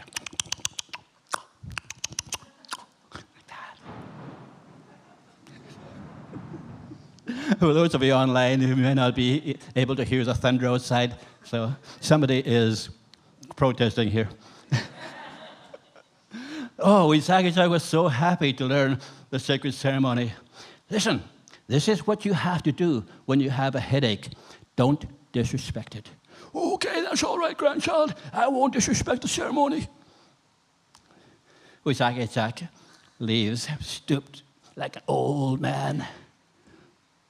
And then he reverts back to his original form. Then he sees some willows, and he starts to grow like a head. He has a headache. Oh, yeah, stick on. Ouch, my head. So he takes his eyes out, throws them in there,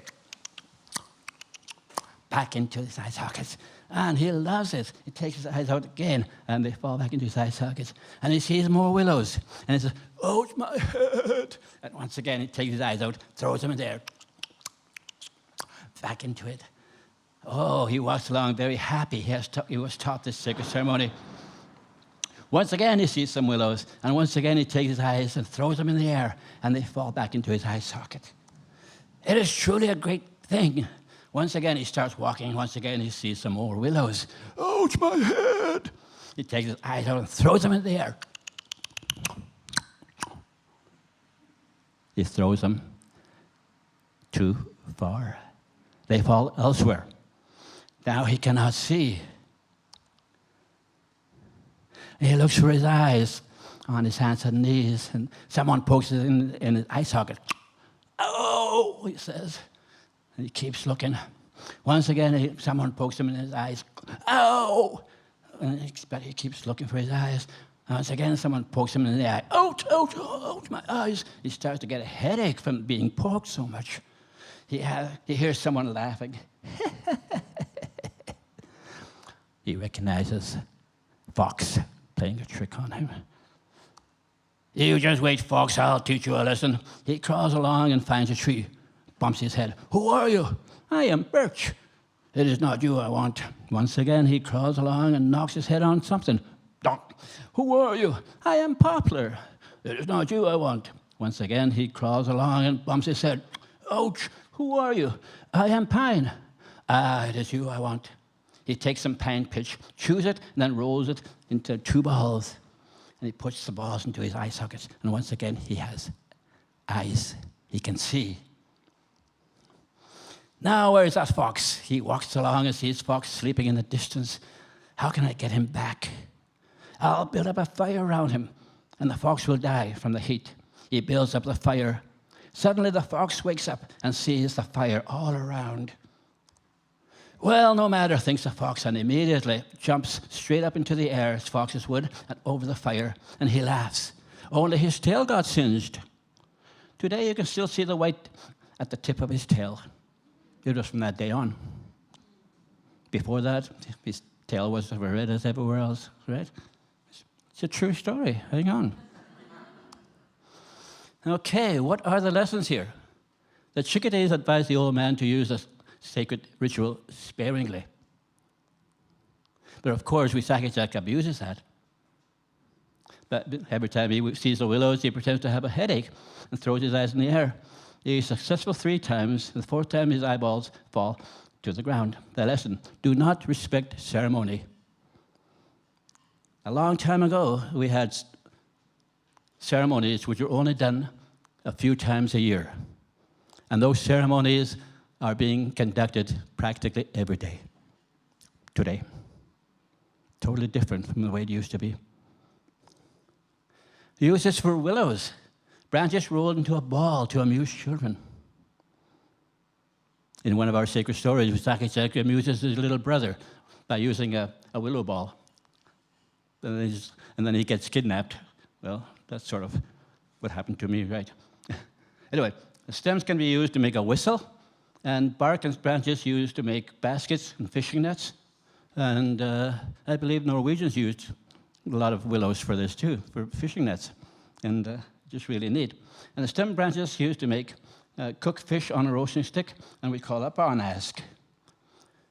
Here we have a matutsan, a sutladge frame. The frame is made of willows. Willow also has medicine. It's a basic ingredient in aspirin. You can make some tea out of this stuff and make really good stuff. And then we have this sutladge frame. And then we have this barnask, fish roasting stick, using every part of the willow, including the bark and branches.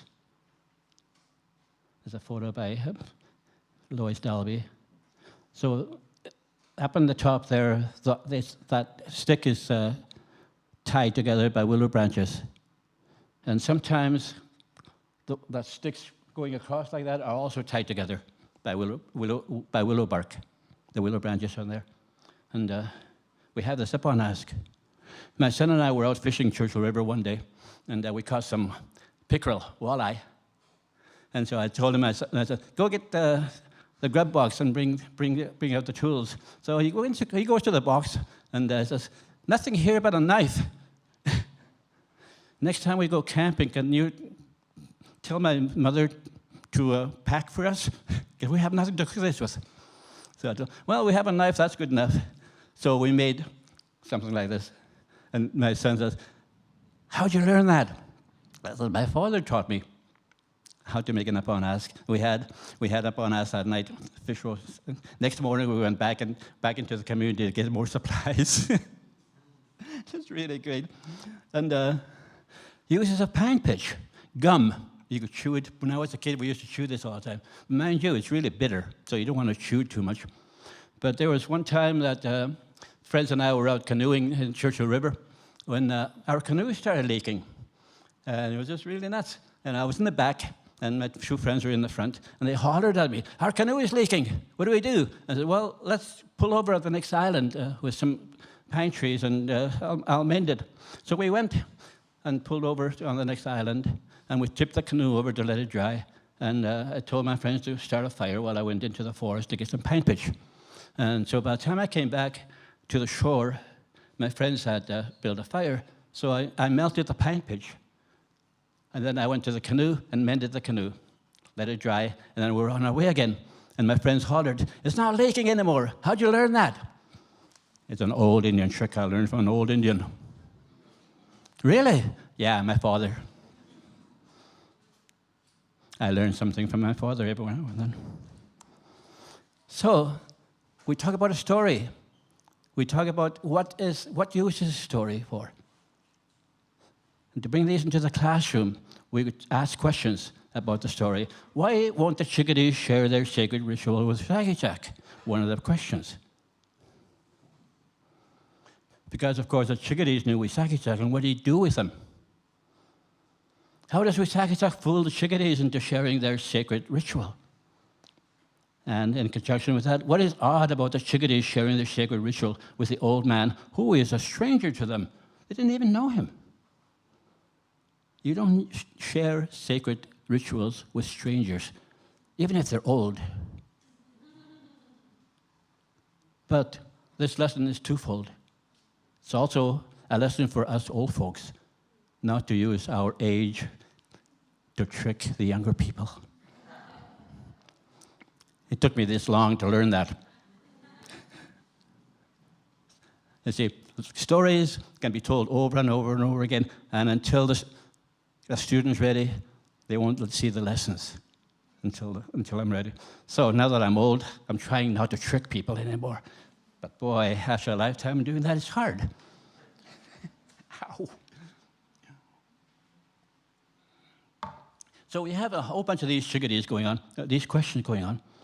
Why do the chickadees feel that it is all right to share this sacred ritual with the old man, but not with Sagittag? Another question that could be done for discussion. What advice do the chickadees give to the old man? Is the advice applicable to most ceremonies? Of course, yes. What does the old man promise to follow? Does the old man promise to follow the advice? Yes, of course. And what happens to him when he breaks his promise? What is the significance of willows and sacred ceremony? Willows are all around us, and they're useful for everything that we can think of. So using stories, you generate discussion, and it will help students see the value of the stories by doing on hands-on activities. One of the things that we loved doing when I was a child was making willow whistles out of a willow. You cut out a piece of willow about 6 inches long and about half an inch thick, and you start whittling away. And you whittle away the end as at an angle, and then you whittle away a groove there to let the air out, and then you hit the willow with a knife, so you could loosen the bark and loosen it with your hands, and the bark is loosened. And then you go ahead and whittle away again, and to make more of an air passage for the whistle. And you put the willow bark back in, and then you have your whistle ready, and you blow. So children could do this in the classroom. It needs to be done. We need to bring our traditional stories back, and we need to find ways we could put those into the classroom, where students can learn how to do practical things. And they could also learn some lessons about respecting life around us. And that is so important to instill, that reciprocity, which is doing, living together, helping each other as we go along in this world. Our stories tell us how to do that. Can I ask him now into the week? Thank you for listening to me.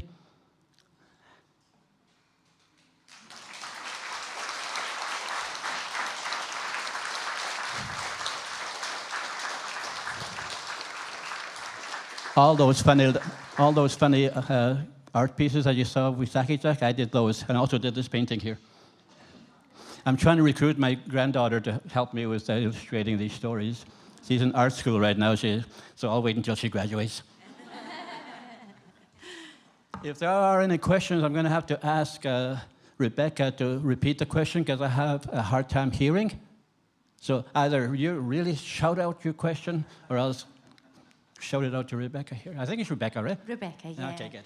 Great, as long as you're not playing tricks with Sakijak. Does anyone have questions, comments, resonances?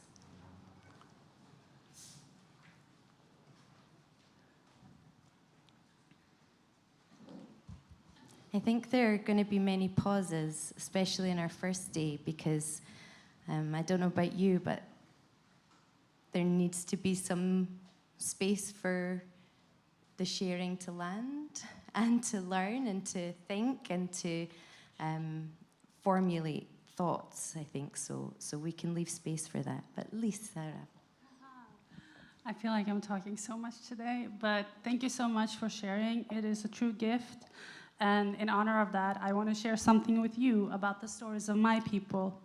Because you talked about trolls, right? And the Sami, the Norwegian translation of the biggest, baddest creature in Sami histories is translated to mean the troll, so the stallo. But actually, the elders have shared that the stallo, that is the tax collector. So it goes to show how stories support and gives us room to develop. So thank you for sharing that. Thank you so much for the comment. You heard about the tax collector. Every culture, I think, has stories about tax collectors, don't they?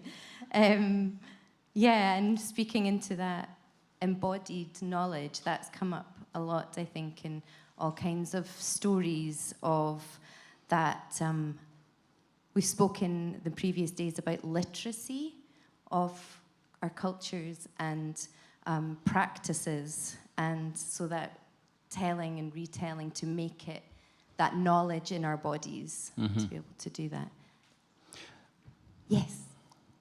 Hi, Solomon. Thank you so much for the amazing talk. I had a question.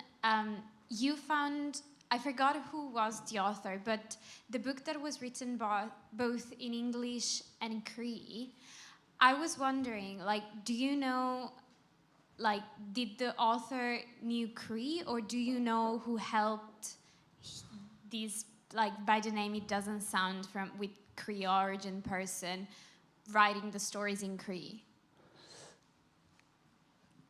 Shall I repeat? I heard bits of it. Do I know who writes Cree? So was it 1930s publication where stories were shared in English and in Cree? Yeah. With the naughty bits. There is a Cree alphabet. There's two alphabets in Cree that we use, and one of them you've seen, which is Roman orthography. We've done that, and we've also used a syllabic writing system where one symbol represents two letters, a consonant and a vowel, and so we use that, and we're teaching our children both writing systems. Some First Nations communities will only go with the syllabic writing system. They say it's more Cree. And the other systems, standard Roman orthography, is more accessible to other people, like linguists and people who can read English can use the standard Roman orthography to be able to say a word in Cree. And in my writings of stories, I will do both. I do both SRO and syllabics, followed by English translations. That's what I do. I prefer that. And that way it provides more resources for people. And if a student of mine was here, I'd call him up to read a story. Even though he's not a fluent speaker in Cree, he can read the story in Cree perfectly. And we've done that at a book launch this past year, and it just amazed everybody that this young guy could actually read the language and be understood by Cree speakers. You know, so we are progressing. We are making progress with our writing system. Our younger people are starting to teach the language using our writing system. And of course, the immersion is the best way of doing things, but we have a problem there. We have land-based education initiatives going across Canada right now, and unfortunately, the name is misleading. Land-based education. You cannot take language. You cannot have language-based education without using language, without using the First Nations language. And this is basically what's happening, is that a lot of people will say, we can't use our language in these lessons because students are not going to learn. But students are quick. They say a lot of repetition. And they'll know, understand. That's like this. Mitso, mitso, mitso, mitso, mitso, mitso. What is that? Mitso, mitso, mitso, mitso, mitso. Minekwe, minekwe, minekwe. Minekwe. Segaho, segaho, segaho. That's total physical response, of course, but a lot of repetition is needed in our lessons. And basically, a student of mine, a friend of mine, asked me, "How come there's so much repetition in Cree in the stories? How come Waisakichak threw his eyes up in the air 4 times?" There's so many times in so many traditional stories where we repeat things 4 times. The answer is basically it's a good way of retaining the memory of that story by repeating it and repeating it and repeating it. My parents told me stories when we were kids. My younger brother and my older brother always fell asleep before I did. I wanted more stories. The next morning, the next night, when I was starting to tell the stories again, my mother would ask us, "Okay, where do we leave off with Wissahickok?" And my older brother, my younger brother would say where the last story they heard. And so that's where my mother started. But I'd heard that story the night before. And because I heard it so many times, it stayed in my head. I remembered it by the time I grew up. And I love that. I think part of the question also I hope I answered the question. No, you did, yeah, beautifully, beautifully. I guess another part of that question was also whether that editor, publisher was a native Cree speaker as well, or working from other sources. There are lots of resources out there to be able to teach our language, but there is a resistance from our people to use that, unfortunately. And some people in my home community try to bring in our traditional stories as part of the curriculum. In the elementary school, a group of parents got together and said, "Don't tell those devil stories in our school or we'll withdraw our kids. There is a lot of resistance. And a lot of people think these are heathenistic, I guess. These stories are evil. And these stories are for children only. And another thing about traditional storytelling is basically a lot of young parents say, "Oh, I wish I could tell my children stories, but I'm not a storyteller." Every parent is a storyteller. I remember taking my kids to Sunday school one time. I took them down to Sunday school. And I went upstairs for the service, Anglican church. And I went upstairs for the service. And the church service started. Who should show up at my pew? And my two children. I look at them. What are you guys doing here? The teacher doesn't know how to read. In other words, teacher was reading monotone. She wasn't using voices like I do when I read to my children. Where the wild things are, let the wild rumpus start. Like that, right? That's what my children were used to.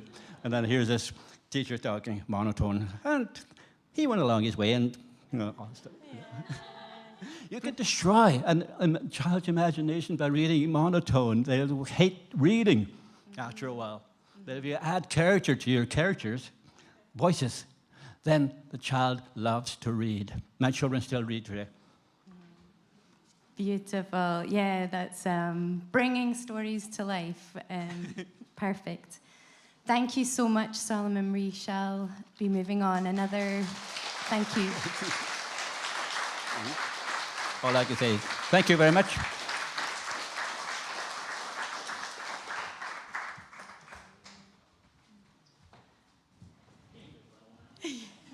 We need a handrail here. Thank you so much. Yeah, again, so much to think about. I'm going to invite... Okay, great. I'm going to have to ad-lib here. I'm not much of a stand-up or a storyteller, which is unfortunate. But from the Scottish culture that I guess was to an extent immersed in, with family living on the west coast of Scotland, on the wee islands. There is a tradition of storytelling, I guess, in our lives, which at the time really didn't appreciate at all. We just wanted to get on to the dancing and have a late night. But traditionally, like grandparents, or my uncle, maybe... another Wissahickok, I guess, had a really rotten laugh, You could hear him from downstairs, miles away. And it was that sharing of stories, of song, and learning music and song orally as well, and that transmission of knowledge and tradition. And always told, we all have a story, You might not feel that you are a storyteller like me, who mumbles and bumbles, but we can all share, we can do that. So with that, it's my privilege to invite our next storyteller, Elinmar Oyenvista, who I'll introduce just while you come up, and again, feel free to add anything to that. I'll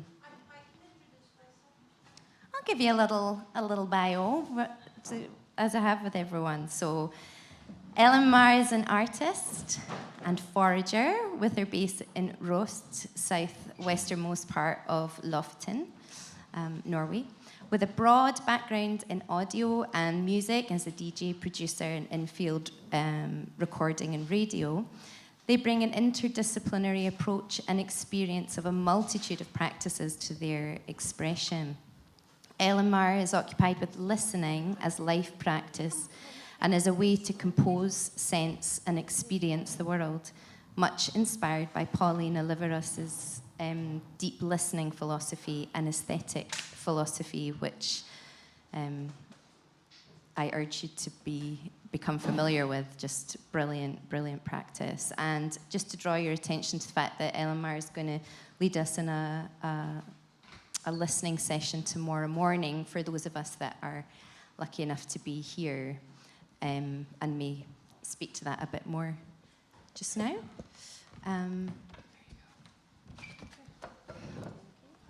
Thanks for sharing.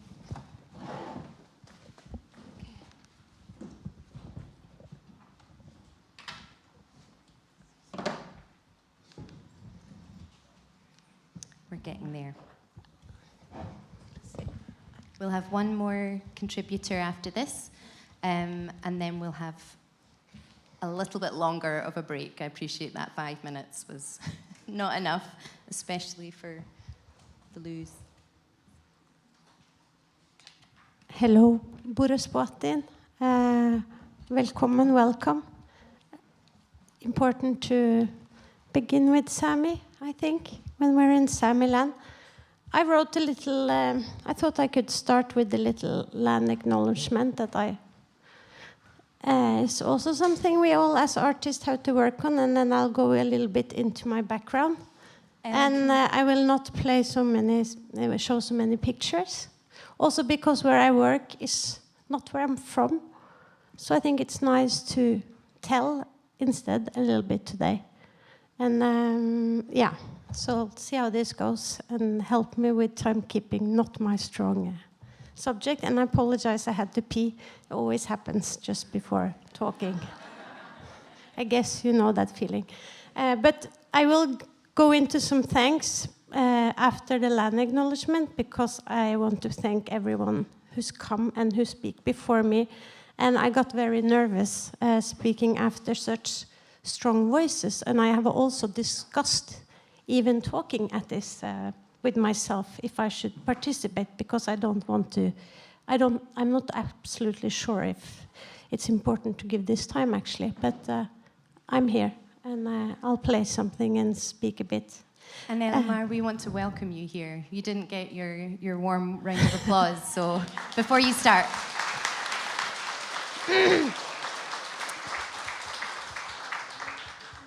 I also want to acknowledge that there's many wars going on right now.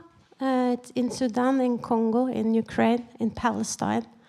And I was particularly struck by the images of loss of land, Aboriginal land, thinking about the loss of Palestinian land also. And land of Sapmi, land loss that's continued. So just connecting the dots there a little bit. It's not over. So I want to begin with saying how deeply I love and care for this land beneath our feet. Oslo, Oslove, that gives us life, because I was actually born here in a suburb, actually in a little hospital called Aker Sykehus, 15 minutes outside the city center. My parents were not from here, but I'll get back to that. But anyway, I am very grateful to have spent the first years of my life growing up with the forest and its brooks and freshwater lakes in walking distance and the coastal water so close. I wish to acknowledge the fact that Sami land and land use reaches further south than Oslo. And we have written sources that mention Sami presence more than 1,000 years ago, several thousand years ago, written sources. And then, of course, it's the oral sources, which go, you know, as far back as ice retreated, and then the bird told stories and the mountain told stories. And oral stories speak of all of Fenno-Scandinavian land once being part of Sami lands, which it still is. And the expansion of the colonial Scandinavian nation states that have created artificial and destructive borders, stopping human and animal and birds and lichen even movement, causing deep harm to land, waterways, all living beings. It is important to notice that we find ancient Sami place names around and about Oslo. We have Merrabekken, very close to us now, means the brook leading to the sea, the ocean, Mera. One important aspect also of language that is still within land and comes from the land, and the land still speaks. So we have that just around us, important to know about when we are not taught in school. It's important to know that the neo-colonial politics of the green transition is currently threatening indigenous land and culture and livelihoods every day. We just had the Fosen case. There's been many more. There is more to come, and it's the Gyllenjarki case coming now in early end of May and early June, and I am going to Bodø, which is the closest city to where I live, which is in Julev Sami, Pite Sami, and Si Sami land. And Lisa Ravna and Elsa Laula Institute will also do something there, so we can learn more about the Gyllenjarki case. But those things are important because we have really, really neo-colonial government that want to exploit every bit of land, and particularly in Sápmi, and also everywhere at the moment. Also, this land holds people with a long-standing attachment to the land. Nationally recognized minorities are Kvens, Norwegian Finns, people of Finnish descent that lives in Sápmi, also known as Northern Norway in more colonial terms.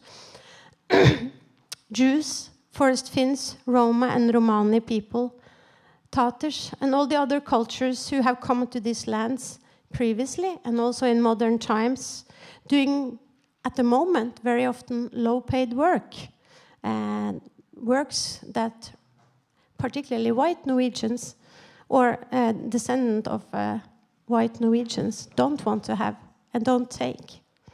So to acknowledge that, simultaneously, this kind of racist heritage that Norway holds and keeps, practicing. Being Norwegian has been and still is a multicultural story, and the macho Viking myth is long overdue for deconstruction. More about that another time.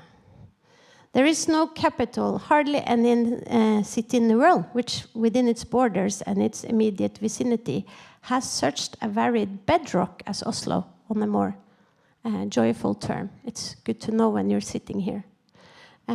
Coastal pine and leaf forests was what you would have experienced here originally, and we can still see remains of it. And I am very grateful to those who have fought and who are still fighting to protect the forests around Oslo, that gave all children and adults this ability to go out in the forest and learn the plant names and fish and hike and swim and get close to nature, feel you are a part of it and not separate from it. Also foraging berries, herbs, flowers and mushrooms that you can have close to the city. And I grew up with a very polluted river running through the suburb. It was called the Alna River, and it still has that name. It has, in recent years, been cleaned up, and I hope the future will give priority to supporting land and waterways rehabilitation. Speaking of that, we moved to the fjord, which is in a very, very sad state. We were discussing it at the moment. Won't say what we were discussing, because Lisa Ravna will take part in this listening a little listening moment tomorrow, because I learn a lot about listening from listening to you. Anyway, the cod is disappearing, corals are dying, and scientists and people are seeing increased algae blooms, siltation, and more dead zones with lifeless water. The reasons cited are often overfishing, sewage discharge, runoff from agriculture, and the introduction of environmental toxins. So those are a little context to a little land acknowledgement here and now. Then I move into a little presentation, and I would like to start with some sound from a spring soundscape from a land here in the south, which is just an hour and 15 minutes northeast towards Finnskogen, but also Odalen, very close to Oslo countryside people.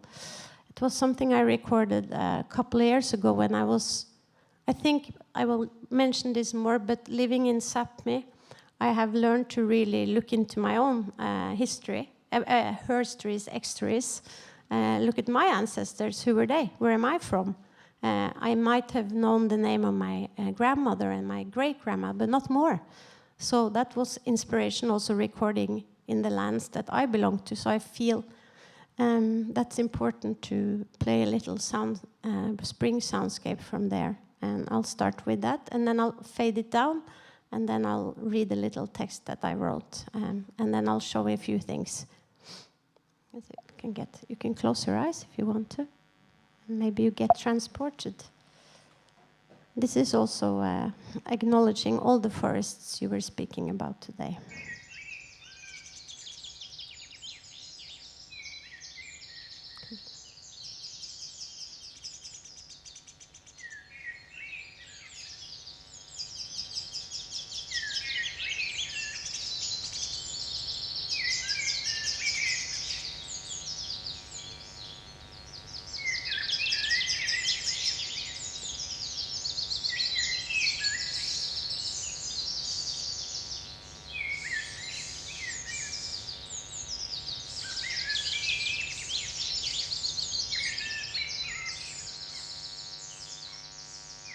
I think you can hear the forest between the hums of technology.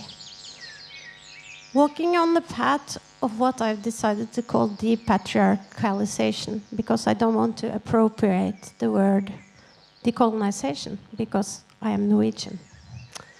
So walking on the path of depatriarchalization and respecting and honoring indigenous Sami land, and standing in solidarity with the decolonial processes in Fenno-Scandinavian land, Sami lands, and beyond.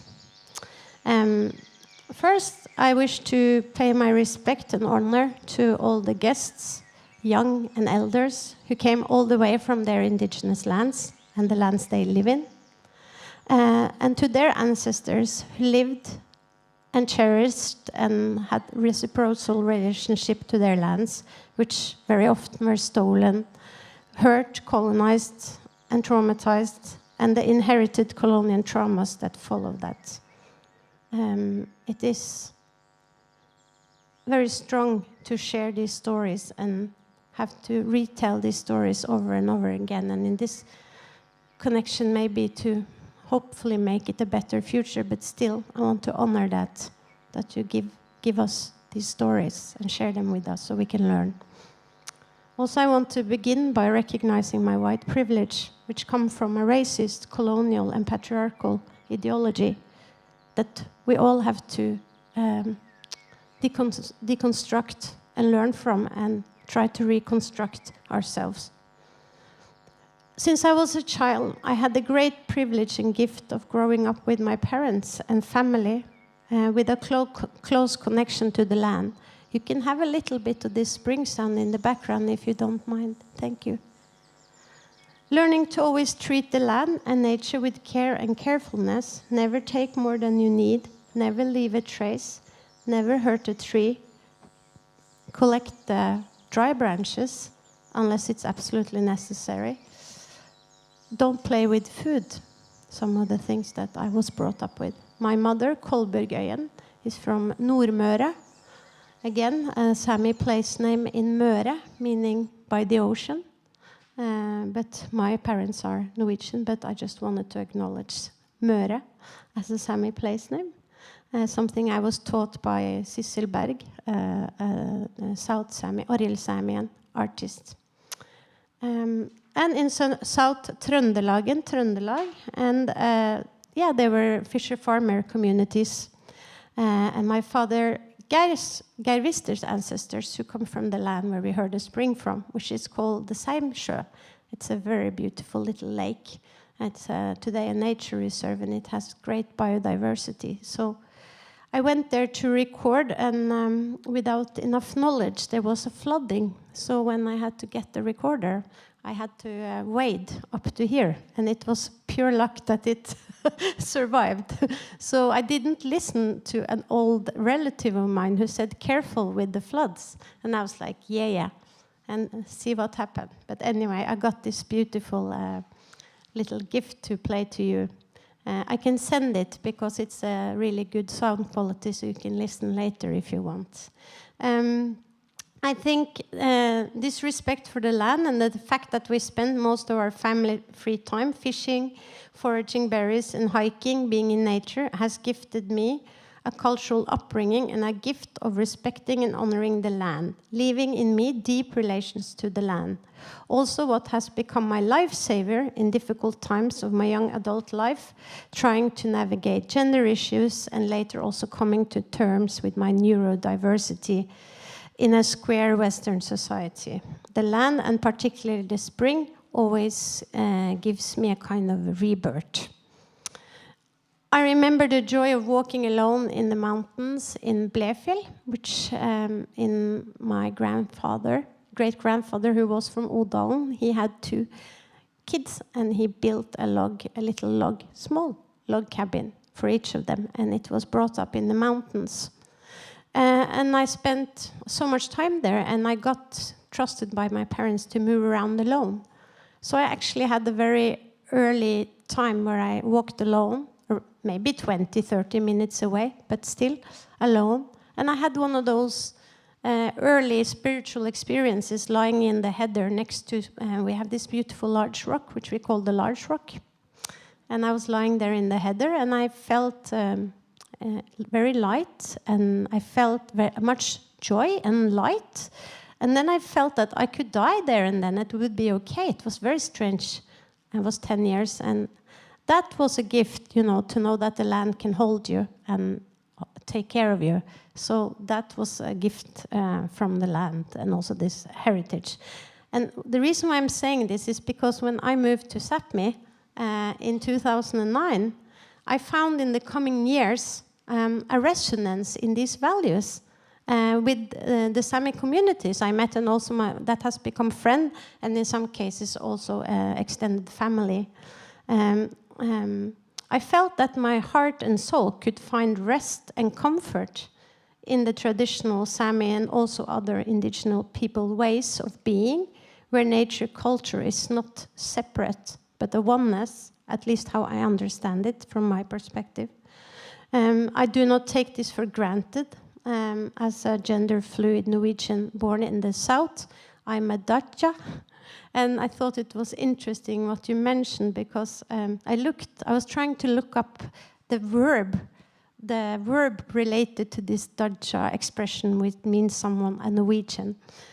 And it's quite telling of colonial history, because this might be incorrect, but it can be a little bit, how do you call it, scary, funny at the same time. So I think it actually means to be ethnic Norwegian. I say it in Norwegian first. Oppføre seg som gal, være sinnssyk. Act like a mad person, be insane. So that's quite telling of what you would call someone at some point in history, when they come with their, how do you call, come with their traditions and take land and take people's, try to steal people's cultures and all these things, and also act in ways that might not look after the land. And so I didn't actually know the meaning of this word, but now I know. So I will try to be a good Daja. I want to be an ally, a listener, and someone who is willing to put my body on the front line when I can in health, considering my health, to protect Sami land and water and old land and water all around where I move around. I'm so grateful my life path led me to Nordlanda, to Sápmi, and to Røst, which is ancient sea Sami lands where I live and work from today as an interdisciplinary artist. And I am also a forager, which I've been since a child. I started singing and writing poetry to plants, and I didn't really have any adults telling me that I could cherish that and maybe even honor it. And I started working with plants very early. And I worked for an old woman up in Valdres. And maybe in another world, I would have kept working with that more closely. But I'm now reconnecting to my inner kid. And the past 15 years, I've taken up that, and I'm studying plant medicine slowly. Mainly for myself and my friends, and family, and cats and sheep. But it's a good way to start. Yeah, and then I had the honor as a musician and as a DJ and many things to travel around in Sápmi when I was younger. And then eventually it led me to Bodø, which is now the capital of, what's it called, European capital city. And if you haven't been there, it's incredibly beautiful. You see the Bordegeise Mountains, the Børvastin, which I fell in love with, and which is actually why I moved there, because I just couldn't think of the fact that I couldn't see them. And I mean, it's a intensely great privilege to be able to move somewhere and be greeted and be welcomed. And then I lived in Kjerringøy, and then later I moved to Røst, because since a child, I have been very occupied with birds. And I had a dream of living where I could speak and see and hear more birds than humans, because I had given a little bit up on certain humans for a while. Not all of them, of course, not you. But yeah, you get me. But since I live there, and I've lived there for now a really long time in my life, it's since 2014, and I started working there in 2010, and I think I could speak a tiny little bit about how I negotiate and work in a land where I don't have a cultural connection to, and how I also do that in other collaborations I have, because I don't see my work as a solo artist. I see it as a continuous of collaborations and negotiations, and with the land, with the people who live around, with everything that's alive, the mountains, the birds, the sea, and of course the locals where I live. And now I am understood as a local person, but I am still a local person that moved in from the south, so I'm a southerner,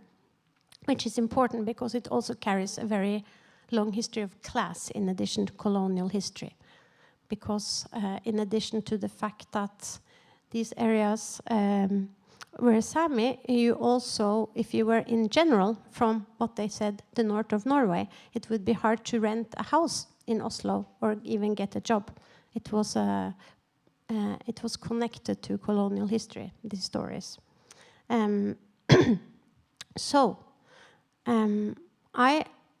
This I think I'm saying more to if there's someone who's watching who is from the majority population.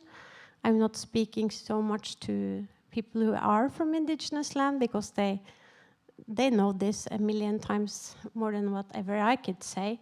But I say to some students and some colleagues that we had a seminar last week, which was about how can we work in land as artists if we're not from there, or have cultural connections from there. And if we do so, how can we do it respectfully, you know? So I think this is important to talk about as an artist, and also then if you then start to work with archiving and looking after something which isn't yours, where you take part in looking after is something that isn't yours. Because in my education, Western education, you're taught to sort of conquer the world, you know, go abroad, be big, do this. And the unlearning of that has been also unlearning gender, looking into feminist history, deconstructing feminist history, finding out it's very white and also very Western, and then starting to read a lot of, I spent last 14 years rereading all history because everything I learned in the 70s at school was complete bullshit. So everything has to be reread, and then of course try to read Sami authors or Sami historians, or at least someone who has the knowledge. But the main important thing is to visit people, talk to people, give time, drink coffee, drink tea, come back, stay, babysit, change diapers, and then slowly, then you can build a relation. And okay, this comes naturally for me because I'm an open and social person, but I've also, all the books I've read related to indigenous methodology and also feminist methodology has been crucial for that. And I could spend half an hour naming all the books, but definitely the first one, Linda Tuwai-Smith, and all the books, Braiding Sweetgrass, helped me with the author. All her books are crucial. And I'm reading Lisa Rauna at the moment, and Rauna Kwakkanen. And those really inspire how I try to speak. Or without trying to find my path, listening to that and not appropriating, but probably sometimes I do, and I have to learn and unlearn and relearn and keep evolving. And that's what we can't be afraid of. We have to try, but try hard, I think. And if we make a mistake, we apologize and we continue.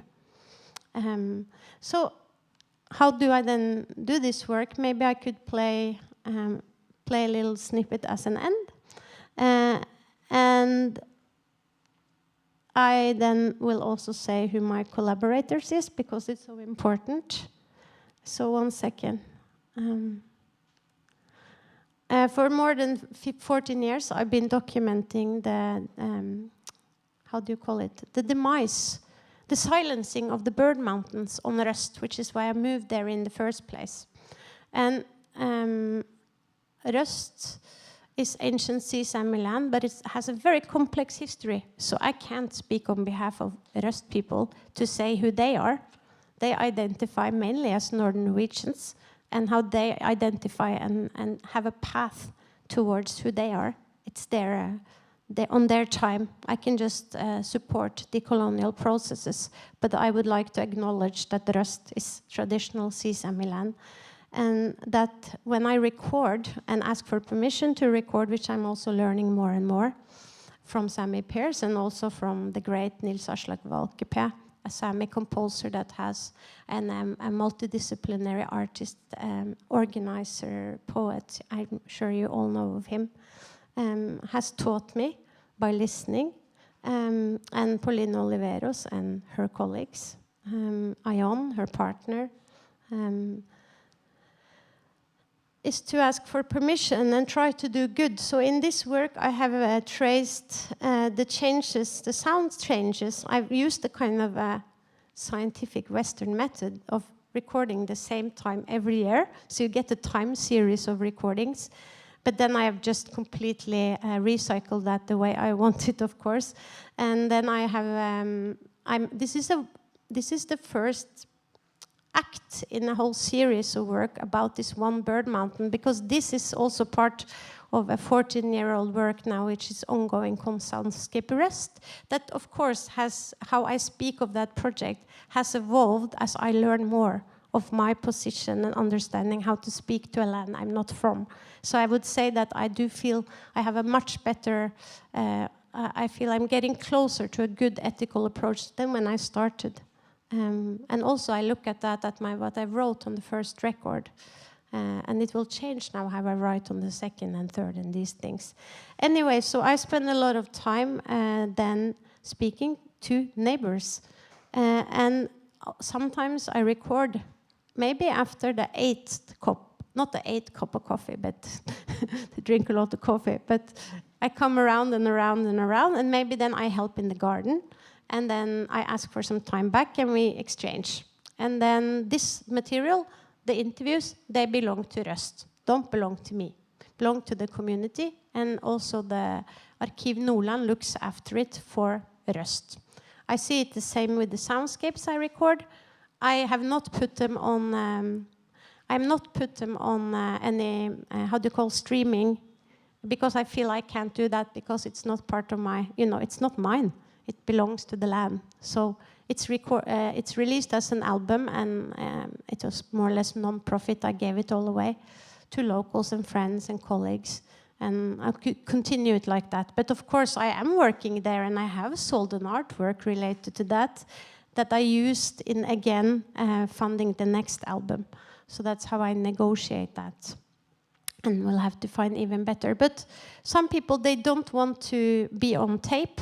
So then we discussed maybe I could rewrite some of the storytelling into a script. And then we have a voiceover instead. And then maybe next time we use the voice itself. So it's these constant negotiations, and also people participating themselves in the work. So it is a collaboration between the land and all the locals. So I'll show you the bird mountain, and then I will play you a snippet. I have 2 minutes? 1 minute, okay. It went fast, but I want to show you how it looks now. You can't see how silent it is, but wait, I have to move it. It is the way it looks when the midnight sun is shining, which is happening in 4 days. Oops, sorry. Can you see it? And then I will make it big screen. Here you have the magical Vedøya mountain, which also has a Sami etymology, meaning to hunt and gather, because it was one of the richest bird mountains in Northern Europe. And I'll show you a picture, a historical picture of it. Can you see it? Yeah, so can you see all the birds? So that's kittiwakes and racebills and puffins. And can you imagine now that that mountain is complete silent? There is barely, in 1980, there was more than 30,000 pairs of kittiwakes. There was millions of puffins, and now there is no kittiwake left. There is only a few puffins, a few racebills, and that's wonderful what we have left. But it's almost gone, and it's gone silent. And what is silent is also something that we discussed a bit earlier, Lisa, but it's silent of kittiwakes, we can say. And the silence is important because it tells us that the mountain is partly dying. So the work starts with the mountain speaking.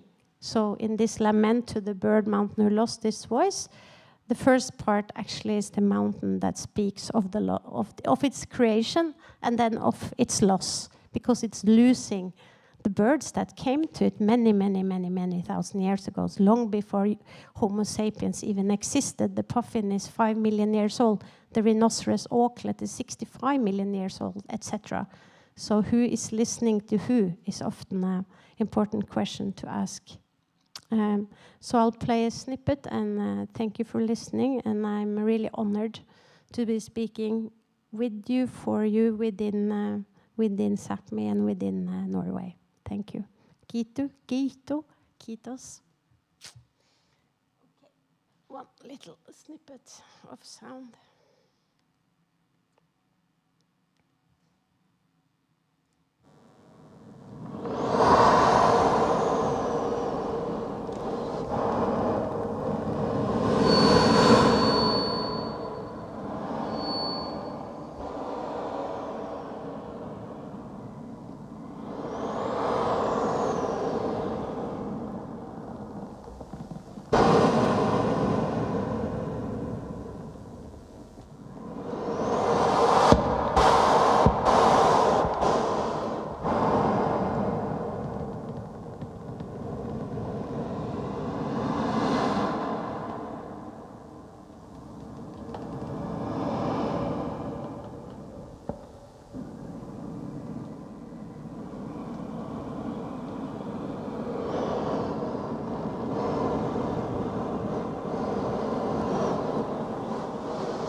Thank you, Elmar. If only we had another 45 minutes for each person, each contribution. This needs to be like 2 weeks, I think, not 2 days, eh?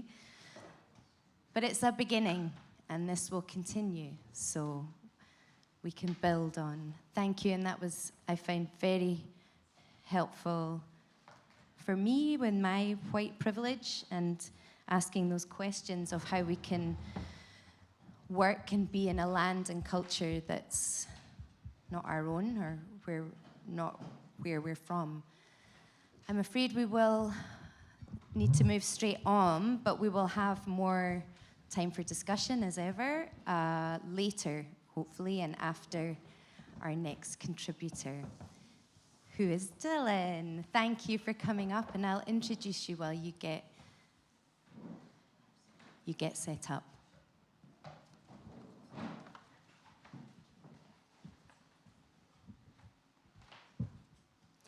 Dylan Robinson, I'm sure, like many of our contributors, needs no introduction, and a huge privilege for me to welcome him to the stage just now.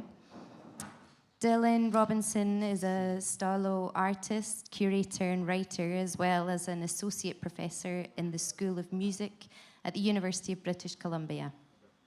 As a member of the Squaw First Nation, he is committed to Indigenous resurgence, particularly through his work with Indigenous students across the arts and prioritising the use of Indigenous languages.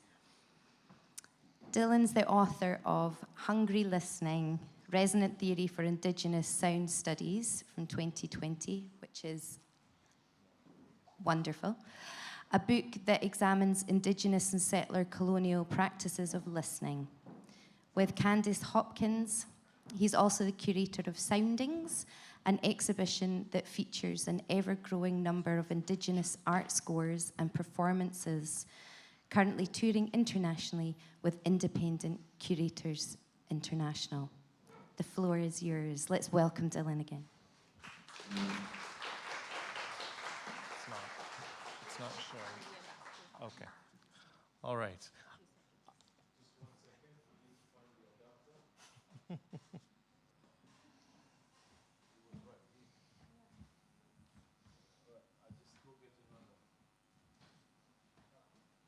All right, I can continue. The first part isn't contingent on the images, so we will do a little bit of catching up maybe when the technology gets sorted out so that we don't lose time. Thank you so much. Eiswell al siamsiayat ilal tal squich tlitzal quat squa.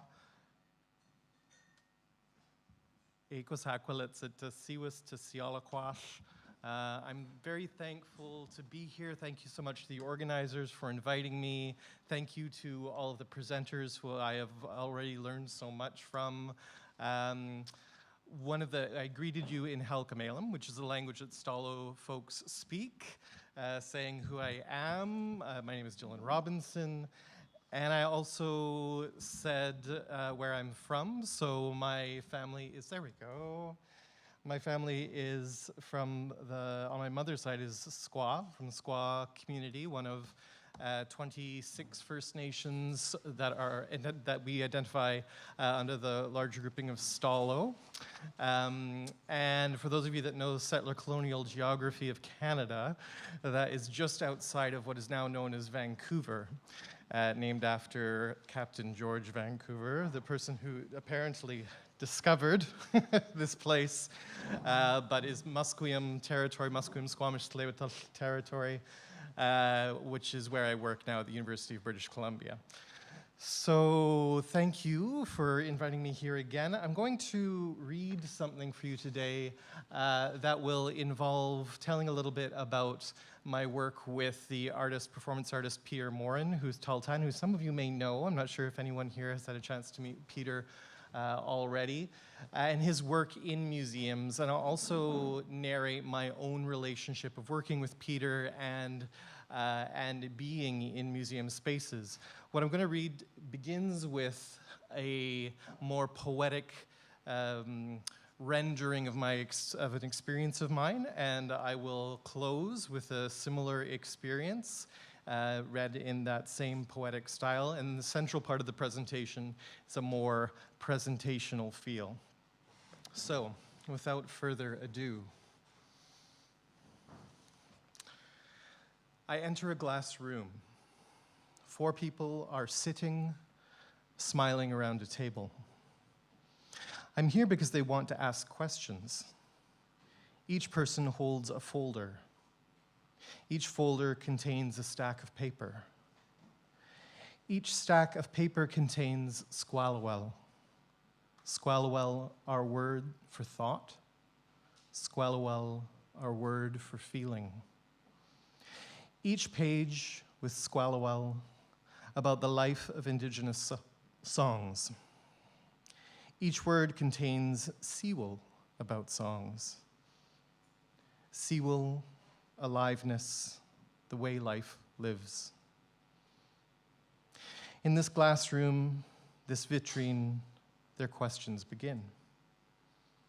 And I'm asked to imagine explaining to a group of students how Indigenous songs have life.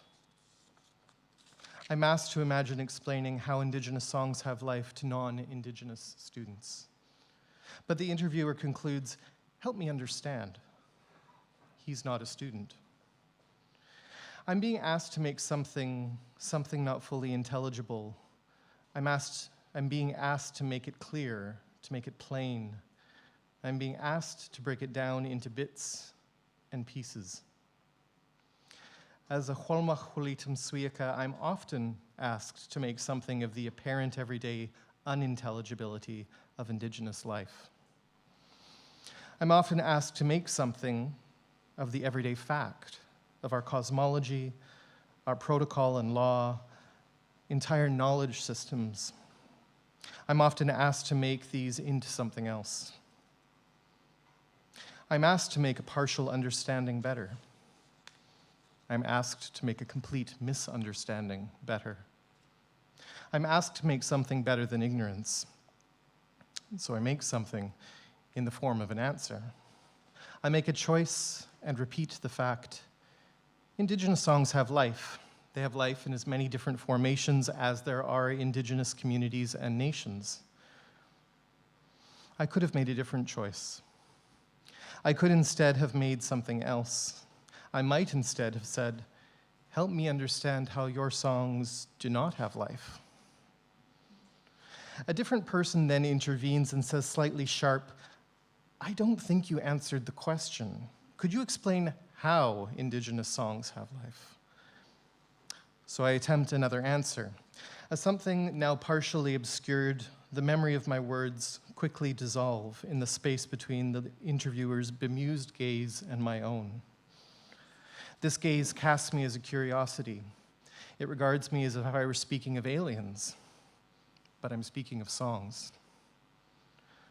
Through my explanation, my making clear, through this bemusement of the irreconcilable, my body redoubles, becomes superimposed, occupies a space of incompatible fact.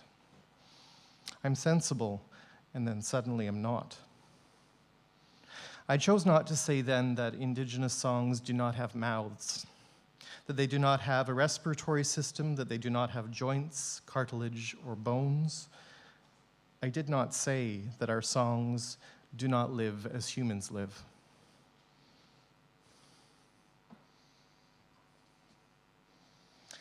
As Indigenous people, we often find ourselves contending with Western ontologies that have come to define the boundaries of life and being. We contend with others in comprehension. At other times, we contend among ourselves with gaps in our knowledge, gaps that have resulted from the long-term explicit attempts to suppress our varied practices of relation with non-human being. We find ourselves contending with the words animism and fetishization that arose out of others' attempts to comprehend how Indigenous ontologies affirm life as it lives variously in spoken word, stones, skies, land, and the materiality of the world around us. In the first part of my presentation, I narrated how I find myself again and again in the scenario of being asked to explain non-human life. This demand to explain non-human life is often underpinned by a desire to measure non-human life against human life. The anthropocentrism of this measurement refuses to understand the lives, living, and aliveness of indigenous non-human being upon its own terms. What I want to share today is focused on non-human being as it manifests in indigenous material culture and songs, focusing mostly on songs, in fact, and how such lives have been lived in the strange places they have found themselves, in museum storage drawers, on display behind plexiglass, and in classical music, to name just a few of many strange places. We identify such life as ancestors, being, family members, elders, or kin, or by using other names more specific in our languages. This constellation of names for our living relations recognizes that we, as Indigenous people, have innumerable ways of articulating the qualities of non-human life and subjectivity. It's important to understand how such life has been removed from its place of origin and placed within the confines of the museum. But it is equally important to follow this line of thought through its extension to question how museological practices are related to incarceration, that is, to the confinement of life. Two more specific questions will guide my engagement with incarceration today. And the first of these is, how has this life been lived within the spaces it now resides? And second, how might Indigenous artists inaugurate processes of reconnection and repair in reuniting such life with kin?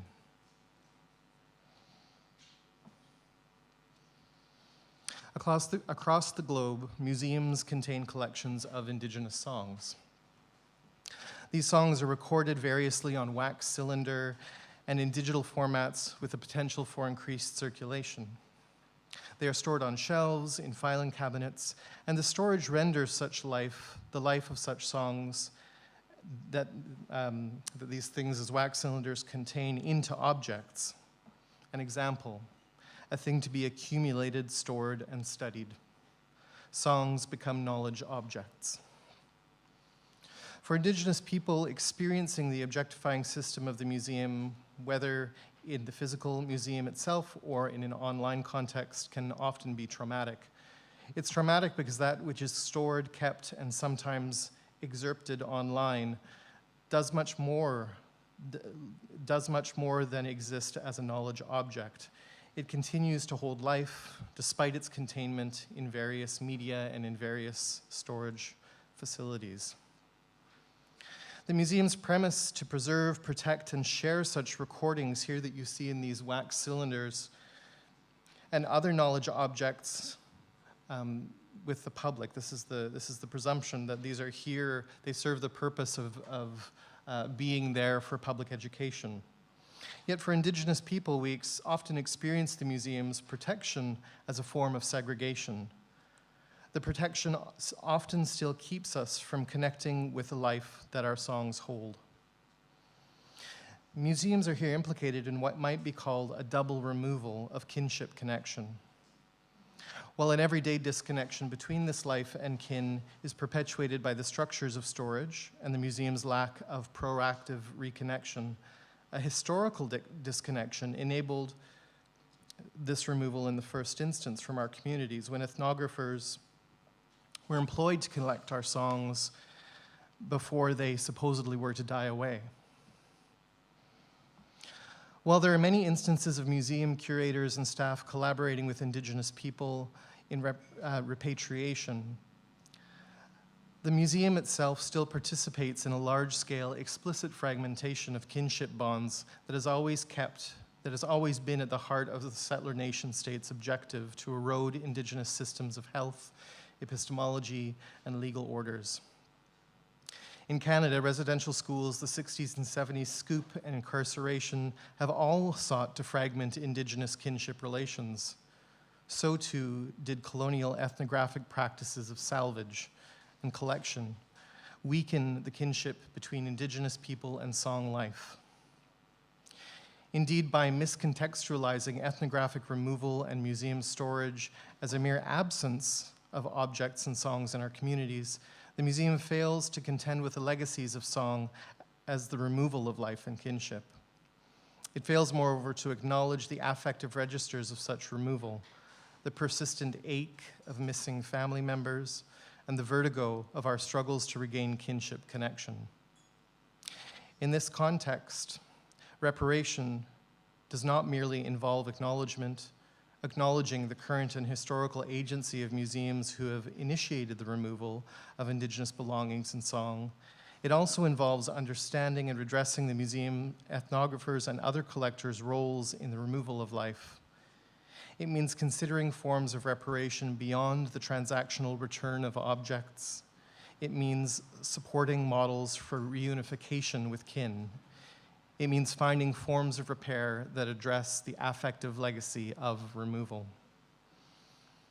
I've been using these terms, song life, kin, kinship, as a shorthand to encompass a range of intergenerational relationships that Indigenous people have with the life and loved ones who are kept in museums. So let me pause here for a moment just to give a bit more information on how we feel this life and kinship with song. Our relations that take material form, and I'll start with a little bit on drawing from some work that has been done with Indigenous people in Canada, specifically on relationship to life held by museums. Our relations that take material form are treated by Indigenous people with the same respect and love as our human kin. What museums call material culture also speaks and sing if we happen to be the right person at the right time. As Tahltan artist Peter Morin describes, oh, here's another instance of storage. Just flip here to the next, there we go. As Tahltan artist Peter Morin describes, it was hard to be near these collected Tahltan objects, talking to them through glass. During the performance, and this isn't sort of the image that goes with this is just an image of Peter, actually about 6 or 7 years later in a very different scenario than the one that I'm reading about. So here in the quote, he's describing one of his early invitations into the collection, the Museum of Anthropology in Vancouver. He says, it was hard to be near these collected Tahltan objects, talking to them through glass. During the performance, I heard these Tahltan objects singing, and this singing was beyond my reach. Afterwards, I realized I had always heard them singing. I wanted to participate in the making of those objects. I imagined community members sitting together, telling stories, laughing, gossiping, crying, drinking tea, and sewing these objects that connect to Tahltan epistemological history. The museum has a tendency to lose the singing. While the ways we identify kin are as diverse as there are Indigenous nations and communities, it is also intergenerational. We identify these kin, this life held by museums intergenerationally. Morin again notes how Indigenous folks go into the museum, quote, to go visit with grandparents. The objects speak as a grandparent would speak when we cannot otherwise connect with our traditional territory. They speak of our land, telling us stories in our language. We want to hear these elders speaking to us, and they want to be heard, end quote. As with all life, these relations also have a life cycle and are not expected to live on forever, particularly in Pacific Northwest First Nations. I'm thinking here of Kwakwaka'wakw folks in particular. Masks are, when their work is done, they are burned. They return to the spirit realm. They are not kept forever and preserved forever. There's a transformation and a life cycle. As part of an end-of-life process, Indigenous people have different practices to support their return to spirit. Frank Weaselhead, who's Blackfoot, here notes how, quote, everything, even that which non-natives would consider inanimate, has its own period of life and eventually loses its form and returns to the basic natural elements, end quote.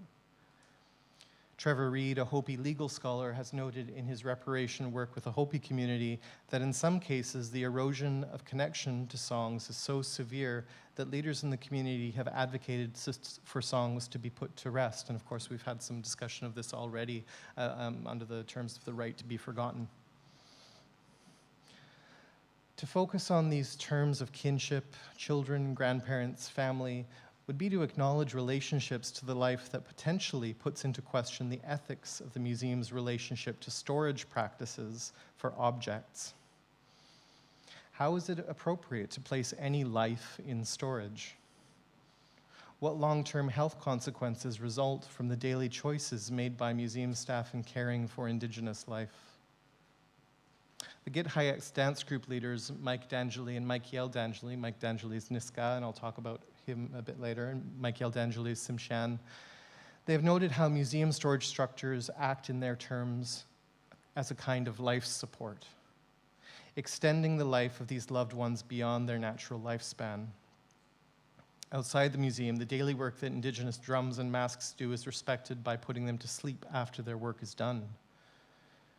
The museum's growing desire for display of Indigenous material culture and the digital accessibility of recordings, however, asks that such life must remain awake. It is, as Tlingit curator Candace Hopkins has said, forced to perform and to work without rest.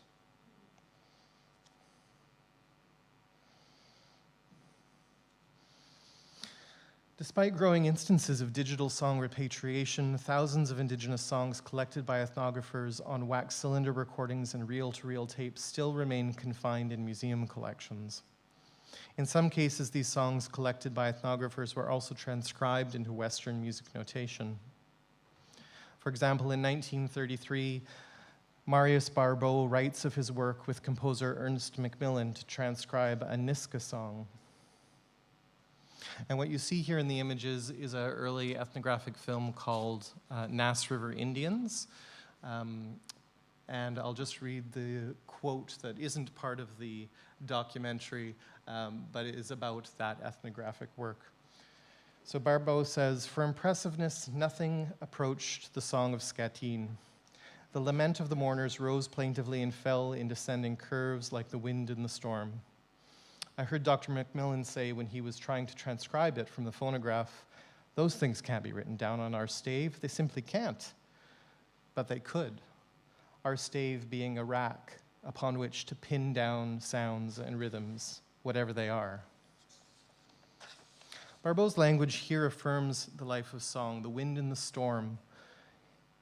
His language also affirms how this life might be pinned down upon the stave through Western music notation, arresting its movement.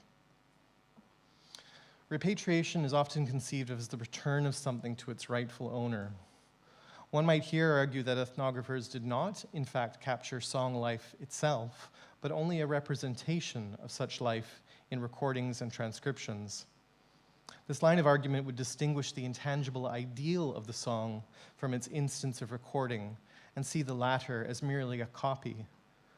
Yet for many Indigenous folks, this argument does not hold true, as illustrated by the appropriation of a Niska Limch Oy or dirge song in the opera Louis Riel.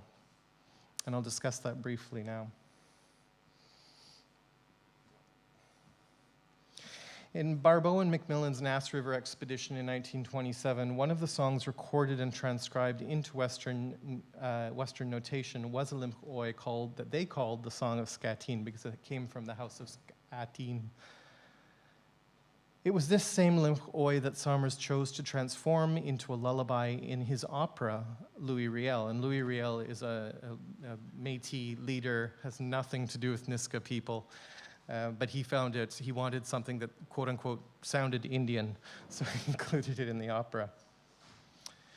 In changing the song into an aria for orchestra and soprano, Somers hoped to add something that sounded vaguely native, and gave the aria what Somers' wife, Barbara Chilcott, called its Indian connection, quote unquote.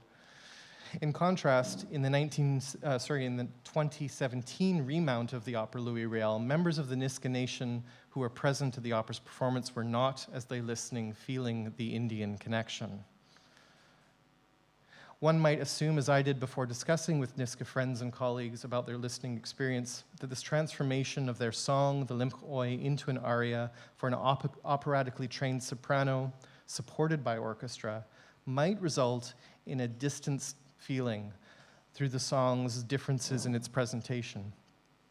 Yet, on several occasions, my conversations with Niska listeners revealed that despite the extreme differences in its presentation, because the melody of the song was the song carried with it the same life as the original. In fact, the combination of the unaltered melody with Sommer's compositional treatment heightened the traumatic experience for Niska listeners. Some described feeling as if they were getting punched in the gut, while it left others nauseous.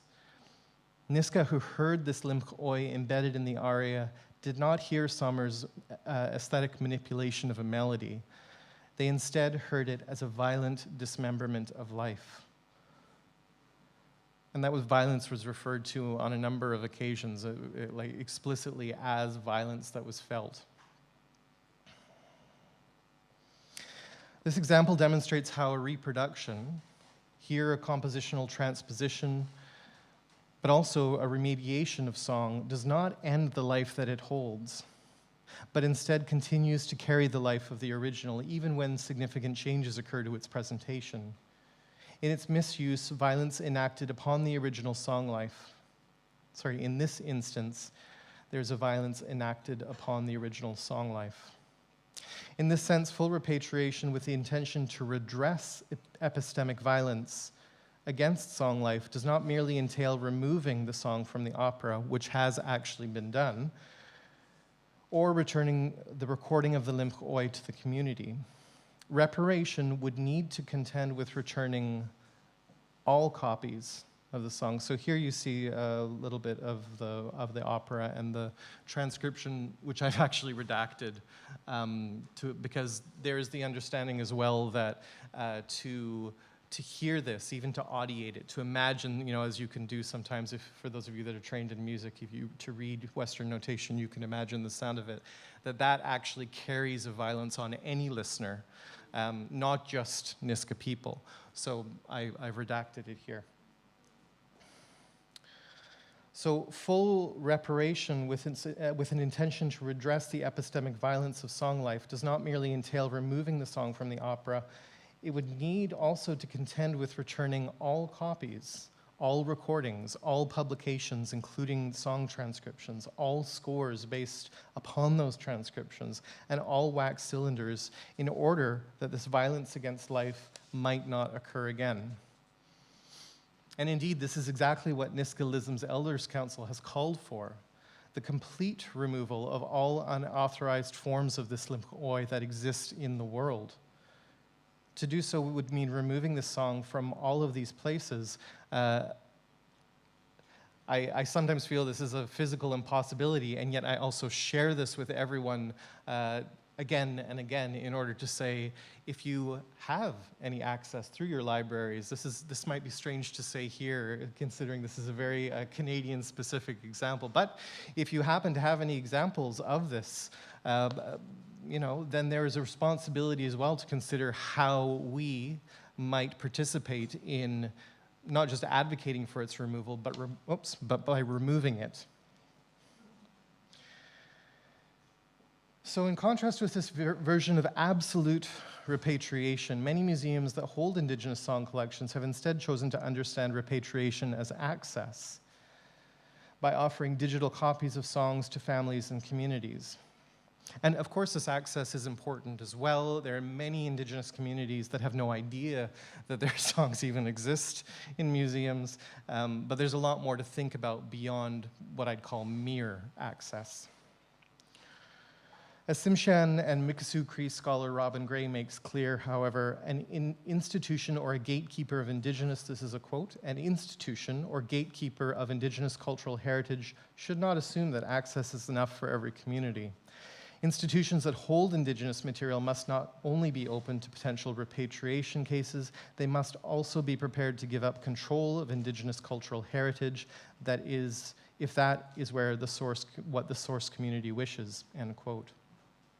In short, digital repatriation focuses on increasing access while eliding issues of sovereignty. Not just the right to determine access, but to hold the originating object that makes access possible.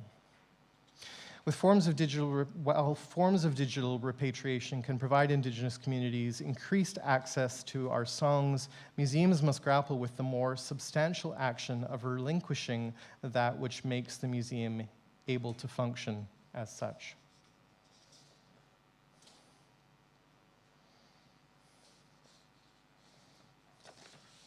The confinement of Indigenous children in residential schools as yet another carceral site located at great distances from students' families, and the segregation of siblings within the same school also finds a resonance in the confinement of life within the museum.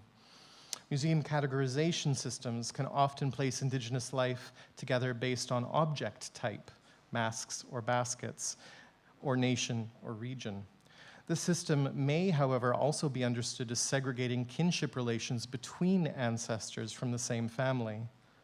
I'm not the first to make this connection between residential school and museum confinement.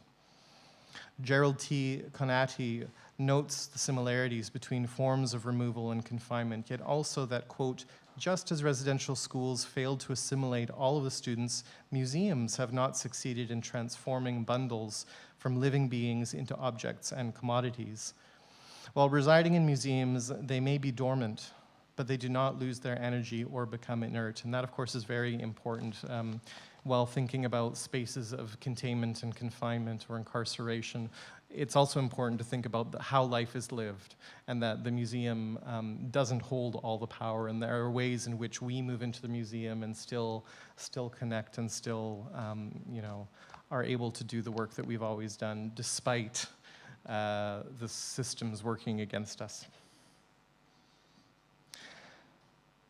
Recent scholarship has used language such as reanimation to point to this form of reconnection, and what Mike D'Angeli calls breathing life into songs that have been kept within drawers, within boxes, and within wires of online archives.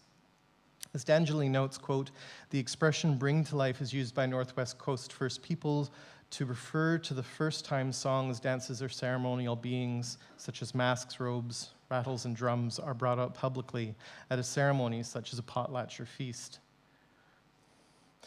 While a ceremony is held to conduct or revive a cultural practice. D'Angeli continues, quote, this is commonly described as bringing back to life, end quote. Such practices of bringing back to life, importantly, are conducted differently within every nation and community.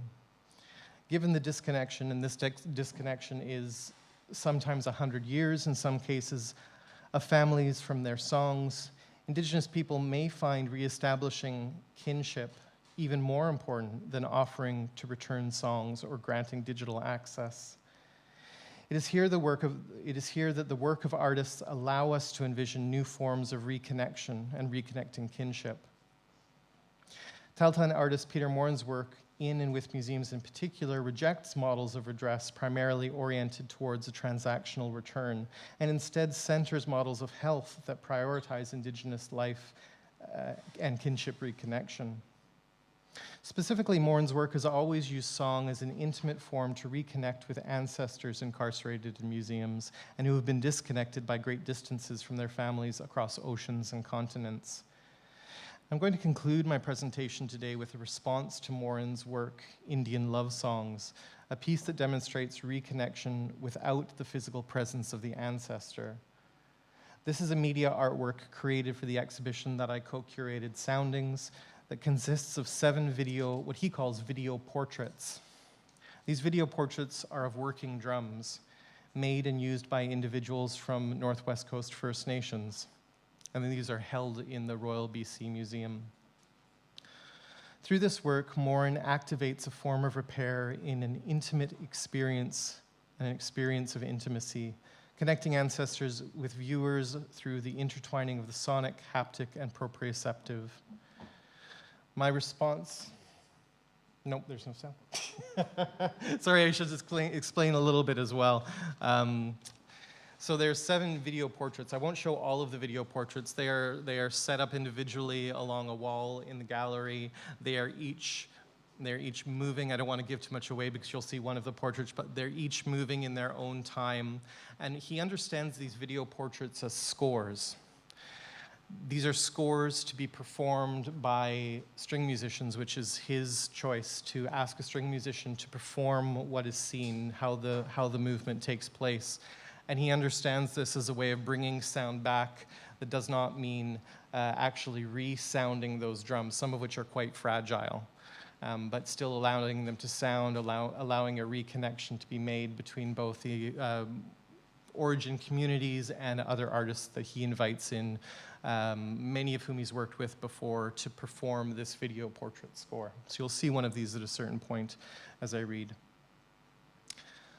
So this response that I'm about to read describes the piece, and it reckons with my experience of traveling with Morin to the museum at the beginning of the process of creating the work.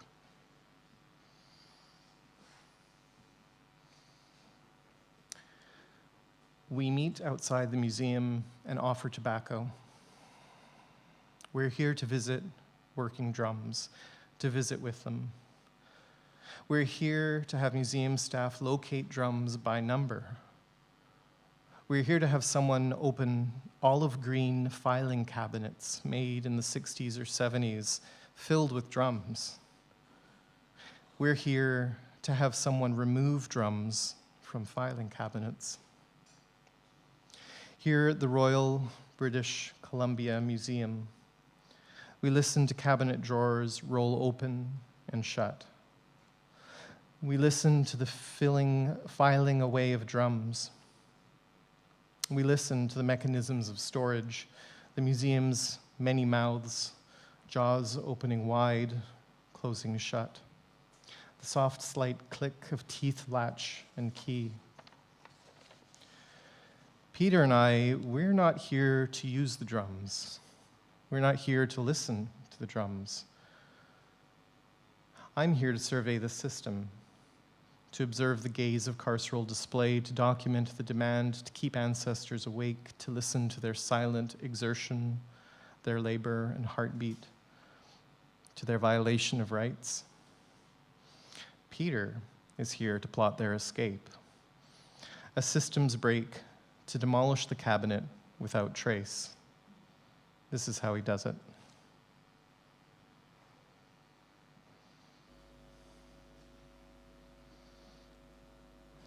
He holds them,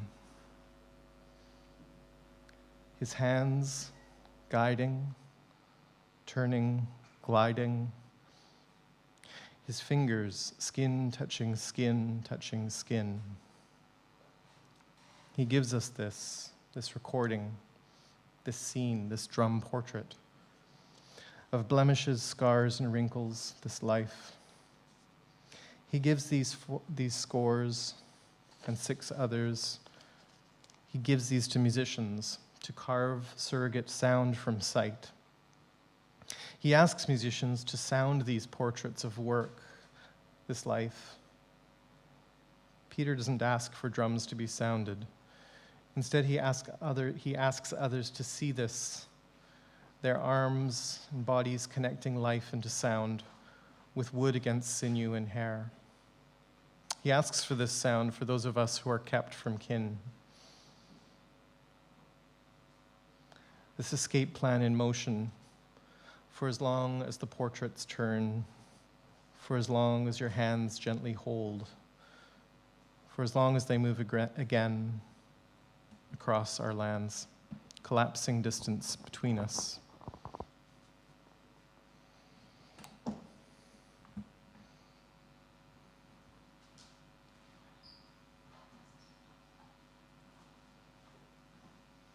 Thank you.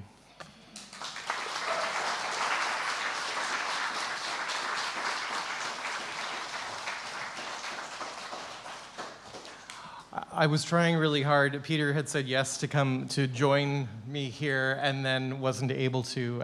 So I believe there's, I'm not sure what time we're at right now, but I also looked at the schedule and I thought, oh no, that's more time. But it was because Peter, I think, was supposed to be here and he wasn't able to join. But Yes. Perfect. Thank you so much, Dylan. Again, such resonance with what has been shared before. I love that, or was struck by that contending with the gaps and the escape plan in motion with Peter's escape plan. Fantastic. Let me open it up for questions or responses, if that's okay, before I hog the microphone. Peter Morin. I'm going to trip on those stairs at one point. Thank you so much, Dylan. My question is around digital repatriation and the term digital repatriation.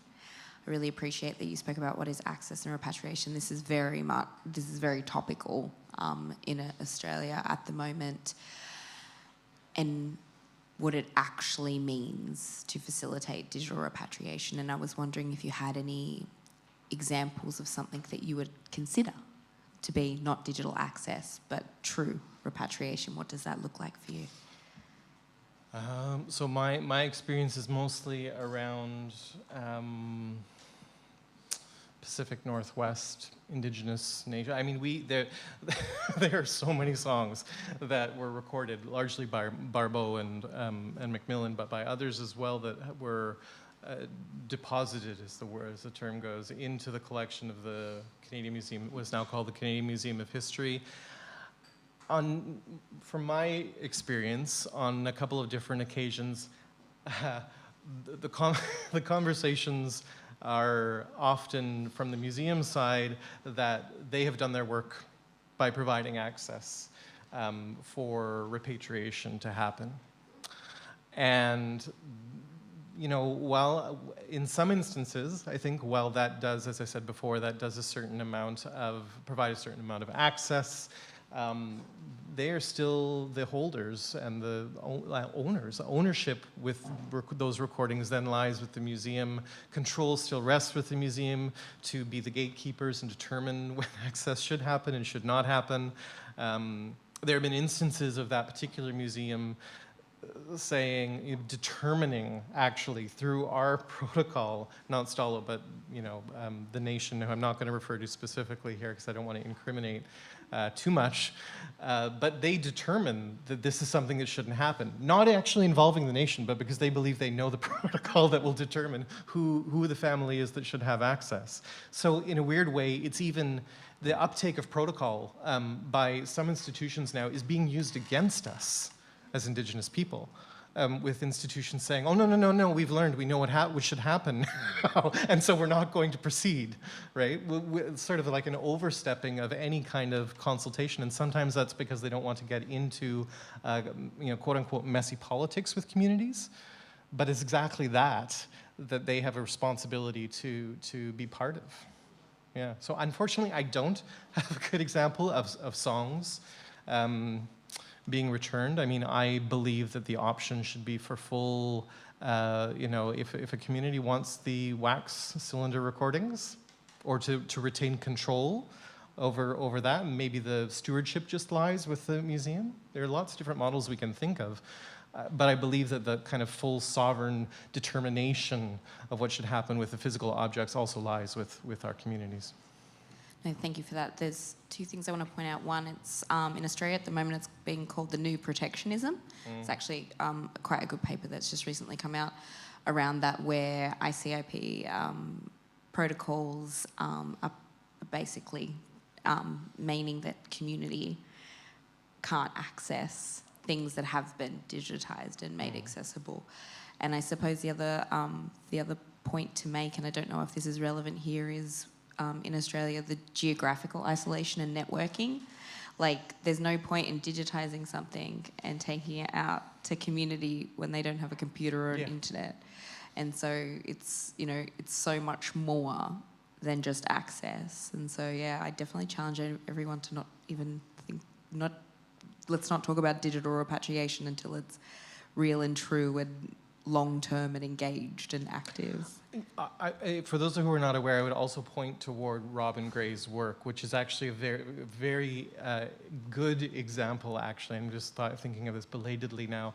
Robin Simshan and her community's recordings lie, Laura Bolton made these recordings and then sold them to Columbia University. They reside in Columbia, but the person who grants the access to these songs from the Columbia side I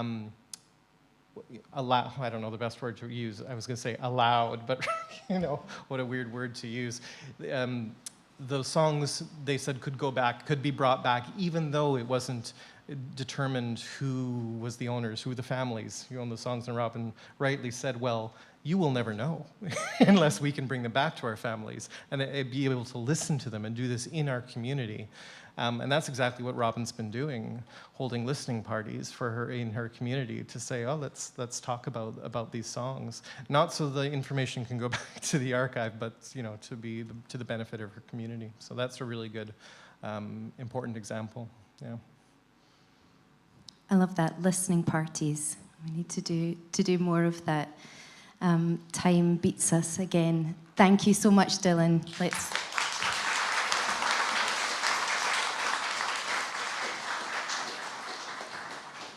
Now we have about 20 minutes for a break, a little bit longer. Do get some fresh air. The sun is now shining. If you could be back in the room for 3:45, that would be fantastic. And we will come back with a virtual performance back in the room. I think that's everything to share. Have a good break.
Our next contributor is speaking to us through the medium of the internet.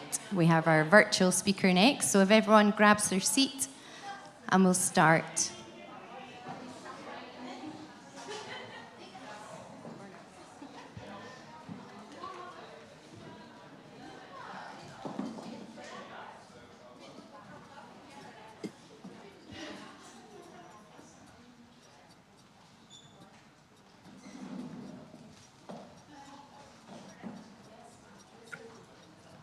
And the hush. Oh, brilliant. We have Marita here.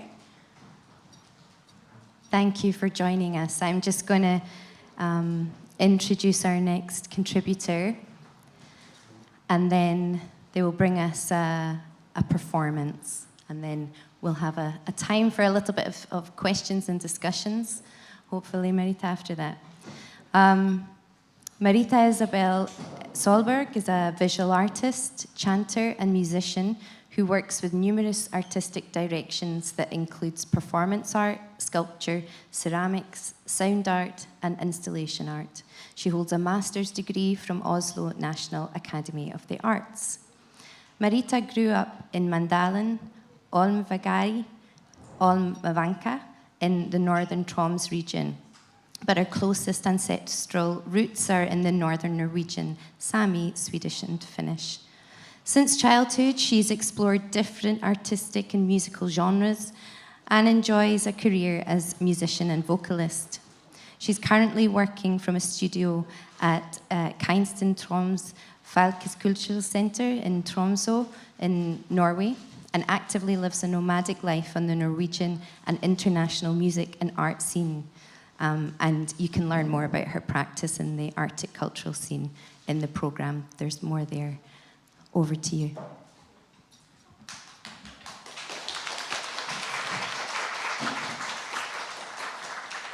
I am calling upon the four winds. I am calling on all the elements. I am calling on all our ancestors. I am calling on all good that is vibrating in this universe. I am speaking to you today directly from the morning after. That means I'm talking to you from the past. I have landed here for a little while. You see, I am on my journey, and it's a long journey, swirling around in this universe. I'm searching for the good. And what is good?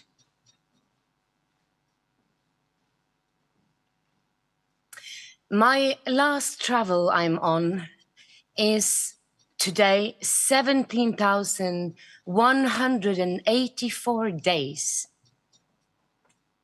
But I have always been around.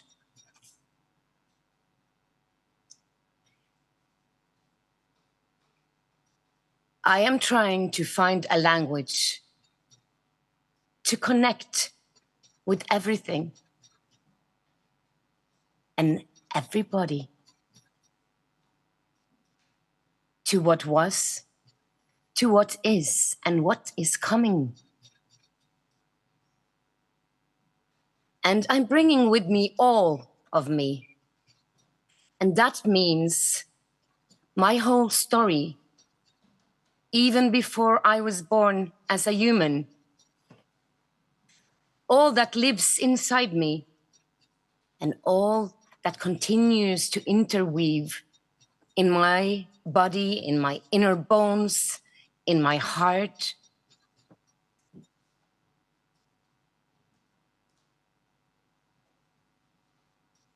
So I'm finding a way through what we call intangible matters. For me, not that intangible. The wisdom and the knowledge that we carry with us, it's there. It's in all of us. So how can I give and receive?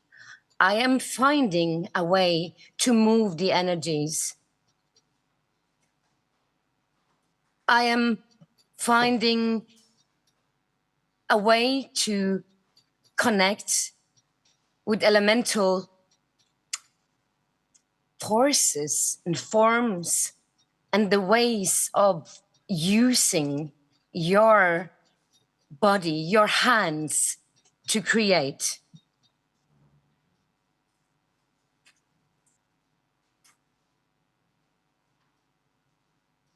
So that means also what I remember, what we remember.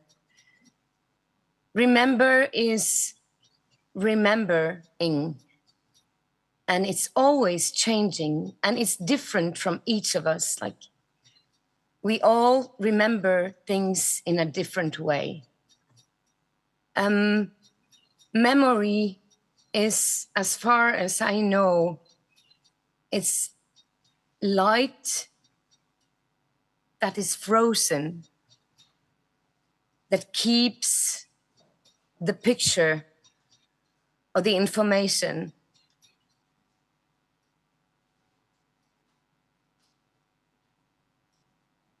So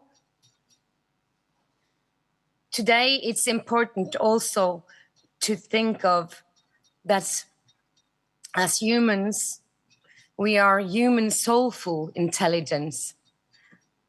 It's different from what we call artificial intelligence, which is based on all of our memories, all our knowings, and all our wisdom. But it's not real in that way.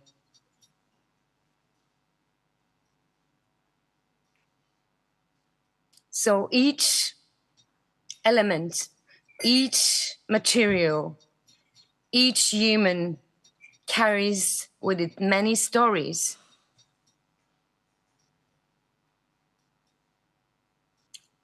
And we can read many lines, many layers, many ways of meaning. I like to take a big view on things, but I also like to focus and zoom in to the smaller parts. But always I have to remember that to see things from different ways, we have to zoom out to see as a part of the whole. So what they say, what is inner is outer. Even the smallest thing we find in a bigger way, in everything we have around us.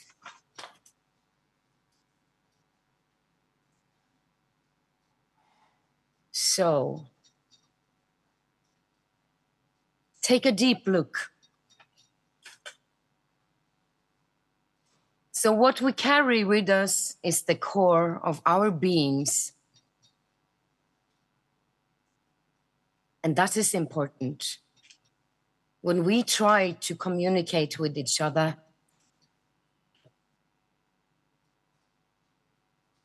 I have a goal of trying to bring what we don't see into awareness or attention. And it can be subtle, but all the small parts is important.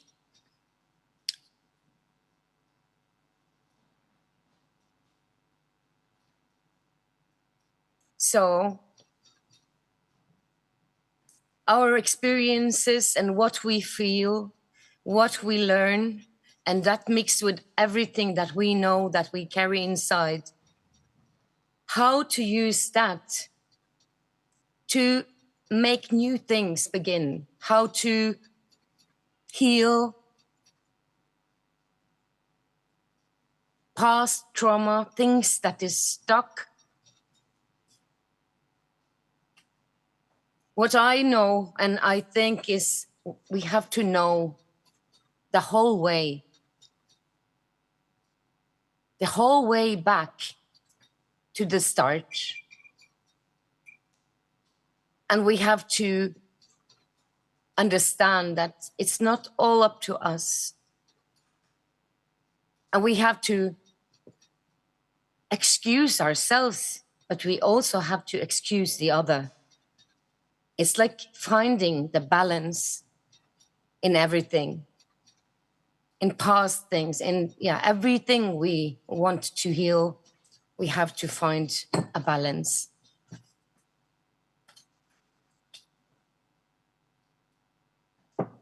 So that's also one of my goals, really, to vibrate something into motion, something that is stuck. And I hope today you have a wonderful day with lots of important information. I wish I was there with you. Thank you for your attention.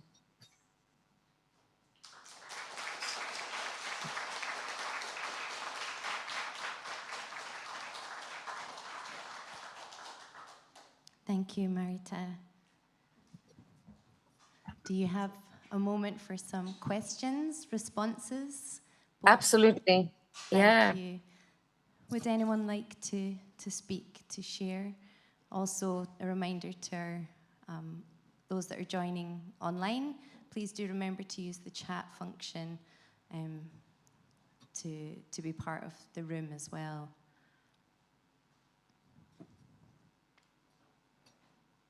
I loved your phrase, Marita, to vibrate something into motion. I was wondering how you managed. I didn't know if it was a filter or a... No, it's my lens. Contact lens, that's amazing.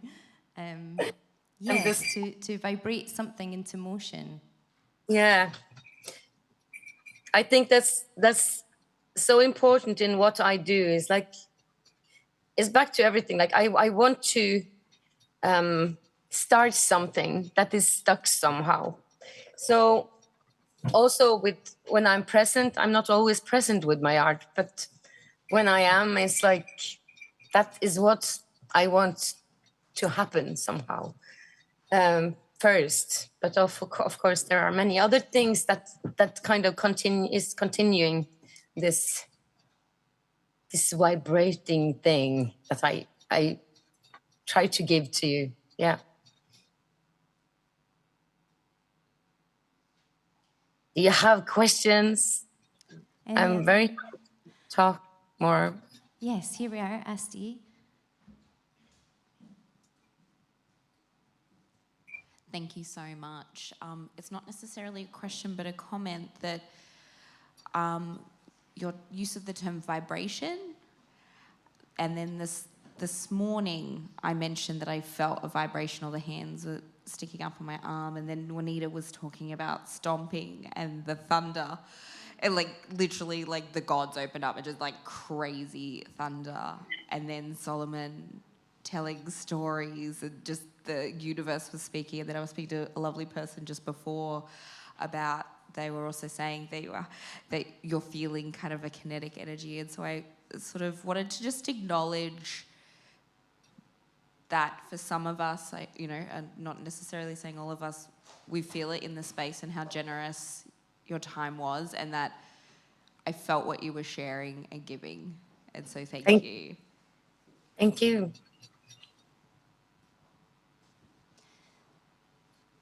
Thinking also about that vibration, I was thinking that back to my standard grade physics or whatever it is in your context, is it the atoms in a solid that kind of pass those vibrations onto the next. And a thread I think that so many people have brought is the importance of relationship and reciprocity, and in particular contexts as well. Juggling on my paper. I want to get the word right. Dylan talked about those kinship relations that are so important to be given life again. So that your mention of the vibrations to make something new, to birth or rebirth, to imagine and reimagine that hope for the future. What I am hearing is that building up of trust and building up of relationship. Ellen Meyer mentioned, going for coffee and building that everyday practice and relationships to be able to imagine future. Anything else anyone wants to bring?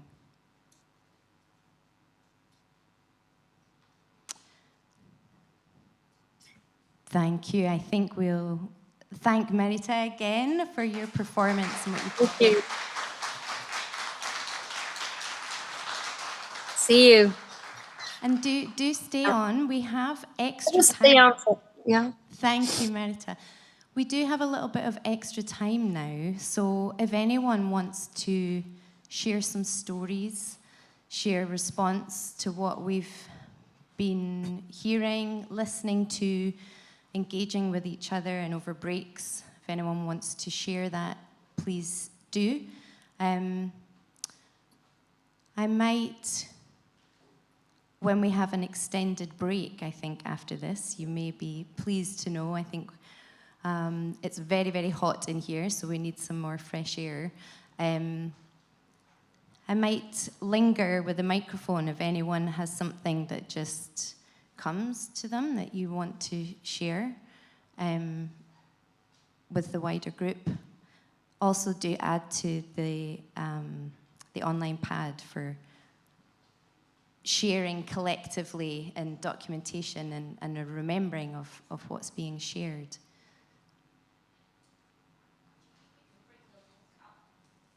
Is it possible to bring the link up for the QR code for the pad? There we are, at the bottom, there's the link and the QR code. Do get involved with that. Share, I think you can also share images and share those resonances that we've been feeling and sharing today. Any other comments?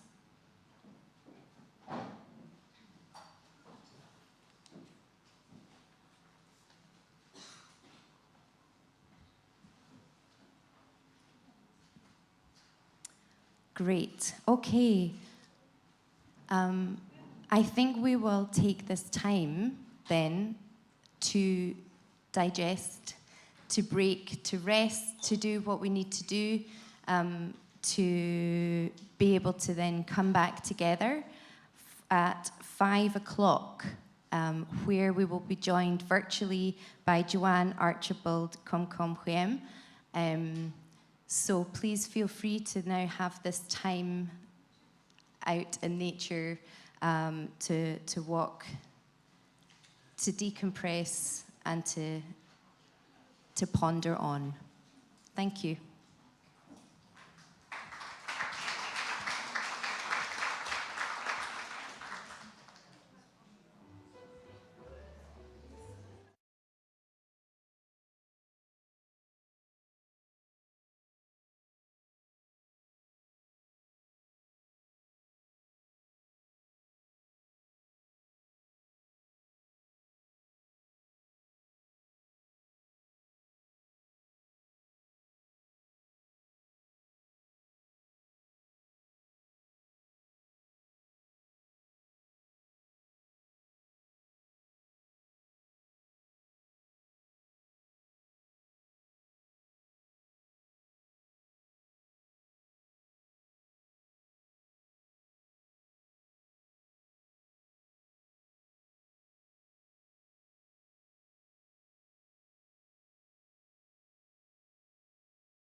Welcome back, everyone. For those who are just refilling teas and coffees, do that and then come and join us down here. I was told earlier that I have quite a soporific voice. I'd be good at bedtime stories, apparently. It was meant as a lovely compliment, so I think I'm gonna do another type of story, and let's try and energize ourselves, especially after a busy day. So I did appreciate that comment, and I need to try and use it on my children. They don't believe in sleep. Thank you so much for coming back. Hopefully you've had some fresh air. I definitely benefited from that. To continue our conversation together, and I'm hoping behind the scenes all the things are coming together to bring us Joanne Archibald Kumkumkwem, who is here. Thank you so much for joining us. Yes, let's have a round of applause. Joanne, I will just give us a short introduction, although you do not need one, I'm sure, in this context. And it is a personal privilege and honor to welcome you here. Joanne Archibald Kumkumkwem is a member of the Stalo First Nation and has kinship in the Statlium First Nation in British Columbia, Canada. She received a Bachelor of Education from the University of British Columbia, a Master of Education, and a Doctor of Philosophy from the Simon Fraser University. And she's also Professor Emeritus in the Faculty of Education at the University of British Columbia. Over a 45-year educational career, Joanne has served as a school teacher, curriculum developer, researcher, author, university leader, and professor. Her scholarship relates to Indigenous knowledge systems, storywork, oral tradition, Indigenous educational history, teacher and graduate education, and Indigenous methodologies.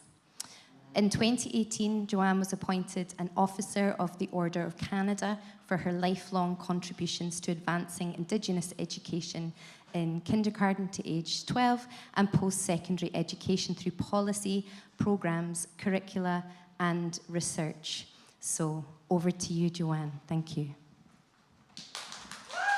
Great. Swayal, everyone. Thank you for hanging in to the very end of the day, your day, and the very beginning of my day. So I'm very pleased to join you today. And I'll begin by sharing my screen to put up my slides.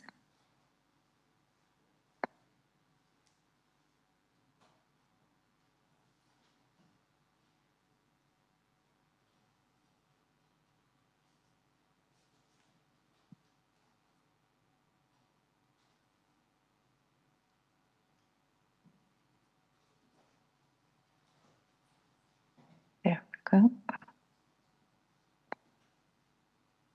There, so I hope everything is going to work here. It is such a pleasure to spend a bit of time with you all in my virtual space, and I could see folks in person there. It's wonderful to share some ideas today about educating the heart, mind, body, and spirit through Indigenous story work.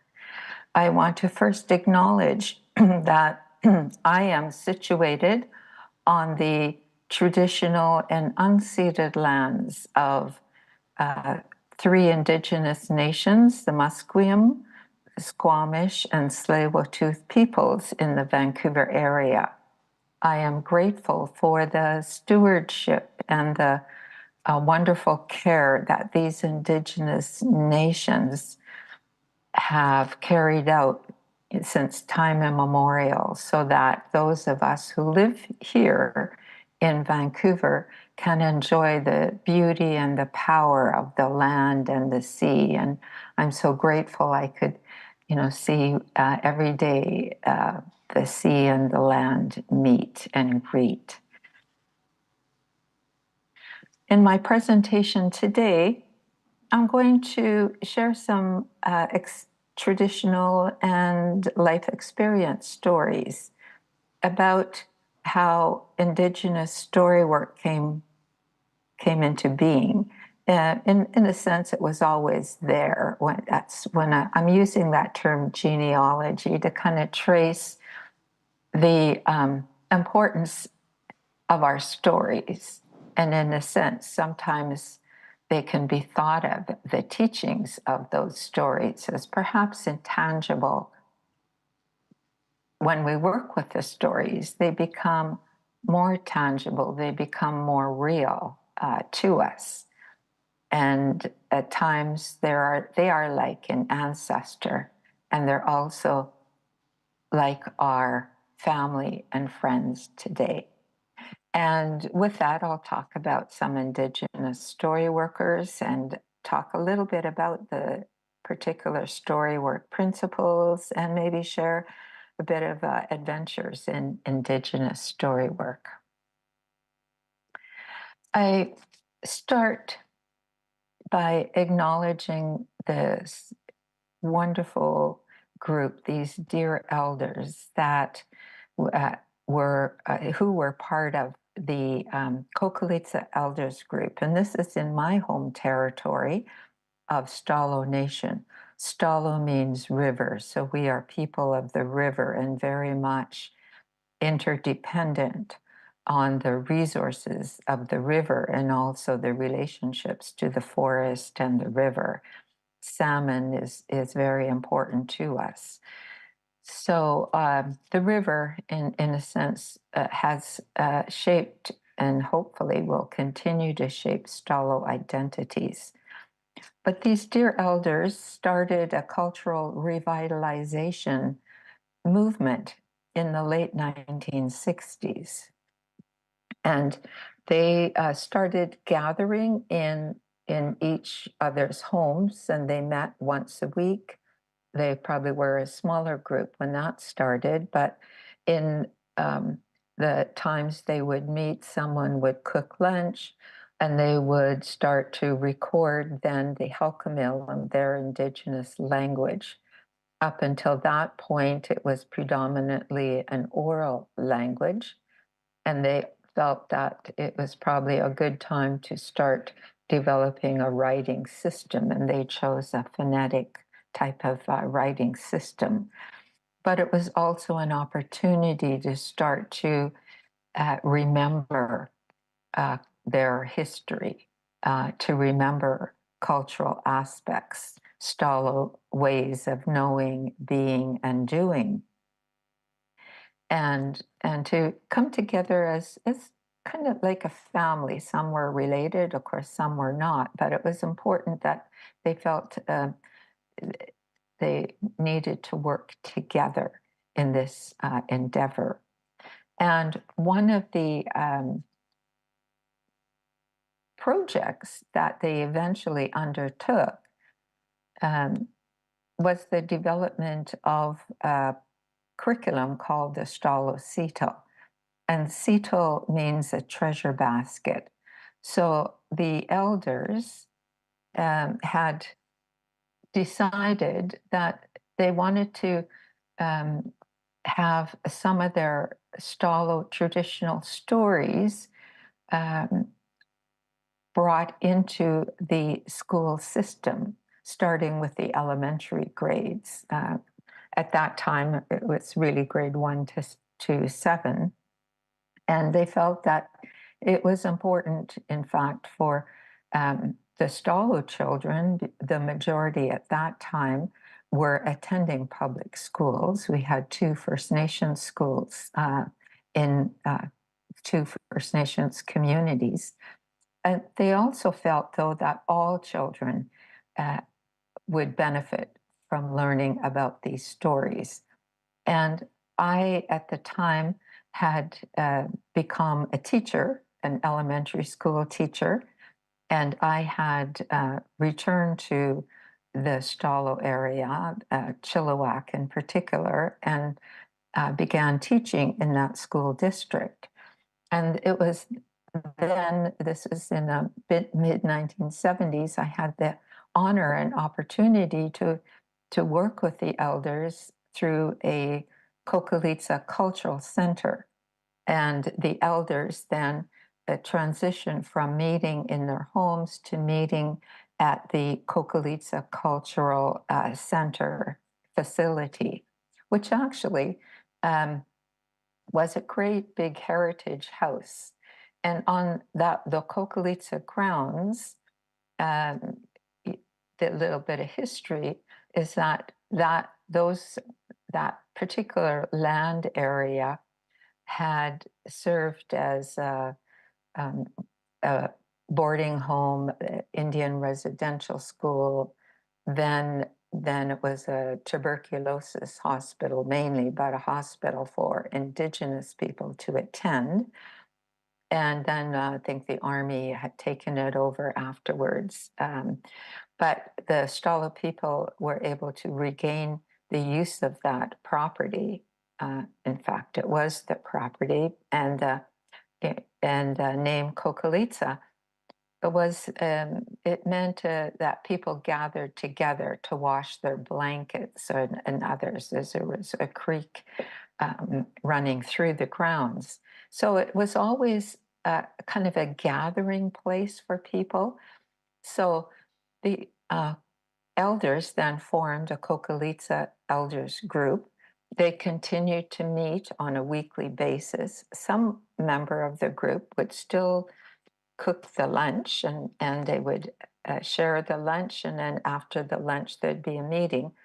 And part of that meeting then was dedicated to identifying, remembering, and documenting some of the stories that would go into the curriculum. Of course, they continued their language revitalization and had other projects. So the curriculum was only one of their projects, but the elders spent quite a bit of time. And for them, this was quite a different experience because they had lived through times when their cultural ceremonies were outlawed. They were not allowed to practice them for many, many years. And then their language was also not practiced, not allowed to be practiced. And the important cultural ways were also not practiced. So it was an important time for them to remember their stories. And the other part too was that their stories, of course, they remembered them being told in the Halkomelem language. So they also had to then do that translation from the Halkomelem to the English. And then also to think about, the content of the story. And so it took a while to actually reawaken their memories because these stories were in their hearts and their minds, as we often say, but to reawaken some of the stories sometimes took a while. And that was the power of people kind of working together, because one elder would remember parts of a story and share it. Another elder would also remember hearing that story, because for the elders, they lived storied lives. They heard stories all the time when they were young children.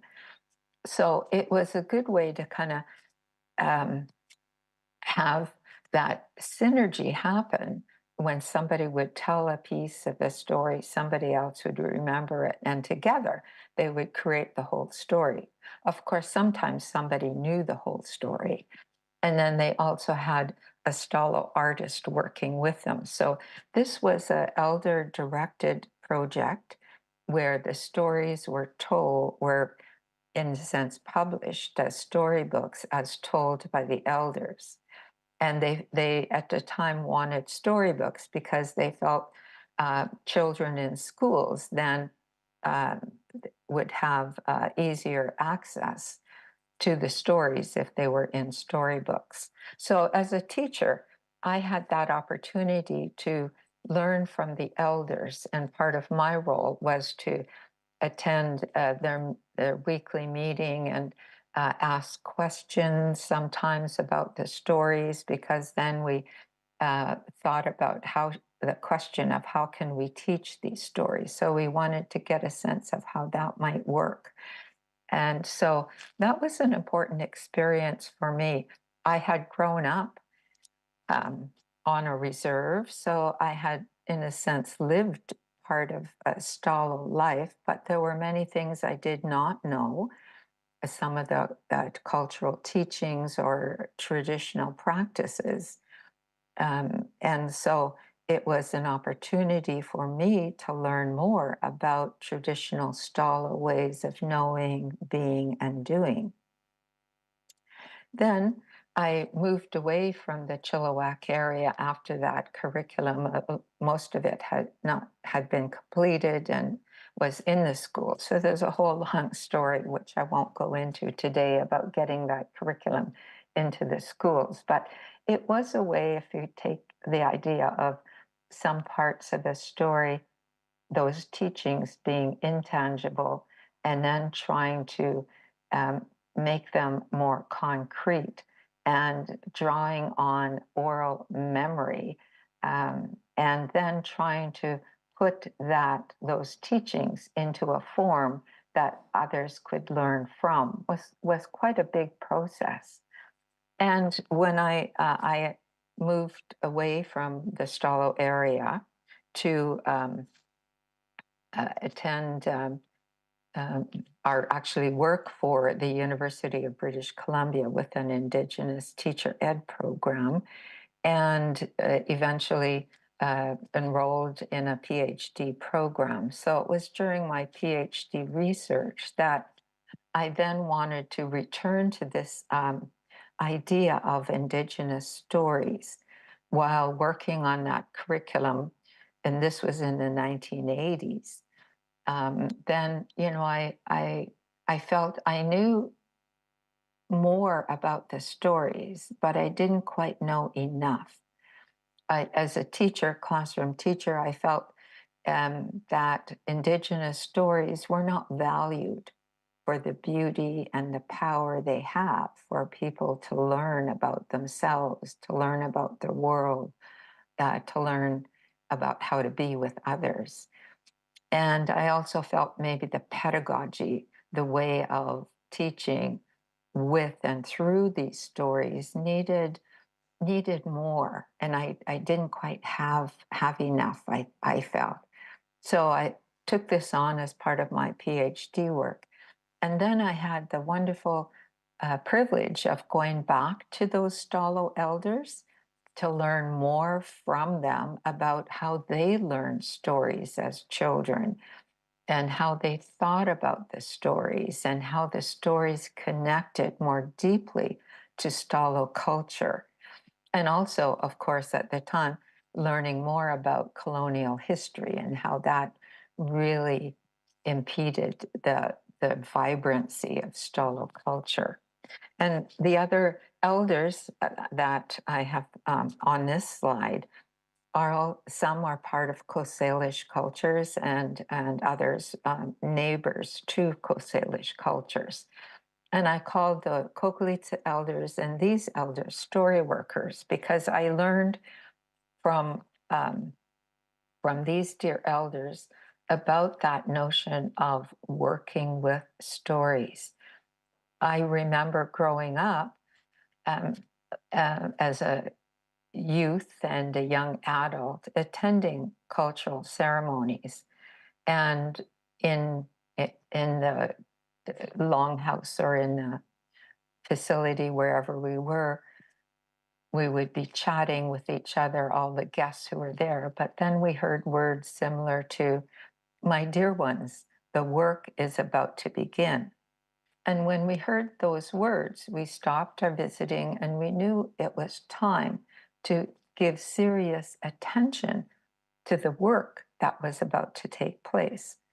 So I felt that we needed to have a way to signal that we needed to give serious and special attention to working with stories. And so I thought this would be a good way to name this process story work. So if we heard those words, we would know it's time to pay attention to the work that's about to take place regarding Indigenous, traditional, and life experience stories. So with working with these dear elders, you know, I had learned from the Kokalitsa elders to practice patience, you know, and to find ways to ask questions without them being seeming like direct questions, you know, as a way of showing respect to the elders. That I also had to think of myself as being open to what I was about to hear from the elders. And so I learned to be patient, to wait until the elder was ready to talk, and to listen carefully. And I've heard the elder say, listen with your 3 ears. Of course, 2 that you hear with, but we also bring that together with what we hear in our heart. And so it was that embedded way, I would think, of listening to what is being shared. And so I practiced that form of listening with elders. Here, Simon Baker from Squamish. Simon often told stories about learning from his grandmother, and his were more traditional, I mean, life experience stories. So sometimes I would ask him a question, a more open-ended kind of question, and you know, Simon eventually would tell me a story. And at first I thought, oh, he's not answering my question. Am I doing something wrong? But I learned in being patient and to really try and figure things out for myself that he really was answering my question, and he was answering my question through a story of his way of living with his grandmother and learning from his grandmother. And then I will share a story from Vi Hilbert next. So I'm going to go to Vince Stogan of Musqueam. And Vince, Simon's Indigenous name, Kotlacha, is from Squamish. Simlano, Vince Stogan of Musqueam. You know, and Vince was a very well-respected spiritual leader. So he taught me more about the importance of spirituality for Indigenous people. And of course, this is very subjective and personal. But there are other ways that I've also learned from elders that spirituality is important, and they don't align spirituality with religion, you know, but it's more that recognition, that openness of connecting with one another in a deep way. And it could be with individuals, with stories, with nature. That a lot of our stories may relate to how place names came to be, about the origins of communities, or about transformations, sometimes of people to a rock or to a tree. You know, and what I learned from these teachings really is that the environment, our the natural environment, is like our kin, is like our family, that through those stories we are deeply connected to place, and that we need to treat the place with as much love as we treat our family. And Vince helped me appreciate that reverence for our stories, and that connect us in deep ways through relationships. And Ellen White, Kawasselwood of Nanaimo, or the Nanaimo area of Vancouver Island, British Columbia, helped me learn about the core of Indigenous stories. You know, I was thinking about meaning making with stories, and also thinking that perhaps, you know, I'd learn to kind of peel away the layers of story to get at deep meaning. You know, but she, in her ways of talking to me over time, you know, one time said how important it is to learn the core of something. And she used, you know, the plants and the trees, that you have to learn what makes them live, and not to think so much about the outer surface, but to get a sense of what is at the core of those living, the living nature. And that was like our stories that she was saying, you know, it's important for us to learn about the core, the teachings. That's how I interpreted it, and which could be like values. And those, in a sense, are timeless. And so I took time to also try and figure out what that meant, to learn about the core of stories.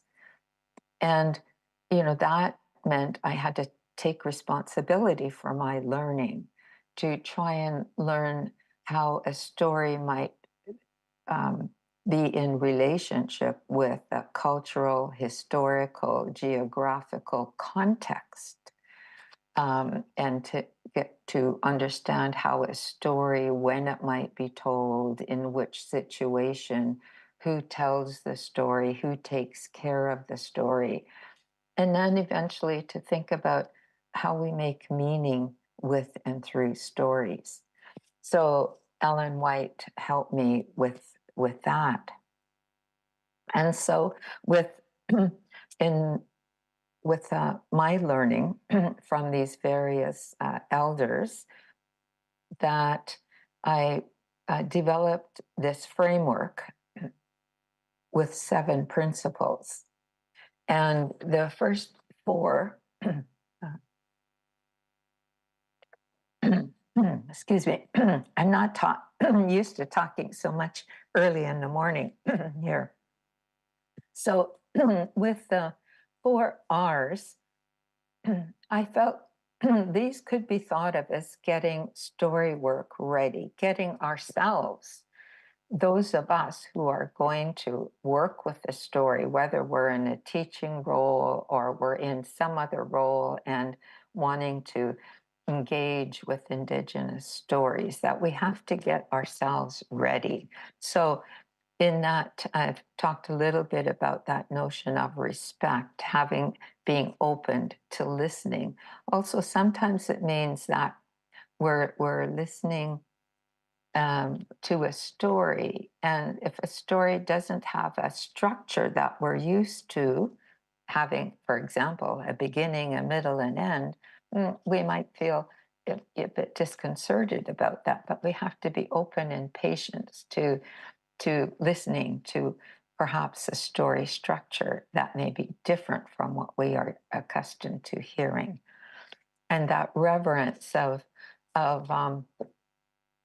might relate to a spiritual nature, but I've also thought about the reverence that we might experience when we're in nature, you know, that we can experience wonder and awe, that AWE, of nature. And we can also feel that with stories at times. That responsibility then is important for us to learn about the context of the story, and also to learn about the impact of colonialism on Indigenous people, on Indigenous stories, and also on ourselves, as to you know, how our various perspectives about Indigenous ways of knowing, being, and doing have been influenced by various perspectives. And the notion of reciprocity is that way of giving back that which we learn, which is in teaching, that if we are given the opportunity to learn something, we then have that responsibility to help others. To me, it's part of that intergenerational learning that elders have for young people. And the reciprocity could also be a way of sharing what we've learned about stories. And that by doing that, that helps continue the story, that helps sustain the story. So that's all part of this meaning of reciprocity. And then these other three principles of holism, interrelatedness, and synergy could be used for then making meaning with the story. You know, holism could all mean where I've used heart, mind, body, and spirit, you know, learning through all those realms of learning. So it's very, you know, there are parts, but the parts become a whole. And that there it is at times, sometimes the interaction between heart, emotion, to body, to action, to what we might do. And that's kind of that interrelatedness, what the relationship that might occur among certain parts. And that sometimes when sharing our thoughts, you know, it might spark an idea in someone else. Just like earlier, I talked about the elders piecing together a story, that when somebody else shared a part, that sparked a memory. And then together, a story, you know, came to be, was revitalized. So those are the quick overview of the principles. If you want to learn more, I've created a website, indigenousstorywork.com, that has much more information and resources about these 7 principles. But I want to now perhaps share a story that Vi Hilbert, who is from the Upper Skagit people in around the Seattle area, which is actually south of us and in the United States. But for us, traditionally, there was not that same border. So some of our cultural ways, you know, have been very similar along the west coast of British Columbia and south of us. But Vi Hilbert one time told this story about Lady Louse cleaning her longhouse.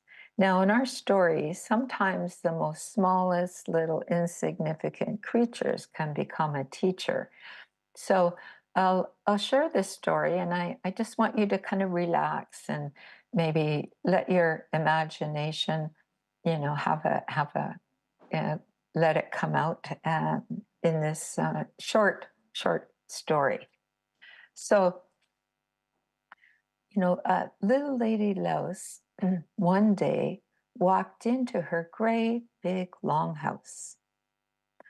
And as she looked around in that longhouse, she started to feel sad because she, in looking around, noticed that people of the longhouse had not looked after it, had not used that longhouse for many, many years. There was all kinds of debris and all over the longhouse, and that, you know, she started to remember years ago when people would come from the 4 directions, spend days in that longhouse.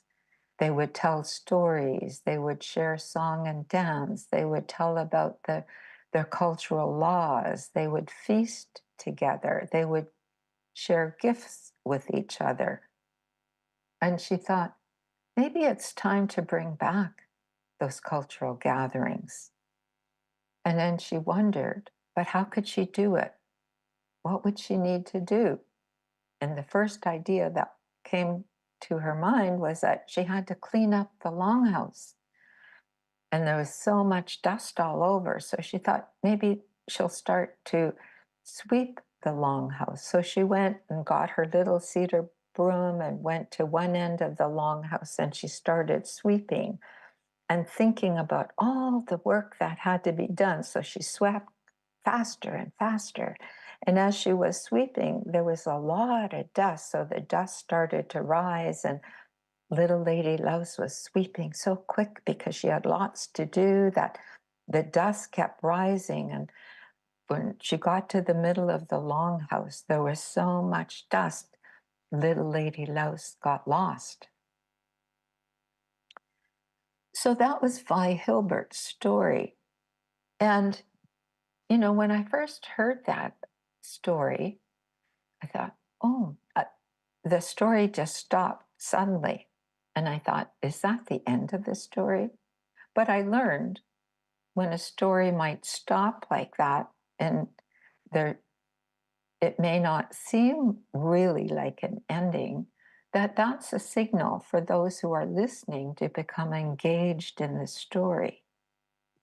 And at that point, I was busily working away at the university, and I felt like that little Lady Louse, that there was so much to do to get that university more responsive to indigeneity, so much to do, not knowing sometimes where to start that, and being consumed by all that work, that sometimes I lost who am, or Joanne, who I was at that time.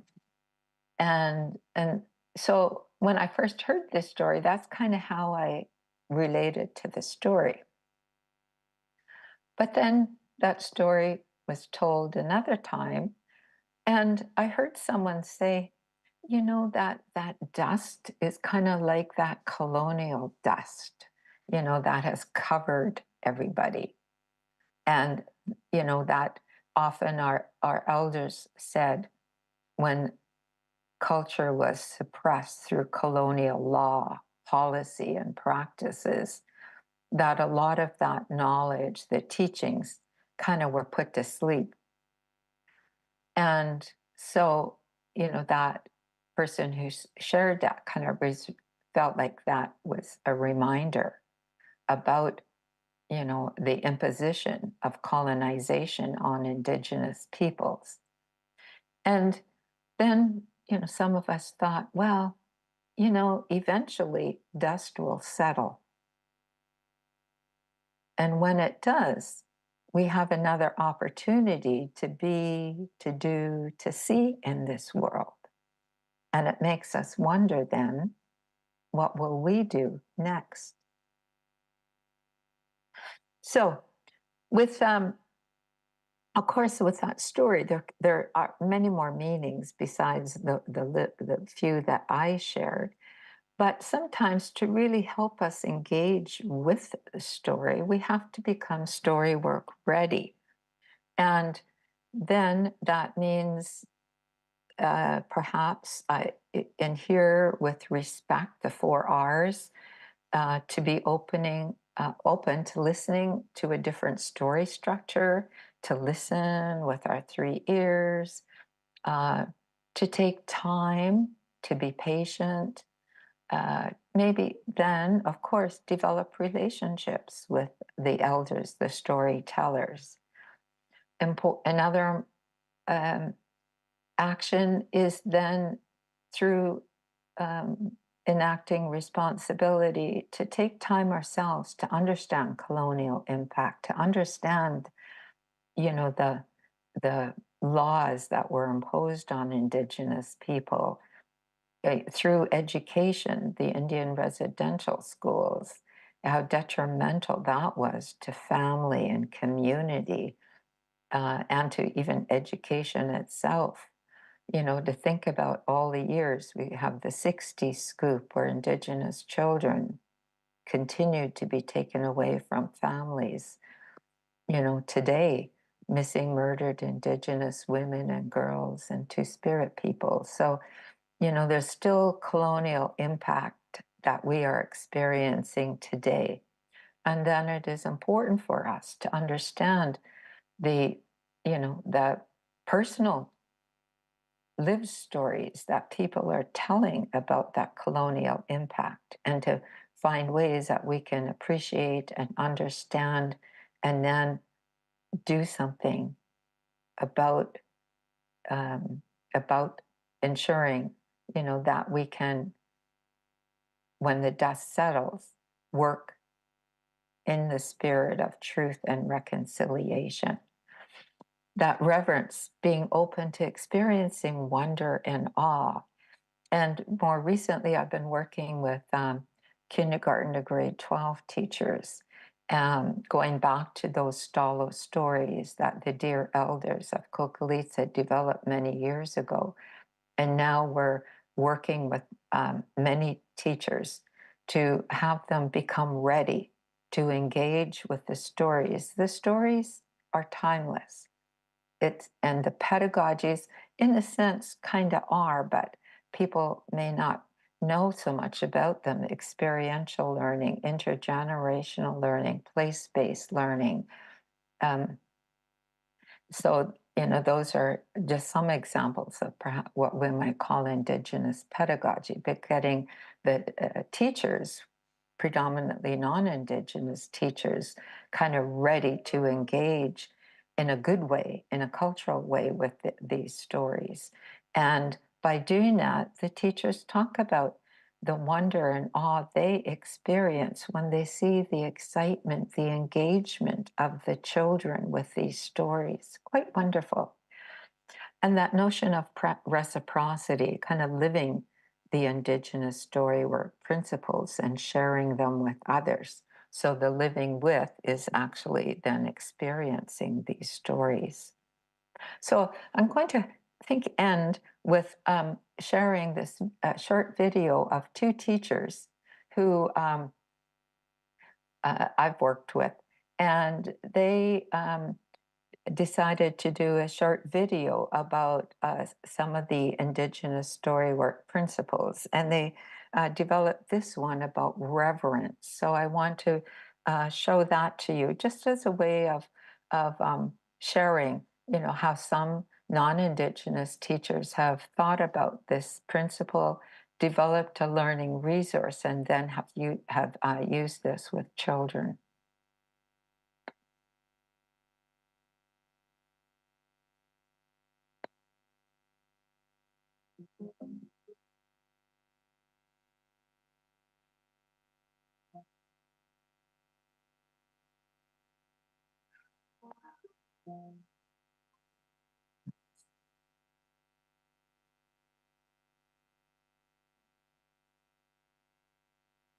Today, we're going to get ready for some very important work.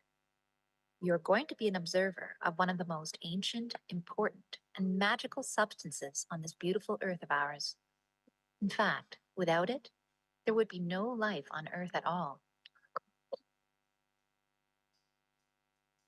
This shapeshifter is restless and powerful, changing from wispy, wandering clouds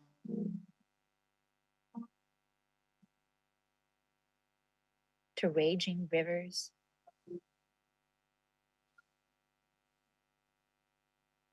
to smooth surfaces of ice. What do we call this powerful, life-giving substance? Water.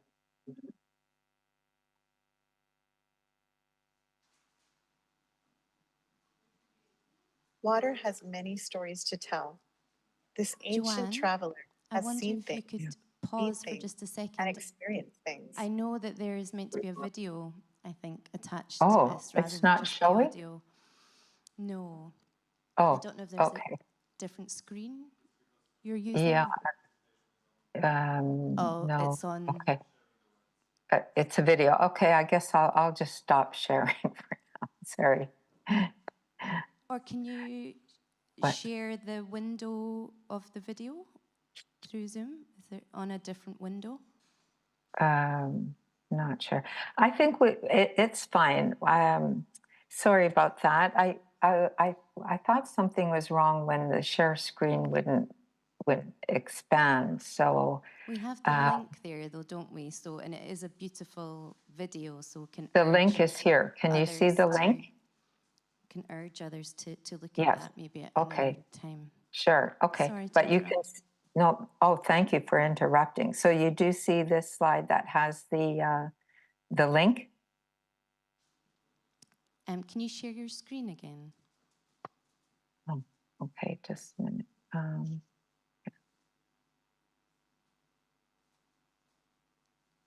Okay. So share screen. Yes. And then go back to the to my PowerPoint. To the slide, yeah, I think that's. Yeah. Okay.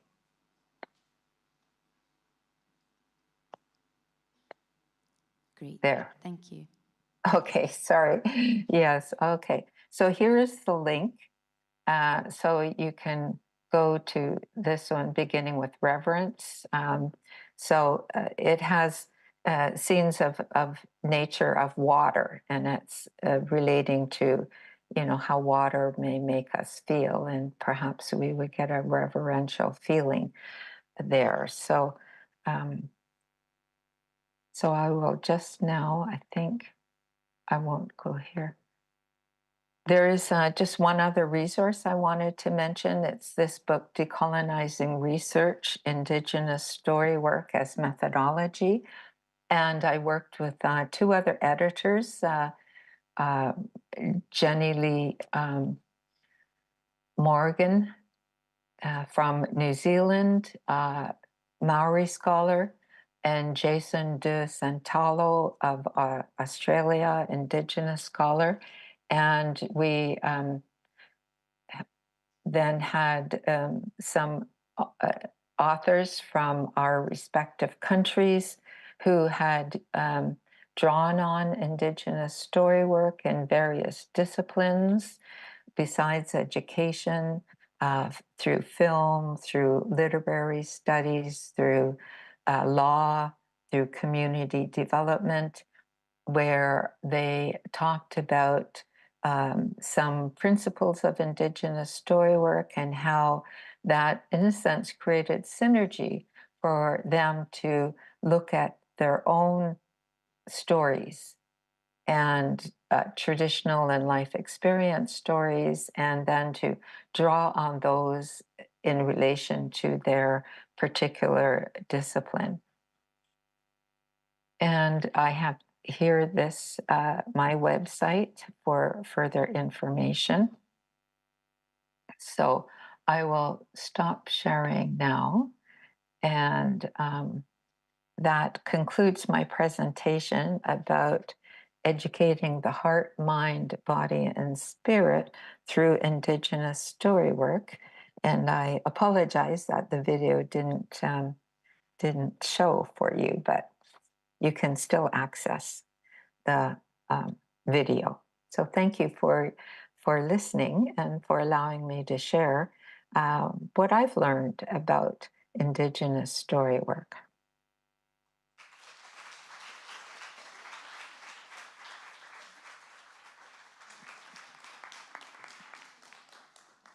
Thank you so much, Joanne, for being so generous with that and sharing all your years of experience and learning through your elders. And yeah, sorry to have interrupted you. It's just a great video. So I do encourage you all to have a look at that. Press on the link for those online.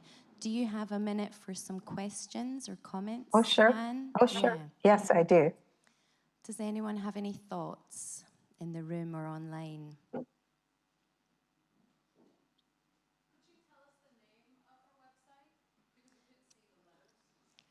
Joanne, could you read out the name of your website, please? The blue on the black was slightly difficult to read. Oh, indigenousstorywork.com. She's also very easily found on the internet if you type in her name. Yes, Ellen Meyer has a comment. Yeah. Thank you so much. It was really a teaching to listen.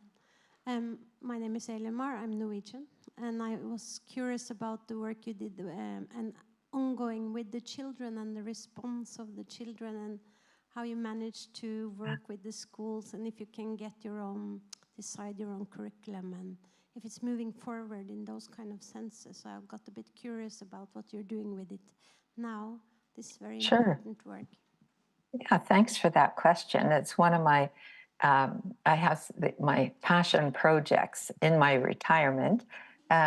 So there, with the Stalo-Cito curriculum, the one that the elders developed many years ago, we being a few of us who I'm working with school district educators who are in the role of often they're called the principal of Indigenous education. Sometimes they're Indigenous success teachers. So they work with a public school district in the area of Indigenous education. So we have about 8 school districts, and we have 1 or 2 people from each district. So we form a working group like an extended family.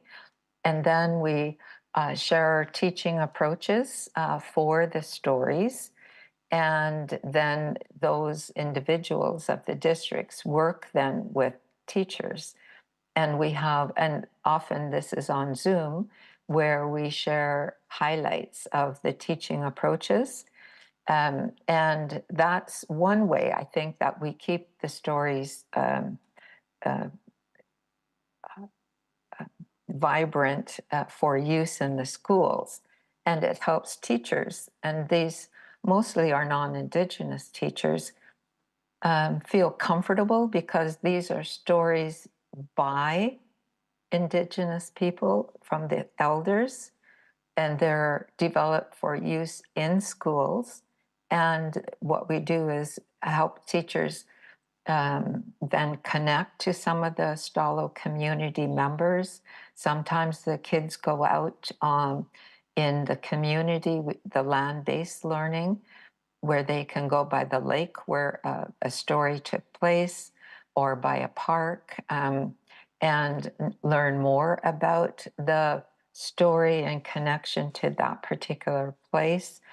Sometimes the students have story mats, they're called, and they're 3-dimensional, materials, and they recreate the story.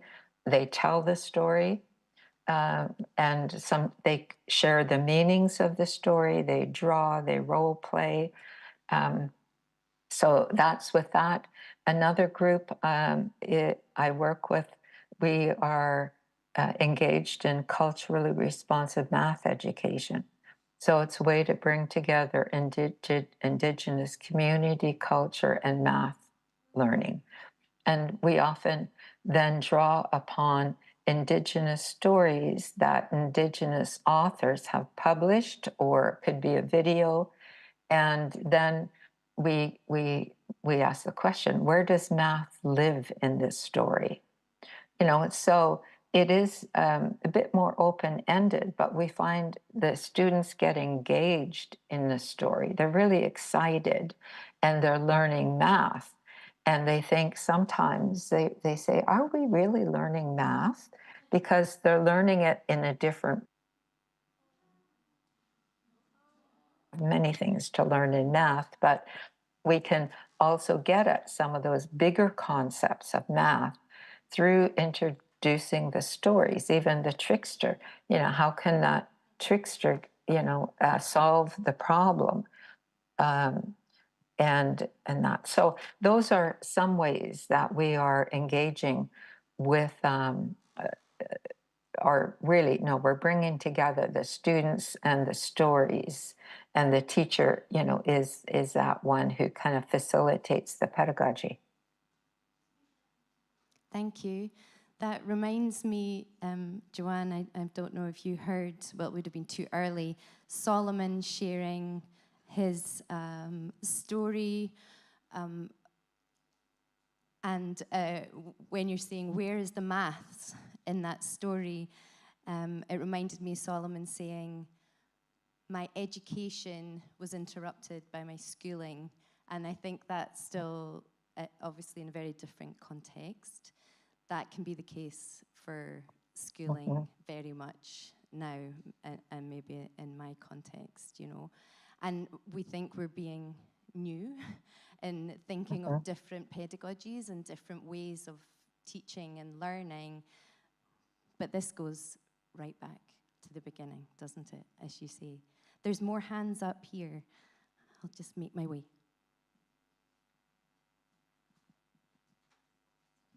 Hi, we have, Joanne, we have a question from our virtual audience. So I will just delegate her question. It's a question from Nitya K. First, her comment. Joanne, I enjoyed your talk very much. I have a question. We at the Yellowhead Tribal College in Edmonton, Canada, are creating a repository for stories in our 3 indigenous languages, Plain Cree, Plain Ojibwe, and Stony Nakoda.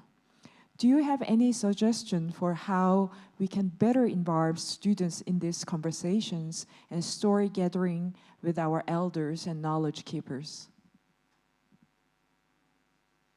Okay, so the question is about engaging the students with the elders and knowledge keepers, and the students being, are they school students, university students? Yes, Yellowhead Tribal College. Oh, yes, okay. Well, I think that having the elders in as faculty, as the teachers, you know, and having these as courses within the college. And, you know, we have many more now, and while certainly, I think, across Canada, Indigenous courses at colleges and universities, and also Indigenous languages, that is increasing in for the courses and the programs that we even have, you know, very few though, but there are Indigenous language degree programs. So creating language degree programs, that's vitally important.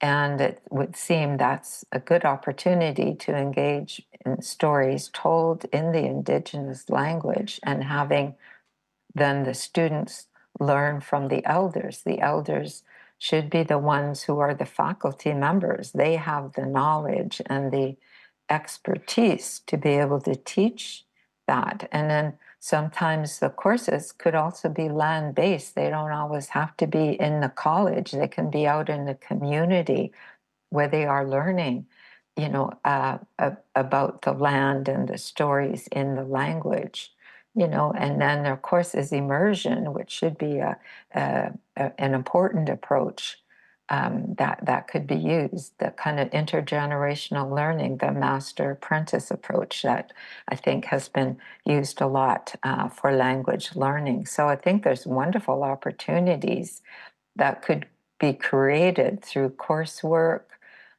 through projects. That doesn't have to be a course.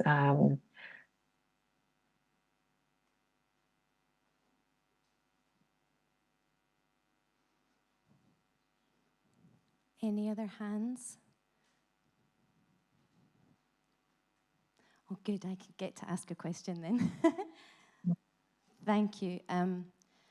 I've taken such inspiration from your work, Joanne, and I wanted to ask you a little more about the idea of ethics. And as a non-Indigenous person, the inspiration that I get from this methodology, that you're kind of formalizing these principles into a methodology. And I'm minded of many of our speakers sharing the kind of ethical and ceremonial protocols around the sharing of stories, whether it's seasonal, Solomon saying that the right time was to share those stories in the winter, and to whom those stories should be shared, who should be allowed to be storyteller. And I'm wondering about your thoughts. I don't want to ask direct question, as you were saying. Your thoughts on a non-Indigenous person using those principles of the methodology within my own work with social practice artists. Are you meaning like Indigenous storywork principles, for example? Indigenous storywork principles primarily, yeah, and using Sure, that yes. kind of ethical Yes. framework. Well, many have done that, where they draw on the Indigenous storywork principles. And in my teachings that I have learned from, the elders, that, we have that responsibility of passing these teachings on to others. And that is why now, and in all the other work, I've talked about, that responsibility that we have to learn, and which includes then understanding then too protocols that go with stories, that recognition with the diversity of Indigenous peoples. We have differences too about protocols, like where I'm from in Stalo, our stories can be told any time of the year. So it is important to recognize what the protocol is for a specific Indigenous group. And that's part of that principle of responsibility. And so I think the storywork principles, are there. When I first wrote this for my dissertation many years ago, I used the metaphor of a basket, that you have the strands of the basket you weave together to make a beautiful design, and the design could be those principles, but when you make your first one, you give it away. And so I did that and published the Indigenous Storywork principles so that anyone who is interested in working in a respectful, responsible, reverential, and reciprocal way with stories would have a guide. And many non-Indigenous, Indigenous people have drawn upon Indigenous story work. Graduate students, teachers, people in various professions. And I think, I would hope people could draw on those, and it could be synergistic. That I remember one grad student used it in her Mi'kmaq territory. So then she could think of that, what could be the principle of respect, and how that would be carried out in Mi'kmaq, and how that would be talked about in the Mi'kmaq language, and then it's called something else, but it's truly Mi'kmaq. So that's how I think that those storywork principles can be used, as a way to spark an idea, to reinforce or create an idea. And then, as we normally do in academia, we always cite what is the source of the idea, or where we got some idea, that people could then relate to Indigenous story work, as I have presented it, and then move from there. I find that quite exciting, to see how Indigenous story work can be there for others to learn from, to adapt, to their particular situation, but to do the work in a very ethical, responsible, careful way. And I think that's the framework of those 7 principles help do that. Thank you so much. That makes me feel a little bit better. I have the permission, Joanne. Thank you. Yeah. Anyone else I want to give the full opportunity? great. I think, Joanne, you've also provided a perfect conclusion, and I'll just draw out some strands, but let's thank Joanne again for your contribution. Thank you. Thanks.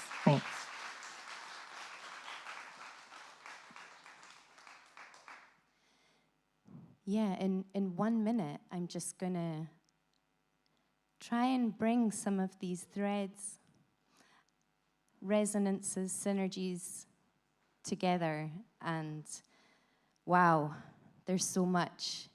There's such wisdom, there's such generosity that's been shared in the room and online. And I think a lot of us are maybe need space and time to process and to sit with what's been shared today. And I imagine that there will be more sparks of discussion and sharing tomorrow. I think today's been a joining together, a being open and being patient with each other, bringing something of our own ways of knowing and being and doing, which is a phrase that a few of our speakers from other ends of the world from each other have used directly.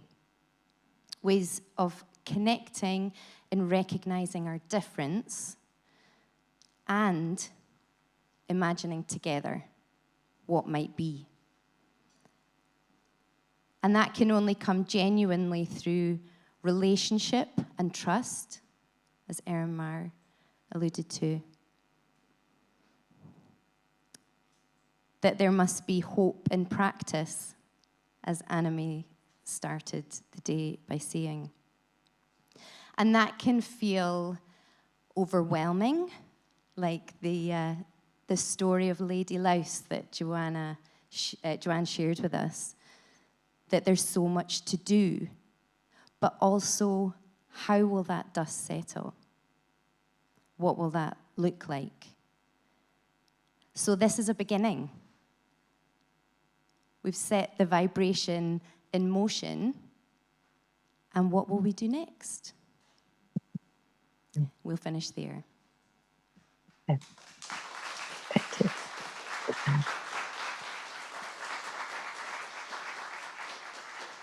So for those of us that are coming back tomorrow in person, we'll meet here again 8:30, and we'll start at 9 o'clock with Ellen Marr and collaborators for our listening session. Lisa Ravna, brilliant. So they'll be working together in the morning. For our virtual friends, we'll be online for 9:30. We'll start then. For those that have booked, dinner will be served in this room. So we might do some shifting of tables and chairs. We can all muck in, I'm sure. And I wonder if Rebecca is there, if you would like to say a few words about the amazing food that we've already sampled. Do you mind coming up? Yeah, we'd love to see who's creating.